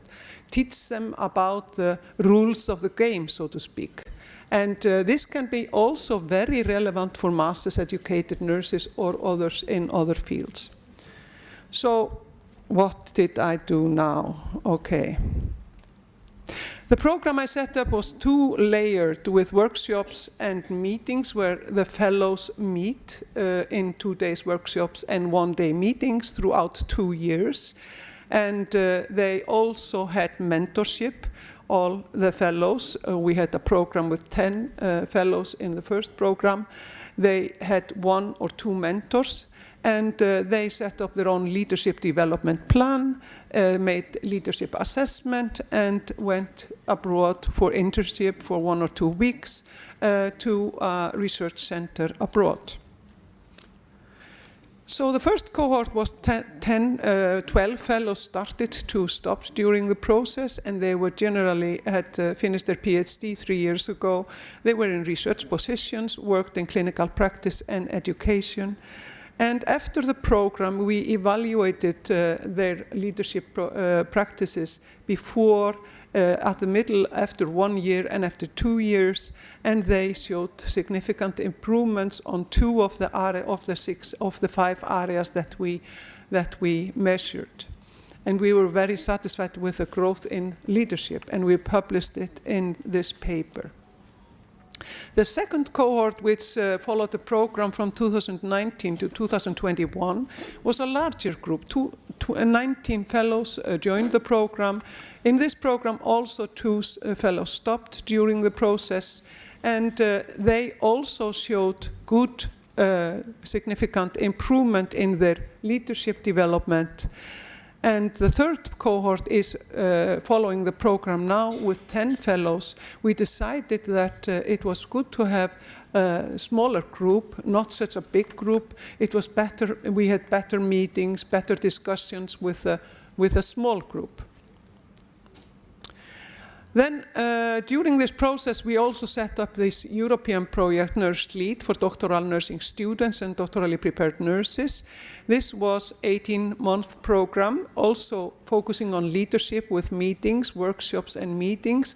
And this was an online program, conducted in 5 countries in Europe, and approximately 50 people participated in this program.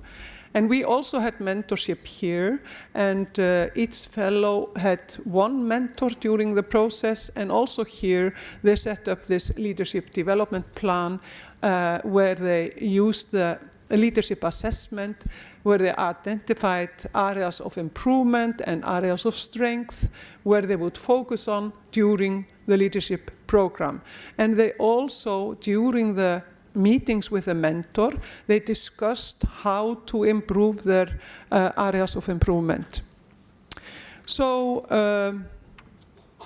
we conducted a focus group study on mentoring in the Nurse Lead group, and identified 5 themes, and concluded that mentoring supported the leadership and professional development of the doctorally prepared nurses and doctoral nursing students, and they all improved in their leadership and professional development. We also conducted small studies on the Nurse Lead quantitative and qualitative studies, interviewed 12 postdoctoral nurses, and evaluated all the fellows in their leadership and professional competencies, focusing on research. And they showed significant improvement in all of these areas where they improved their leadership and professional competencies through these 18 months. The qualitative study identified 3 main themes, which were improvement in leadership, and that focused on change in leadership. They improved how they led their teams. These were people who had teams, research teams, leading research programs. They improved they were insecure. They increased their confidence in leading programs and leading collaborations. They also kind of improved in contacting and strengthening their international collaborations. They also improved in professional development. They took steps in their own development, became more confident and more strategic in their choices. And they also talked about better balance in life and work. Satisfaction with the program was that they valued the mentoring especially, and they valued an online program which was very appreciated, and they also valued the international perspective of the program, being in contact with fellows and colleagues from other countries, which was very low threshold. People became friends, and so it was very kind of valuable to them. And these are pictures from one of our workshop meeting in Utrecht where we met and discussed things. Now, concluding then, due to the global challenges of healthcare and nursing, and also if we think about Kazakhstan and our countries, I think we need an increased pool of transnational nurse leaders who are well educated, with strong leadership for the range of positions and different fields in clinical practice of healthcare, education and research, which will improve patient outcome and quality of patient care and patient safety. The leadership and mentoring programs, the fellows' experiences matched with program aims, I can say for all the programs, they all showed improvement in their own leadership and career development and improved their focus in the research programs. They show strong personal and professional development, both as individuals and as a group, because they are, in the leadership mentoring program in the Netherlands, they are forming a platform, they are a group, they come together regularly, even though the program has finished. And the fellows reported on positive experiences of mentoring, both face-to-face and online. They developed trusting relationships with their mentor, and they report that mentoring contributed to their leadership and career development and supported them in developing research programs. We can say that it may have led to increasing the number of nurses able to conduct strong national and international research collaborations, because they really are strengthened in their ability to work and collaborate. And also collaborations with professional nursing organizations. We emphasize the importance of professional organizations, not only national organizations. We all have national nursing organizations like Paris here, and we have them also in all our countries. I think it is also important to go abroad, to look for international organization that is in line with your area of expertise, or where you think, oh, they have the same vision as I am having, so I will join this organization. It is really has had a profound impact on my career through my life. Increase and strengthen nursing research capacity in the participating countries. I really think the spin-off of programs like this is that people are more open to collaborations and working together. And I think that is also what we have been talking about, the whole AccelEd project. We need to collaborate, we need to join collaborations, we need to also show some leadership and support other nurses in their mentoring. And I want to tell you that we have now in the Netherlands 20 professors in nursing, which I think is a very good development. I am not saying it is effect of our program, but it is kind of, I am sure, and I've talked about this with my colleagues, kind of the discussion around this program and kind of spin-off effect that you have. And because now grant organization, I had a meeting with them yesterday, they want to continue with this program. It is supported by the grant organization of our country. So please look into these opportunities. Use this material. Let me know if I can support you if you want to do something like this. This is really important, has been important for the Netherlands, and I think is important for many other countries. So I think we have addressed many issues today, and thank you so much for listening and the nice attention. Thank you. Thank you very much, Professor Thora. And I think the leadership and mentorship topic is critical in developing the next nurse Kazakh in Kazakhstan, the nurse next leaders in Kazakhstan, which is also critical in developing the nursing science on our country. I think we are over time, 2 minutes before 3:35, we should have a break earlier from 3:15. However, we started late, so I think we need to agree now on our break. But Professor Zaure, you may say something.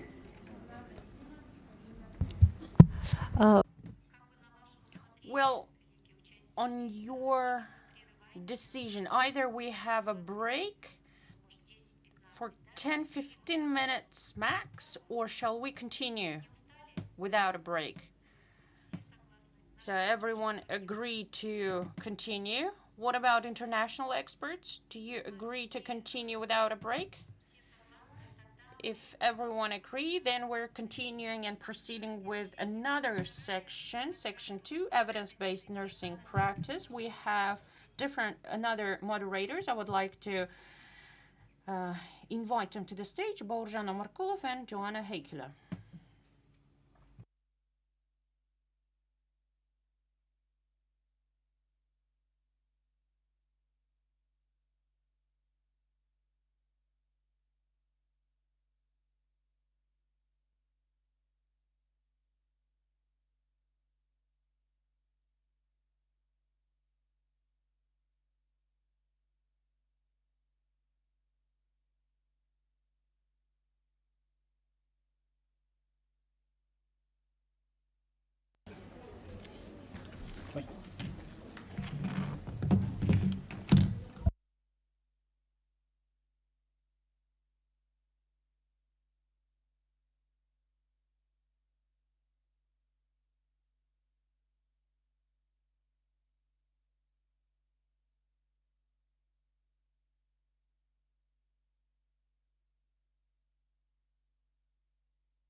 Уважаемые коллеги, Dear colleagues, we are continuing our conference with proceeding section 2, evidence-based nursing practice. Here, presentations will be around clinical practice, the best practice in nursing, effective nursing care practices, challenges in implementing evidence-based methods, and other problems.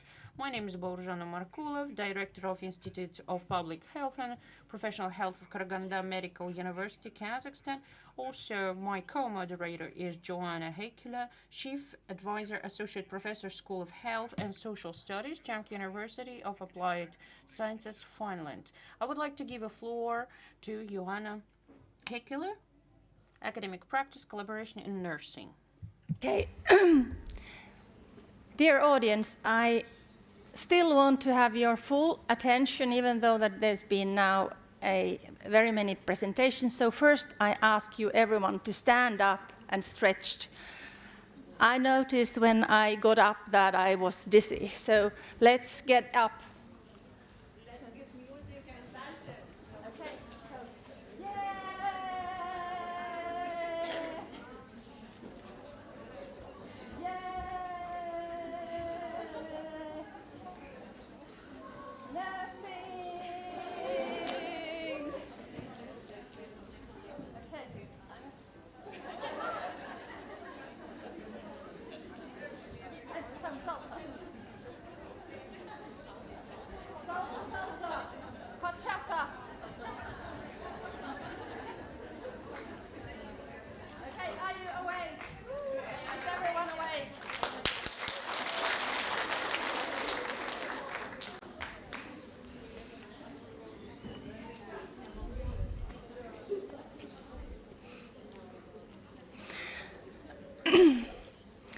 So as dear Professor Fagerström said, nursing is for health. So sitting is dangerous and unhealthy. So we need some exercise for our health and have the blood circulating. So now we go to the topic. I want to talk about the academic practice collaboration in nursing. And for me, it's extremely important. Nursing and nursing science needs the practice. And like Lisbeth was saying, practice is as essential as theory. And the research and the evidence, that is something where the university staff, the academicians, are the core. They understand that, but we need to understand the practice, the human being there also. So I want to talk about that. here are definitions. As I am a nursing scientist, I need the discipline. I need the domain of my field. Therefore, I have always concepts.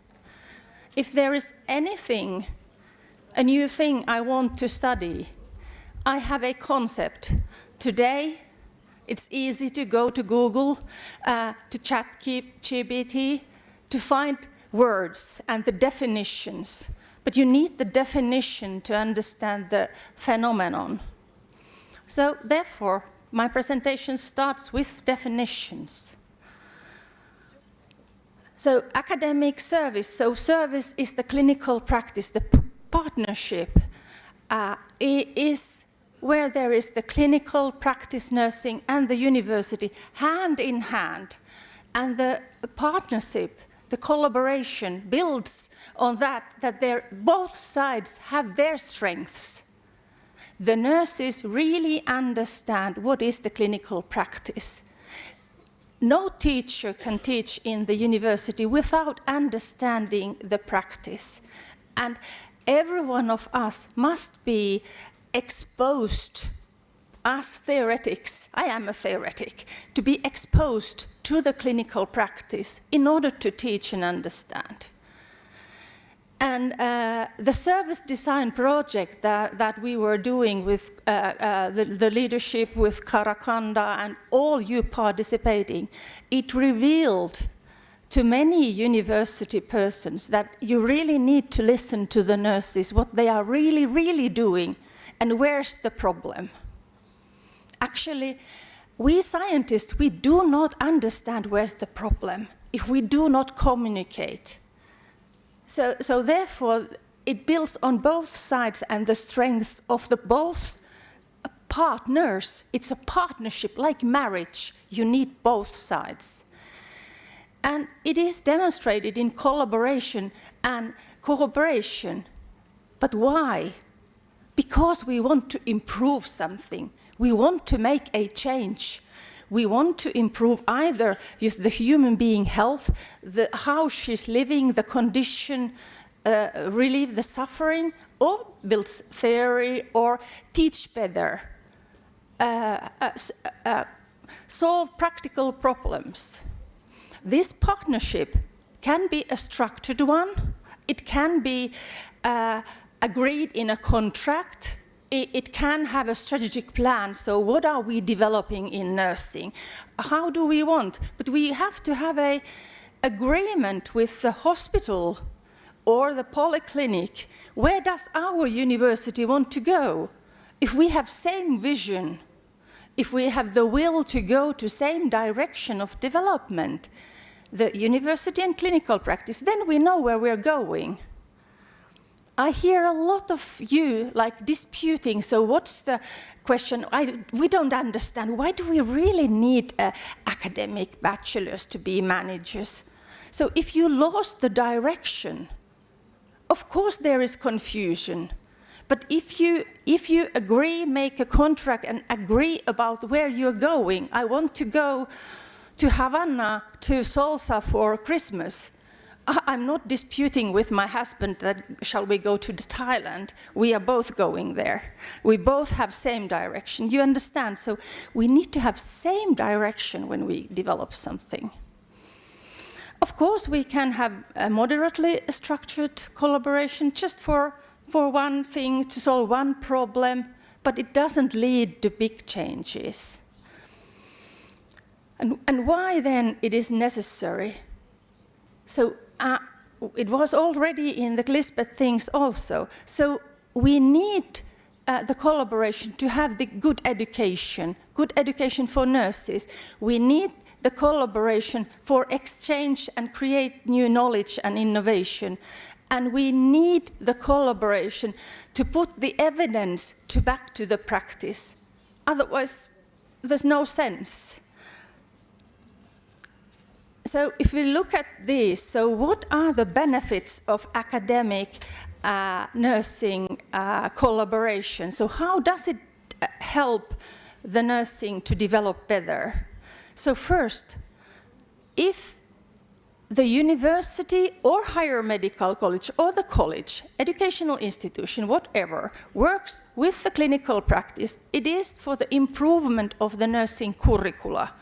So then the curricula will provide such competence that will correspond to the present needs of the employer and society and the future needs. Then second one is that it enhances the professional competencies and confidence of the students. So if the students see that you as a teacher, you know what is in the clinical practice, so the student is much more confident to go to the clinical practice and work there. If she sees that, okay, my teacher is up to date. And it's the same thing. If the nurse when she's mentoring the experienced nurse, if she can explain that, okay, why I'm doing this is because of this evidence-based guideline, then also the nurse student becomes a good professional. Okay, I have this mentor in my clinical practice. She knows all the same clinical guidelines as the teacher. So all this, then she will come and start to work at your department when graduate as a full professional, because she was sure that the teachers and the clinical practice was very good. Then 3, it fosters the culture of lifelong learning and innovation. So then all the latest research results are put to clinical practice immediately when you have this partnership. So you can contact your colleague, ask the question, or if you are looking for a topic for dissertation or thesis, you can call to your friend in clinical practice. Okay, we have here a talented student, would you have a topic? Actually, we did, for example, that same thing today, like yesterday with Hanna. We were writing to our welfare county nursing officer that, well, we have like 3-4 talented students from your hospital. Could you please arrange a meeting, because we want the students to do something which has meaning, some improvement meaning. So we want to discuss the topic before starting anything. So not just to like invent, okay, it's nice to know something about knitting. No, no, no. Okay, then 4, strengthens the evidence base for nursing practice. So, of course, it disseminates, it generates new research findings. So that is also a very important this. That you practical nurses are here today, it is strengthening the evidence base of nursing, that how do we use the research. And of course, the biggest thing, what was the Sigma Theta Tau president, what he was saying, advancing leadership and advocacy, you must have a voice, you have to stand, you have to jump up, yes, I will fight for it. That's what everyone must learn in nursing education to do, to stand up and say to anyone, you do not treat my patient like this is wrong, this is not going well, this is not what my patient wants, or I know a solution, I have read the latest research, I know what to do. Okay, so what did we do in this project? In the beginning, Ines, Mervanova and Hanna was doing a literature review on the international best practices. They took 10 years of the latest evidence, got articles about almost 1,000 articles, chose 40 of them, and then crystallized it to these 4 core domains. So you see, that is what is the role of the university, to read the 1,000 papers, pick up there the 40 most relevant, and then crystallize what it is. We do not need that mean that every single nurse must do it, but they must understand these things. So those that are academicians can do this. So you see there the 4 areas that were picked there. So what does international evidence show? What is characteristics of fruitful partnership? It's a shared vision and unity of purpose. So where do nursing go in Kazakhstan? You need to collaborate with your nearest hospital together with the educational institution to have a shared goal. And most of all, to have a shared goal for whole Kazakhstan. Where do you want the nursing to go? What is needed here and what is your common goal? The resources of sharing and collaboration, we heard just about the library, access to the literature, databases, and then it can be a mutual agreement or it can be voluntary. Okay, it's fine. I give you this, you give me that, so let's have collaboration and do not have money. I very often agree with a collaboration, so I benefit something and money is not moving. It's easier that way. 2, so there are many piloted, practiced, proven ways to build the partnership. So there is plentiful of you to adopt from here. First of all, you need the management and strong leadership. And you need to have the research training opportunities. You have to partner, you have to recognize the opportunities and monitor. Then structures, models. There can be research centers. Okay, now there is GBI affiliated center. So there are ways to have a solution. Networks, research reports, newsletters, leaders forums, many ways. We gave in the start of the project recommendations what to do to identify the clinical guidelines and implement them, to strengthen the Center of Excellence Center to transmit information, to create structures and processes how to share research, develop topics of nursing, and then to jointly prioritize what to develop, what is needed in society now and in future. So in the research literature, what can we find? We can find this kind of steps. So you can, every one of you can look at this and think which of the steps you are doing, which you could improve, how to go further. So identify common goals and priorities, have an agreement, either formulate, create a team to do these issues, have a single joint activity together, and then evaluate the outcomes. What did you accomplish? Like today we're evaluating 3 years' work. Communicate and disseminate, and then sustain and expand the collaboration. So, thank you for your attention, Rahmet. Kiitos. Спасибо большое, уважаемая Тора, что вы поделились. Thank you very much, Tora, for sharing your experience in research partnership, research and clinical practice partnership. So here again we are talking about Trinity of nursing, clinical practice, research and education. And on my behalf I would like to say that thanks to AccelEd project we moved further. We've received new evidence bases and new methods of education. Thank you for that. The next floor is given to Joldis Kwanesh.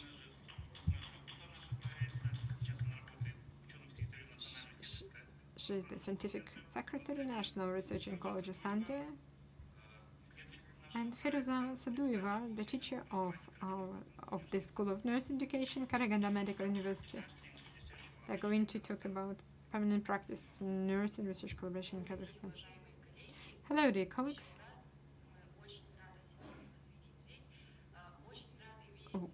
We are very glad to see you all here and to see some nurses which joined us in December 2021 when we started service design, when we started our offline events, first offline events. This is one of the indicator of the project sustainability, when we see the same participants at our events who supported and who participate in all the activities.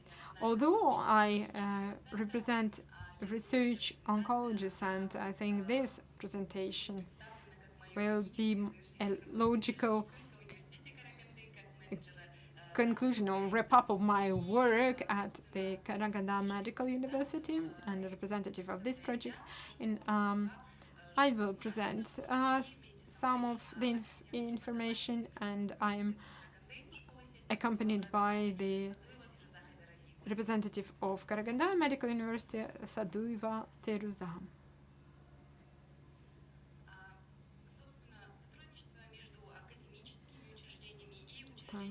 Cooperation between academia and clinical practice is very important to achieve the process of nursing and implementation of research findings in practice. The purpose of this report was to describe and analyze permanent practice in nursing research collaboration of Kazakhstan.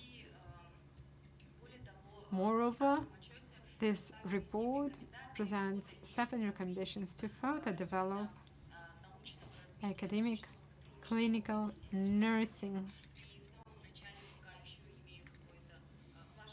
And I would like to add that this report is already posted on the AccelEd project website.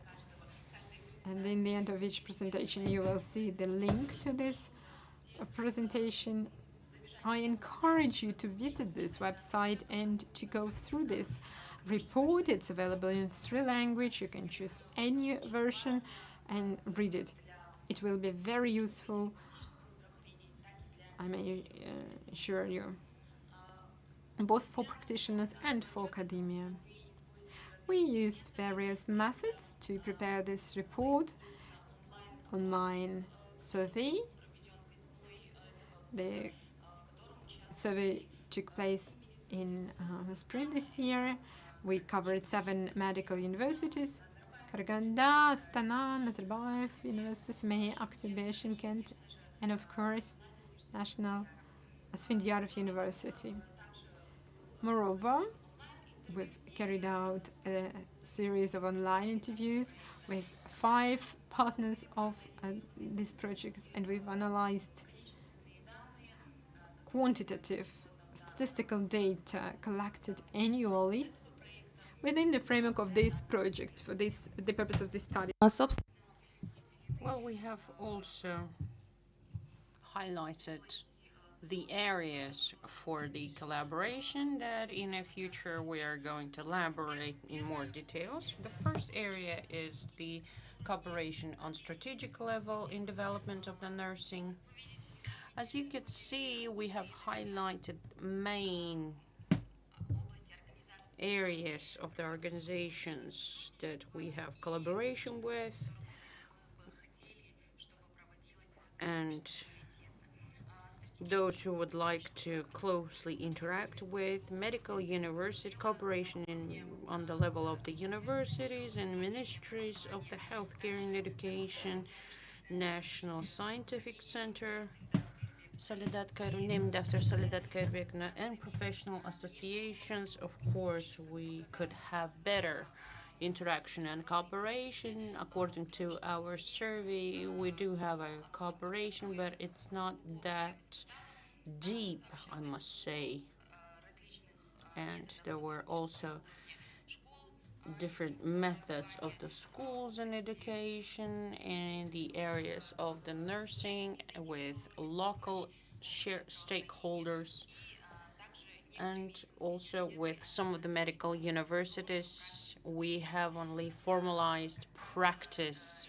It's just a formality, although it had been done on a local individual level, but officially it's not formalized. On this slide, you could see the current practice of the cooperation between medical universities and local stakeholders in healthcare.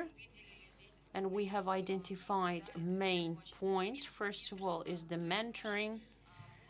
Our universities cooperate with practical healthcare in mentoring with 6 universities, with medical 6 universities and organizations. They already have this program of mentoring in nursing. Several of them had started the researches, several on the service design. Several universities had started this work, the cooperation during the dissertation for universities, development of the courses, the curricula. What I would like to also elaborate, nurses are included into the board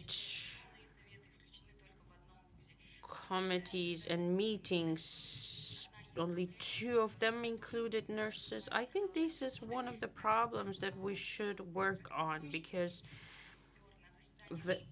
having nurses in service during the meetings where all of the topics, the dissertations and themes of the studies are considered and approved is important. They should be there. Nurses should be present. And we need to acknowledge that lack of knowledge is quite something that we are facing as well. I would like to give a floor to Feyza Hadralivna. Thank you, Zholduz Maratana. Dear colleagues, I would like to greet you and continue the next things that we were considering during this report is the potential study of the potential in medical universities. You can see on this slide the number of teachers. Of course, number of teachers will depend on the grants and scholarships that are allocated by the budget. So we have what we have. The only one thing that really makes us happy is that in medical university, 50% at medical universities, they are the ones who have nursing education. And I would like to highlight Nazarbayev University. 5 teachers in nursing have PhDs in nursing. And potential had been not only being measured by quantitative and qualitative measures and indicators. I should say that also researches that were conducted by the teachers in nursing were taken into consideration. In terms of the 2.3 working package, we have the systematic review training had been already conducted in GBI University in Australia. All of the teachers from 7 universities, all of the medical universities that had been mentioned before had opportunity to take these courses and implement all of this in their own practice. We would also like to highlight that the project gave opportunity and access to the database of SINAO. Unfortunately, in terms of the project, the subscription had ended, but I would like to say that Nazarbayev University continued this subscription. If we would like to develop nursing, we need to understand and acknowledge that this is the most important database, and we need to continue the practice of using this database. Despite the fact that only Nazarbayev University has the subscription, during the interview, several universities had mentioned that they have already allocated funds for renewal of the subscription, and I think that the number of the universities who have subscription to this database will increase. We have also evaluated the collaborative practices in nursing research, and I shall say that during these 3 years, the number of the publications on international and national level had increased, and I would like to also highlight universities that were actively participating in international publications: Nazarbayev University, Medical University Astana, Medical University Karaganda. The number of the scientific publications on national level also had been increased, and our researchers been publishing regarding the palliative assistance, regarding the health of the primary health care, the quality, life quality level, as well as the education. If we will elaborate on methodological approaches that have been used, and of course quantitative analysis or research methods do prevail, but we still had qualitative methods of research. We also had the reviews, but we didn't have the systematic reviews in nursing. If we will elaborate on perspectives of the support of the collaboration and the continuation of the practice, we need to elaborate on that more and consider it more. In terms of the working package 2.3, it had been already mentioned. There is a center of the evidence-based nursing. There is affiliated group GBI together with the Australian University. This center had been established in June 2023. It's quite new one. This group is dealing with the promotion and using the methods of the implementation and dissemination of the evidence-based data and practices. It's going to conduct systemic reviews, and it will use also methodology of GBI University. Our center has free access to the resources of the University of Australia. I would like to note that although this center exists only several months, we're already working in several projects. We work with the National Oncological Center that we had started working thanks to these events and master classes that had been conducted in the frames of the project AccelEd. And our manager works there as well, partially.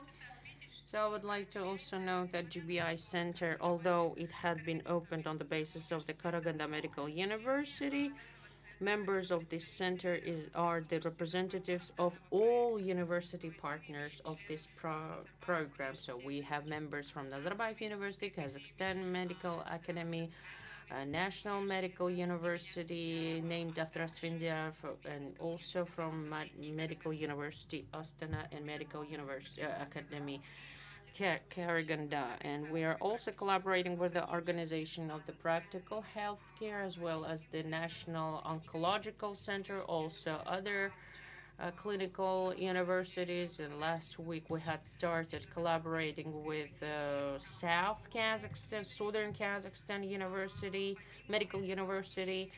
We also thank to the support and consultations from Hanna Hopia, who is the representative of the University Johnson South of Berlin. We have written protocol of the systemic overview, which is on the stage of the registration right now. As we say, inshallah, we are going to have a probation.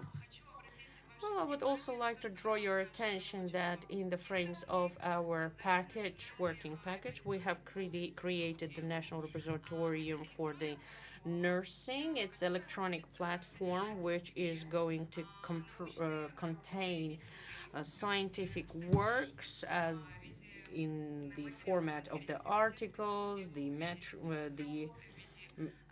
as the dissertations, thesis on the level of the PhD, masters. It was going to be open, free source for all over the, any person could use it from all over the world.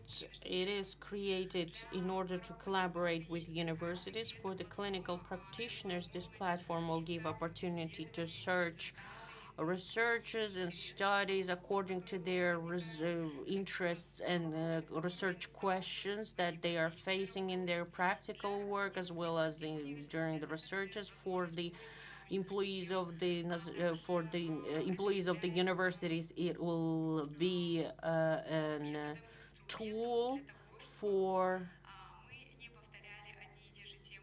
in order to not duplicate the researches, so that we could also decrease the level of the plagiarism and develop the researches in our field. We support the ethical principles, academic integrity, as well as transparency, all of this in open, free access. And we hope that the university partners who are going to collaborate with us will only increase. Now the next one is the recommendations that were designed during the researches. Those recommendations were designed on the level of the Ministry of Healthcare and Science and Higher Education of the Republic of Kazakhstan. We think that ministry should assure the support of the sustainable development of nursing, as well as supporting us in creating the long-term plan. So that is why we are demanding the grants and scholarships being allocated for bachelor's, for master's, PhD, but the most important is the bachelor's, because this is the foundation for everything.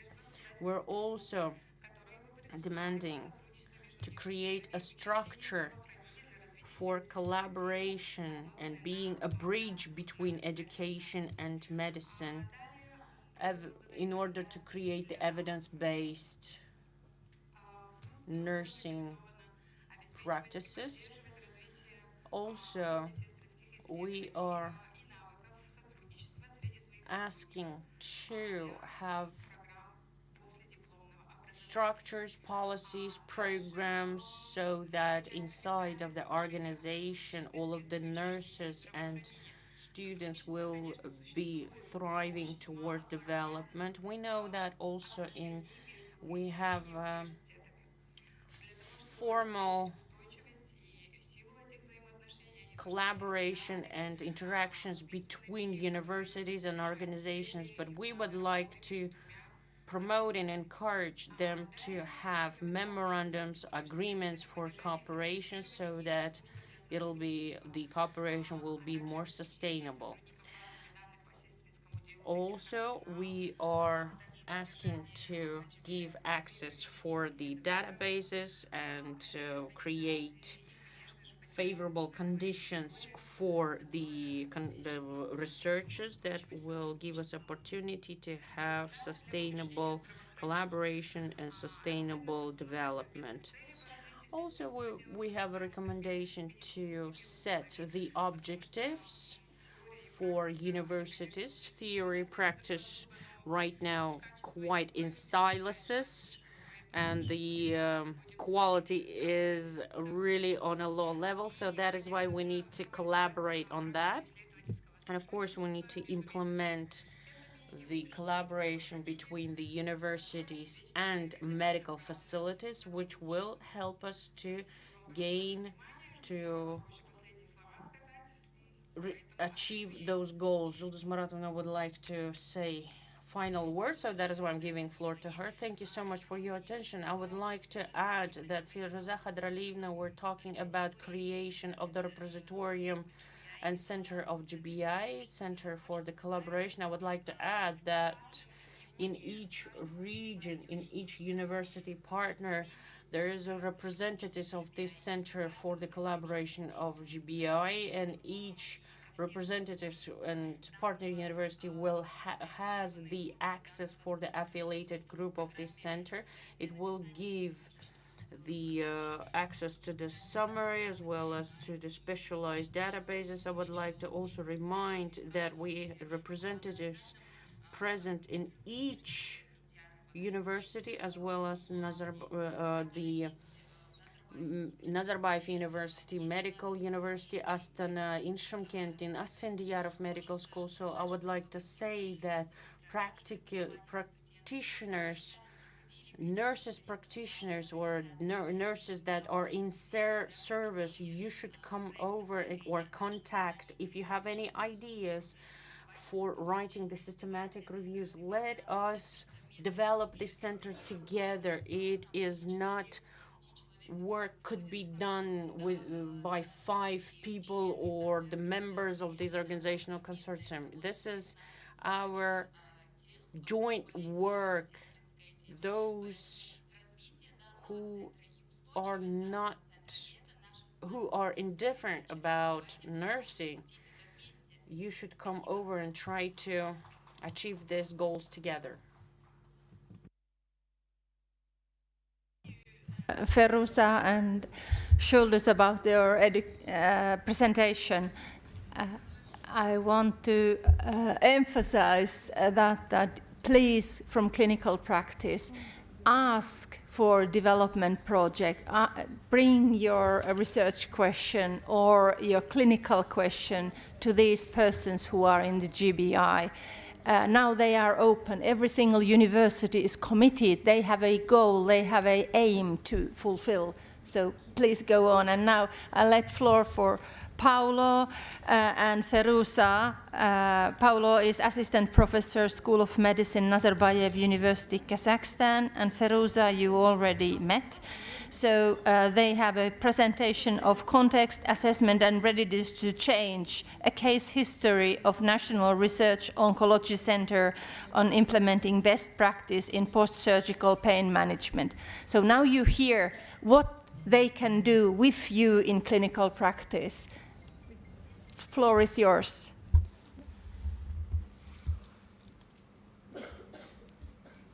Okay, I can see now. No. All right, okay.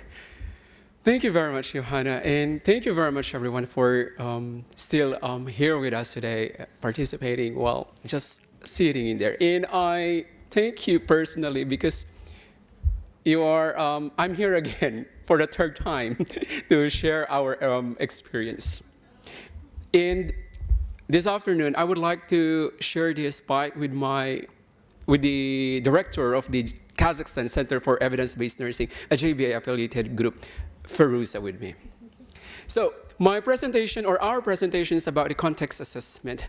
And this would not be possible without National Research Oncology Center. And they are here today, and I would like to acknowledge them. We have here Aynash and Jamila. So they are part of our team. Who earlier, when we were talking about taking a bold move, and there are the evidence of taking a bold move. So, without so much ado, the purpose of our project is, or the context assessment, was to analyze the context and readiness of NROC on evidence implementations with regards to post-surgical pain management. And on doing so, we utilize a JBA approach to evidence implementation. And there are 7 phases. First, practice area identification, followed by change agent identification. And third, which is highlighted in red, is context assessment. Eventually, 4th is baseline audit. 5th is the implementation of change. 6th, follow-up audit. And 7 is the sustainability. Initially, the practice identification was conducted in April when we had a webinar with YAMP in Astana Medical University, together with several stakeholders from hospitals and universities. And NROC identified an interest on collaborating with us to work on evidence implementation, specifically on post-surgical pain management. And then, eventually, we reached an agreement on the evidence criteria or evidence-based standard that we are going to implement on their unit. Eventually, we conducted another series of meetings through a change agent engagement. So we formed now our team, the members, or Jamilia, who is our internal facilitator and day-to-day leader. Aynash also, who is with us today, is our site supervisor.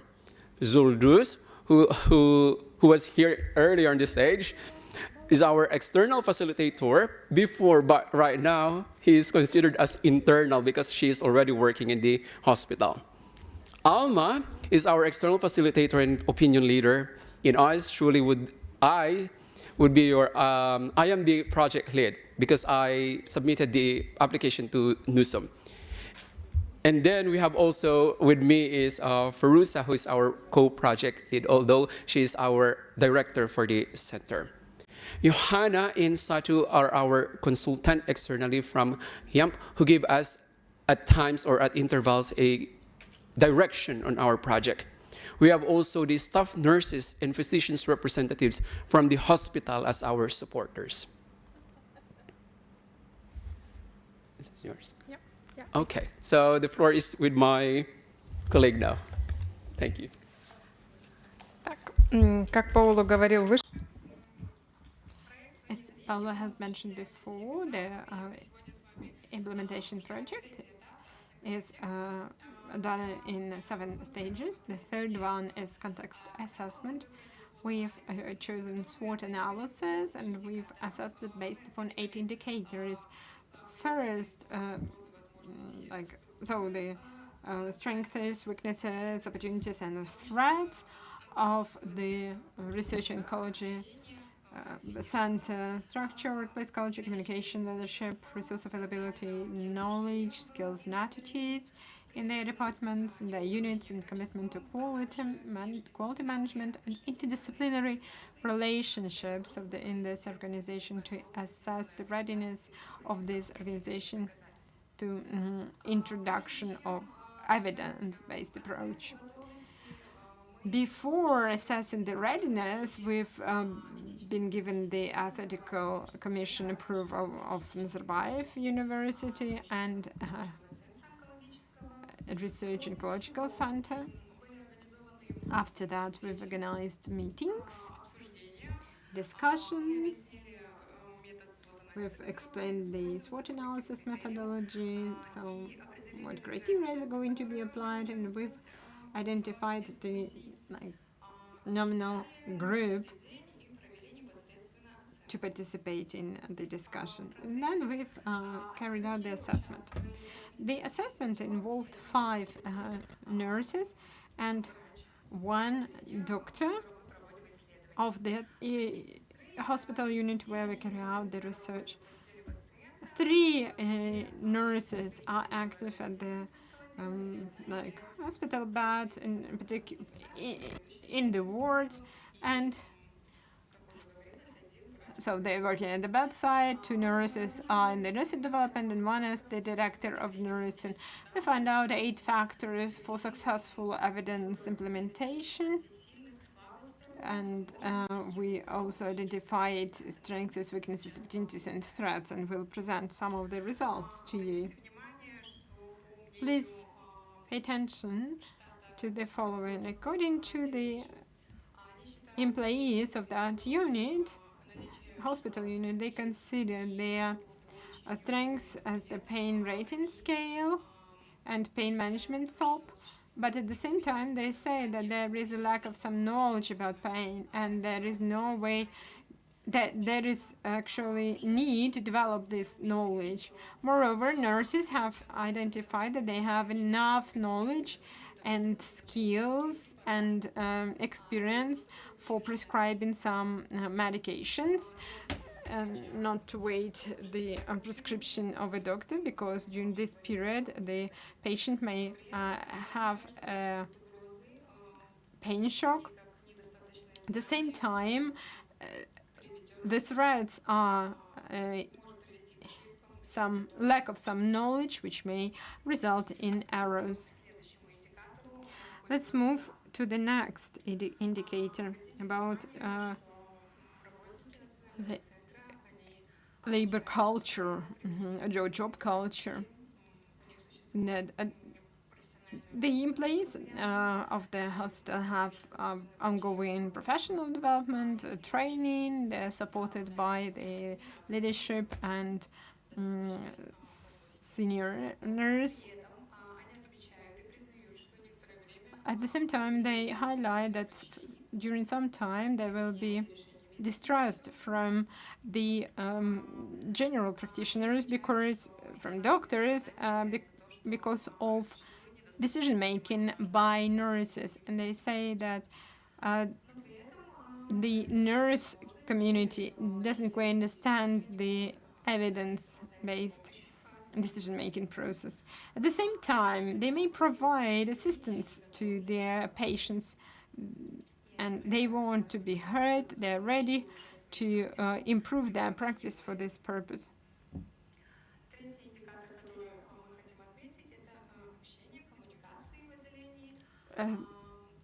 The third aspect is communication. The participants of the discussion noted that they have very quick system of communication. They use IT, but at the same time, the information coverage is very weak because of lack of time and too much workload on their shoulders. At the same time, they mentioned that fortunately their words are not perceived seriously, and they consider that there is a threat for nurses who are afraid of doctors and are afraid of expressing their opinion. And there is a threat that the teamwork is not quite strong. However, the workload is very high. These were the threats highlighted by the participants of our discussions. They propose various options for improvement, such as assigning one person for training in experience exchange, and to improve the IT system in the hospital. So I will stop on this, and the project is being implemented. It's on the stage 4, that's the audit, and during the next events you will hear from us about the results of the project. Thank you very much for your attention. Thank you, Firuza. That was a very interesting speech, and I hope we'll soon get more information about your project.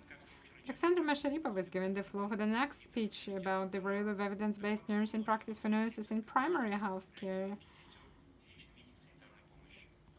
Assistant of the Department of General Medical Practice with a course of evidence-based medicine, Astana Medical University. Hello, dear participants of the conference, dear guests, and all those who are here. My name is Masharipova Alexander. I am the third-year PhD student in nursing science, and a lot has been said about research in nursing, and let me use the term evidence-based nursing. Different authors apply various definitions of this term. Someone consider this as a way to reduce the gap between the practice and theory. Some consider this as an important component of the patient safety, a key for improving healthcare quality, and some say this is the part of the global evidence-based practice. But the American doctor David Sackett has provided I think the best definition. He's a pioneer of the evidence-based medicine. He considered this as a fair, explicit, and use of the best evidence in making decisions about the care of the individual patients. So that this is the combination of the clinical experience with the best theoretical data, received as a result of research. The process of evidence-based nursing can be described in the following way. This is a cyclic diagram, and in the so it's patient-focused, centered. There are some issues of uncertainty about certain issues about the treatment, the theology of prognosis, or the quality of life. And first of all, we should ask the correct clinical question, then search for information, clinically assess this information, introduce it into our practice, and carry out the assessment of this introduction. Actually, these are 5 stages of evidence-based medicine. Why evidence-based nursing is important in primary health care? I would like to focus on PHC, primary health care, because it's a part of the healthcare system. Although PHC doesn't mean that there is a narrow nursing care, it implies a implementation of very important tasks related to the safety of patients, coordinating of care on the strategic level, related to economic planning, health of the population, if we talk about a global scale. And moreover, PHC does comprehensive control of the needs of the patients during the span of life of our patient. So, and here we're talking about physical and psychological, social health of that individual patients, and all this cannot be implemented without search for research findings, implementing these findings into practice. There are many examples when new research findings were introduced in PHC, and that was very efficient. I wouldn't be very detailed on it. There are few examples like prevention of falls in older adults, and osteoporosis prevention, then stenocardial treatment, and so on and so forth. Irrespective of the fact that there are many advantages of introducing evidence-based nursing in primary health care, there are still some barriers. Recently, we had a literature review for our PhD thesis, and we have identified the main barriers, like the volume of research findings, which is beyond your control. We have tons of research information, findings, and critical thinking is very important here. Lack of time for reading these materials. So actually, this is the weakness of nurses. They lack so difficulty in understanding the research findings, and inability to deliver these results to their doctors, and insufficient authority of nurses to change patient care, and incooperative primary health care physicians in inadequate facilities. Some authors say that there are not enough resources for the nurse to do science, like access of the lack of access to databases. And we would like to have this opportunity to tell you about the results of our research we carried out within the framework of the PhD thesis. We've used the evidence-based practice questionnaire. This is a specialized questionnaire which allows to assess the level of knowledge, skills, and attitudes and practice of nurses upon evidences. And this questionnaire was designed in 2006, and actually you may contact the authors of this questionnaire, ask for permission to do the translation and to apply this questionnaire in your country. And that was for the picture of their consent. There are a few subscales like knowledge, skills, attitudes, and application or practice. So the scale is from 1 to 7, like a type scale. And it's like a self-assessment of nurses. And we've been given the ethical approval from the ethical committee of our university. What we've done, we've carried out observational cross-cutting research. We've carried out the study among 565 nurses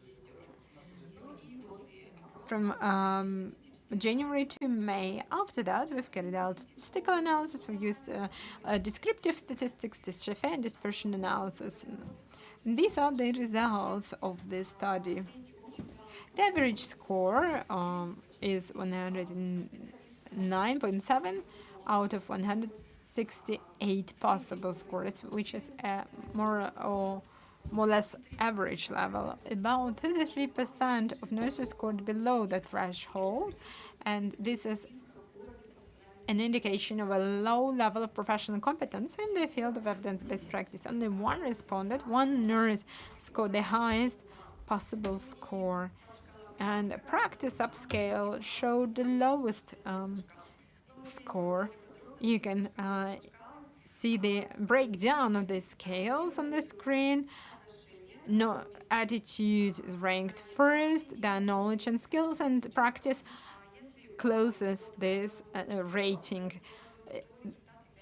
If it is from 1 to 4, then the result means it is negative, and so we've got the negative result in practice. So this is not what I want to tell you in detail. These are the results on each statement, 24 statements. I would like to highlight that in subscale knowledge skills, we have less scores in converting information needs into a clinical question. Here they have a lot of difficulties. As for practice upscale, critical appraisal of literature is hard for nurses, and as for attitude, workload is very high and they don't have time for research. We have identified that nurses with a high level of education obtain significantly high total scores.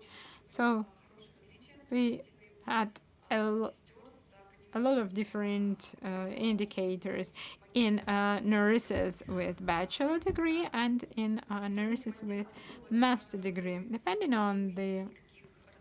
So we found no differences with respect to gender and the experience.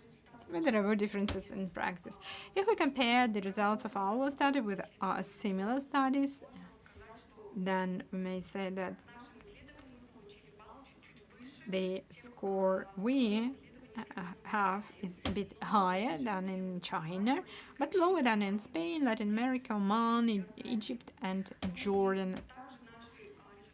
The results of our study are compatible with other studies where attitude is ranked first, and knowledge, skills, and practice is shows the worst results. So similar results in other countries as well. And there are some studies which confirm that the education level and age impact the results. That's confirmed by other authors. In conclusion, I would like to once again stress that the evidence-based practice is very important both for the nurses and for our patients, and that's why the development of this approach currently is a strategic area for the healthcare in general. Thank you very much.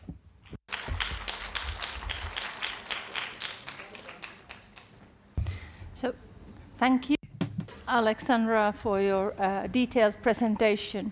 Evidence-based practice for nurses is extremely important topic, and of course, if and as such topic has been introduced to the curriculums during the last 5-6 years, so I do not wonder the results that to conduct evidence-based practice, so practicing part was very, very difficult. But now to the next presenter, so Jonas Cruz, from a professor from Nazarbayev University School of Medicine, and you have a topic, creating and sustaining a culture of evidence-based practice in hospitals. So we will continue to discuss about this issue. The floor is yours. All right, thank you so much, Johanna. By the way, I'm not yet a full professor. I'm just an assistant professor at the School of Medicine. All right, yeah, so thank you so much for this opportunity to be with you, and I want to thank everyone for staying up until this time. I know that you are all very exhausted, but I promise you I will try to make my presentation as brief as possible and as concise as possible as well. Now, as I reflect with the previous presentation that we had already, I came to realize that my presentation is like a summary of everything that we have been discussing the entire day. And I think we are all agreeing that many aspects of the nursing profession in the country still needs to be worked out, including nursing research and the evidence-based practice. In order to solidify the scientific foundation of nursing and expand the scope of nursing practice in the country, nursing research must be developed to provide ecologically valid evidence for nursing practice. However, nursing research in the country continues to receive a very low regard by the scientific community. Furthermore, the widespread implementation of evidence-based practice in healthcare facilities remains a challenge due to many factors, including organizational and individual variables. Hence, building and sustaining a culture of evidence-based practice, including in hospitals rather in the country, should be the priority. Therefore, my presentation will deal with how to develop and sustain a culture of evidence-based practice in healthcare setting. And this is somewhat related also to the earlier presentation about evidence-based practice in primary healthcare. Now, I believe that we are all aware of what evidence-based practice is. It is presented in your screen right now. This is actually a marriage of the best evidence, the clinical experience, and patient and family values and preferences, right? Now, in terms of organizational culture is the pattern of shared basic assumption learned by a group as it solves its problems through external adaptation and internal integration, which has worked well enough to be considered valid and therefore to be taught to new members as the correct way to perceive, think, and feel in relation to those problems. Now, when we talk about evidence-based practice culture, we are talking about evidence-based practice as not only valued for its contribution to improving practice care, but is also considered as a routine hospital activity. And evidence-based practice should be a routine daily activity for the entire hospital. It is a shared value between all the members of the healthcare team. Now, we all know that evidence-based practice is very important, and many literature are supporting the importance of a strong culture of evidence-based practice. And as we all know now, having a strong culture of evidence-based practice can improve patient outcome, can also enhance the quality of care, as our intervention to our patients are all based on evidence. It also increases safety among our patient, and thus decreasing rates of medical errors, falls, and other safety concerns in hospital. Evidence-based practice also help hospital allocate resources more efficiently by focusing on intervention and treatments that are shown to be effective, thus reducing unnecessary costs and waste. Also, evidence-based practice promotes the use of standardized clinical practice and guidelines and protocols, which can ensure that patients receive consistent evidence-based care across different healthcare and providers and settings. Also, evidence-based practice promotes professional development because it challenges us nurses as well as other healthcare professionals to learn more, to continue with our master's and PhD program, or to be involved in other PDP or professional development programs in research and evidence-based practice. Also, evidence-based practice emphasizes the importance of transparency and accountability in healthcare decision-making. More importantly, an evidence-based culture or evidence-based practice culture encourages hospitals and hospital staff to engage in research and innovation in which can lead to the development of new and more effective treatment intervention. And finally, evidence-based practice promote patient-centered care. And I want to ask you this, are we implementing patient-centered care in our hospitals right now? Evidence-based practice incorporates patients' preferences and values into the decision-making process, and thereby we are promoting patient-centered care. Now, despite the many importance of having a strong culture of evidence-based practice, we have also a lot of barriers which we need to acknowledge that exist. Because without acknowledging these barriers, we are not able to move forward and implementing a culture of evidence-based practice. Previously, in the presentation of Alessandra, she mentioned some of the barriers of implementing evidence-based practice in primary health care. Now, in addition to those that are already identified by Alessandra, we also have here, I listed like from a literature review of the different common barriers of promoting evidence-based practice culture in our hospital, such as the lack of awareness and education, which means we need to train more. We need to have the proper knowledge on how to properly execute like evidence-based practice. Yes, we've been talking about, we need to have knowledge, attitude, and practice about evidence-based practice. But the question is, do we really know how to properly acquire or properly ask clinical questions? Do we really know how to properly seek or access evidences? Do we know how to properly appraise evidences? So those are the questions that we need to ask. And those becomes barriers if we do not know how to do those. Also, one thing is resistant to change. Now, there are some still that favors the sacred cows that we are talking about, the old methods, the non-evidence-based practice. And we need to identify those healthcare workers and pull them towards evidence-based practice. Time constraints. We all have, you are working a lot of time, I know. Most of, especially those are in the clinical area, you are bombarded with different responsibilities already.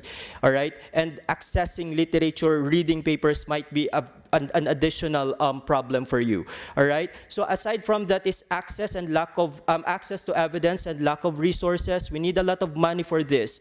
Access to evidence needs a lot of money. However, I think it was, Johanna was saying that this should not be the barrier, because in collaboration we can actually access evidence. Like say for example, at Nazarbayev University we have a lot of access to different sources. So you can collaborate with us, we can collaborate with you, and we can actually share these resources with you. What else? Organizational culture, also inadequate leadership support, which I will be talking about in the next slide. Resistance from patients and family, because patients' values and preferences is part of evidence-based practice. Cost consideration, as I've mentioned already earlier, and also the research gaps. Research gaps means we need to provide ecologically valid evidence. Okay, the evidence that might be somewhere outside Kazakhstan may not be applicable here. That is why I am challenging every one of you to please be part of the movement to provide or to create evidence for practice or evidence-based practice here in Kazakhstan. And that is conducting research. And not only conducting research, but please do publish your research. Because if you don't publish your research, they will not be available for evidence. Okay, so those are actually the barriers to promoting evidence-based practice culture. Now, I want to highlight the importance of leadership in building the culture of evidence-based practice, because like while we are talking about, like, as practitioners, academicians, about the importance of evidence-based practice, if there is no strong leadership support, all of this conversation will go to waste. Okay, because like leadership support from your hospital is a very important tool to mobilize the movement of evidence-based practice. So as leaders, I hope some of you here are leaders in your own hospital. As leaders, you should set a clear vision, incorporating evidence-based practice to your vision in your hospital, to your mission in your hospital.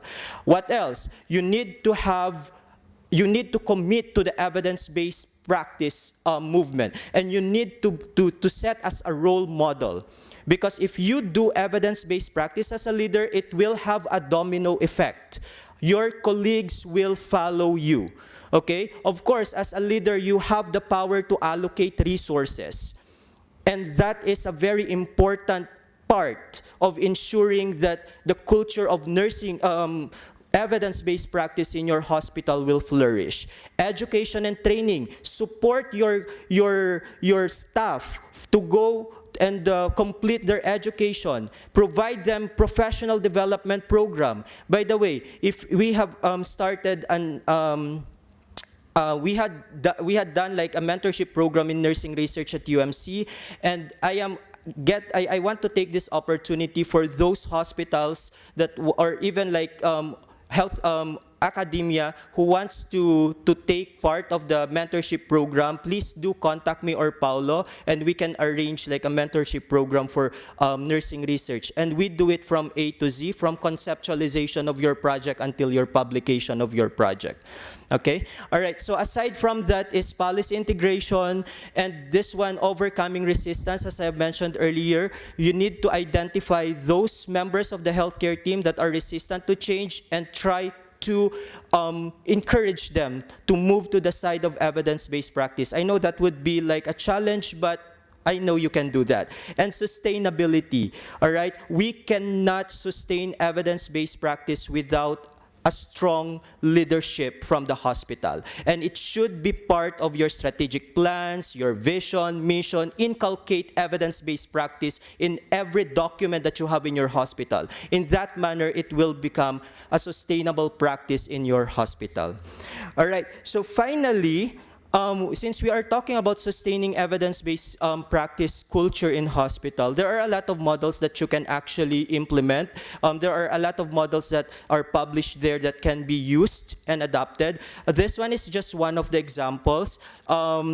This is actually the ARCC model, and your ARCC models offers your hospital and healthcare system a structured conceptual framework for steering a widespread adoption and long-term support of evidence-based practice. So if you will be following this model, for example, in your hospital, it entails the following key area. First is you need to do a thorough assessment of the evidence-based practice culture in the hospital, and that includes evidence-based culture and readiness, strengths and limitation when it comes to the implementation of evidence-based practice. That's number one. Number two is you need to develop a cadre of your evidence-based practice mentors, and these evidence-based practice mentors should have an in-depth knowledge and skills, competence in EBP and in individual behavior change, as well as organizational culture change. And then these evidence-based mentors,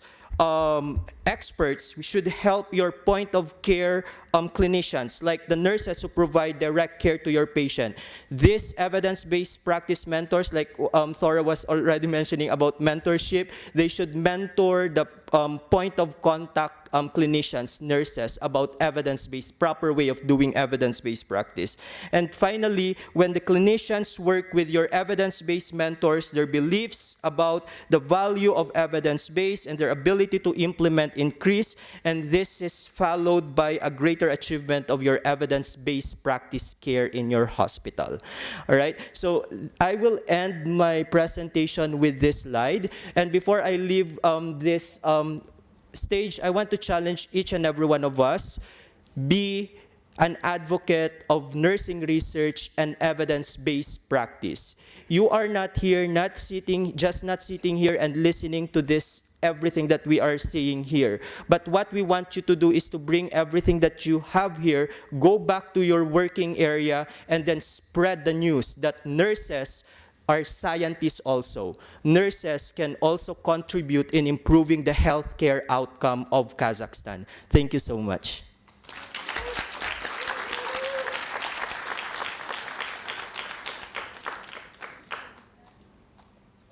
Спасибо большое, Джонас. Thank you so much, Jonas. If you have any questions, speakers are here, please.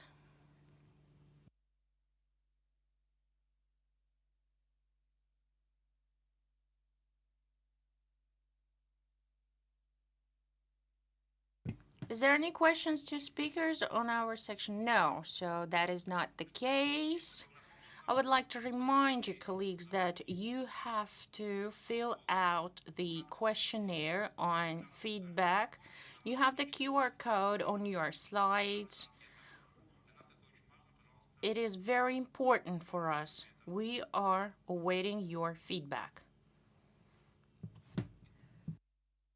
Thank you, everyone, for participating today's sessions. We have had a long and fruitful day. It's been my great pleasure to see all the advancements, what has been done and what has been achieved during the years of the progress and during the AccelEd project. So how now Kazakhstan is in the phase of developing master and PhD level education and research and moving forward towards the international standards. Tomorrow we will have a interesting day. We will continue with short lectures and section on nursing science and research and hear young scientists and have the discussions of roundtable of how to sustain the outcomes and impact of this project and what to do next, how there is a common resolution of this conference. So I'm looking forward of all the discussions tomorrow. Thank you.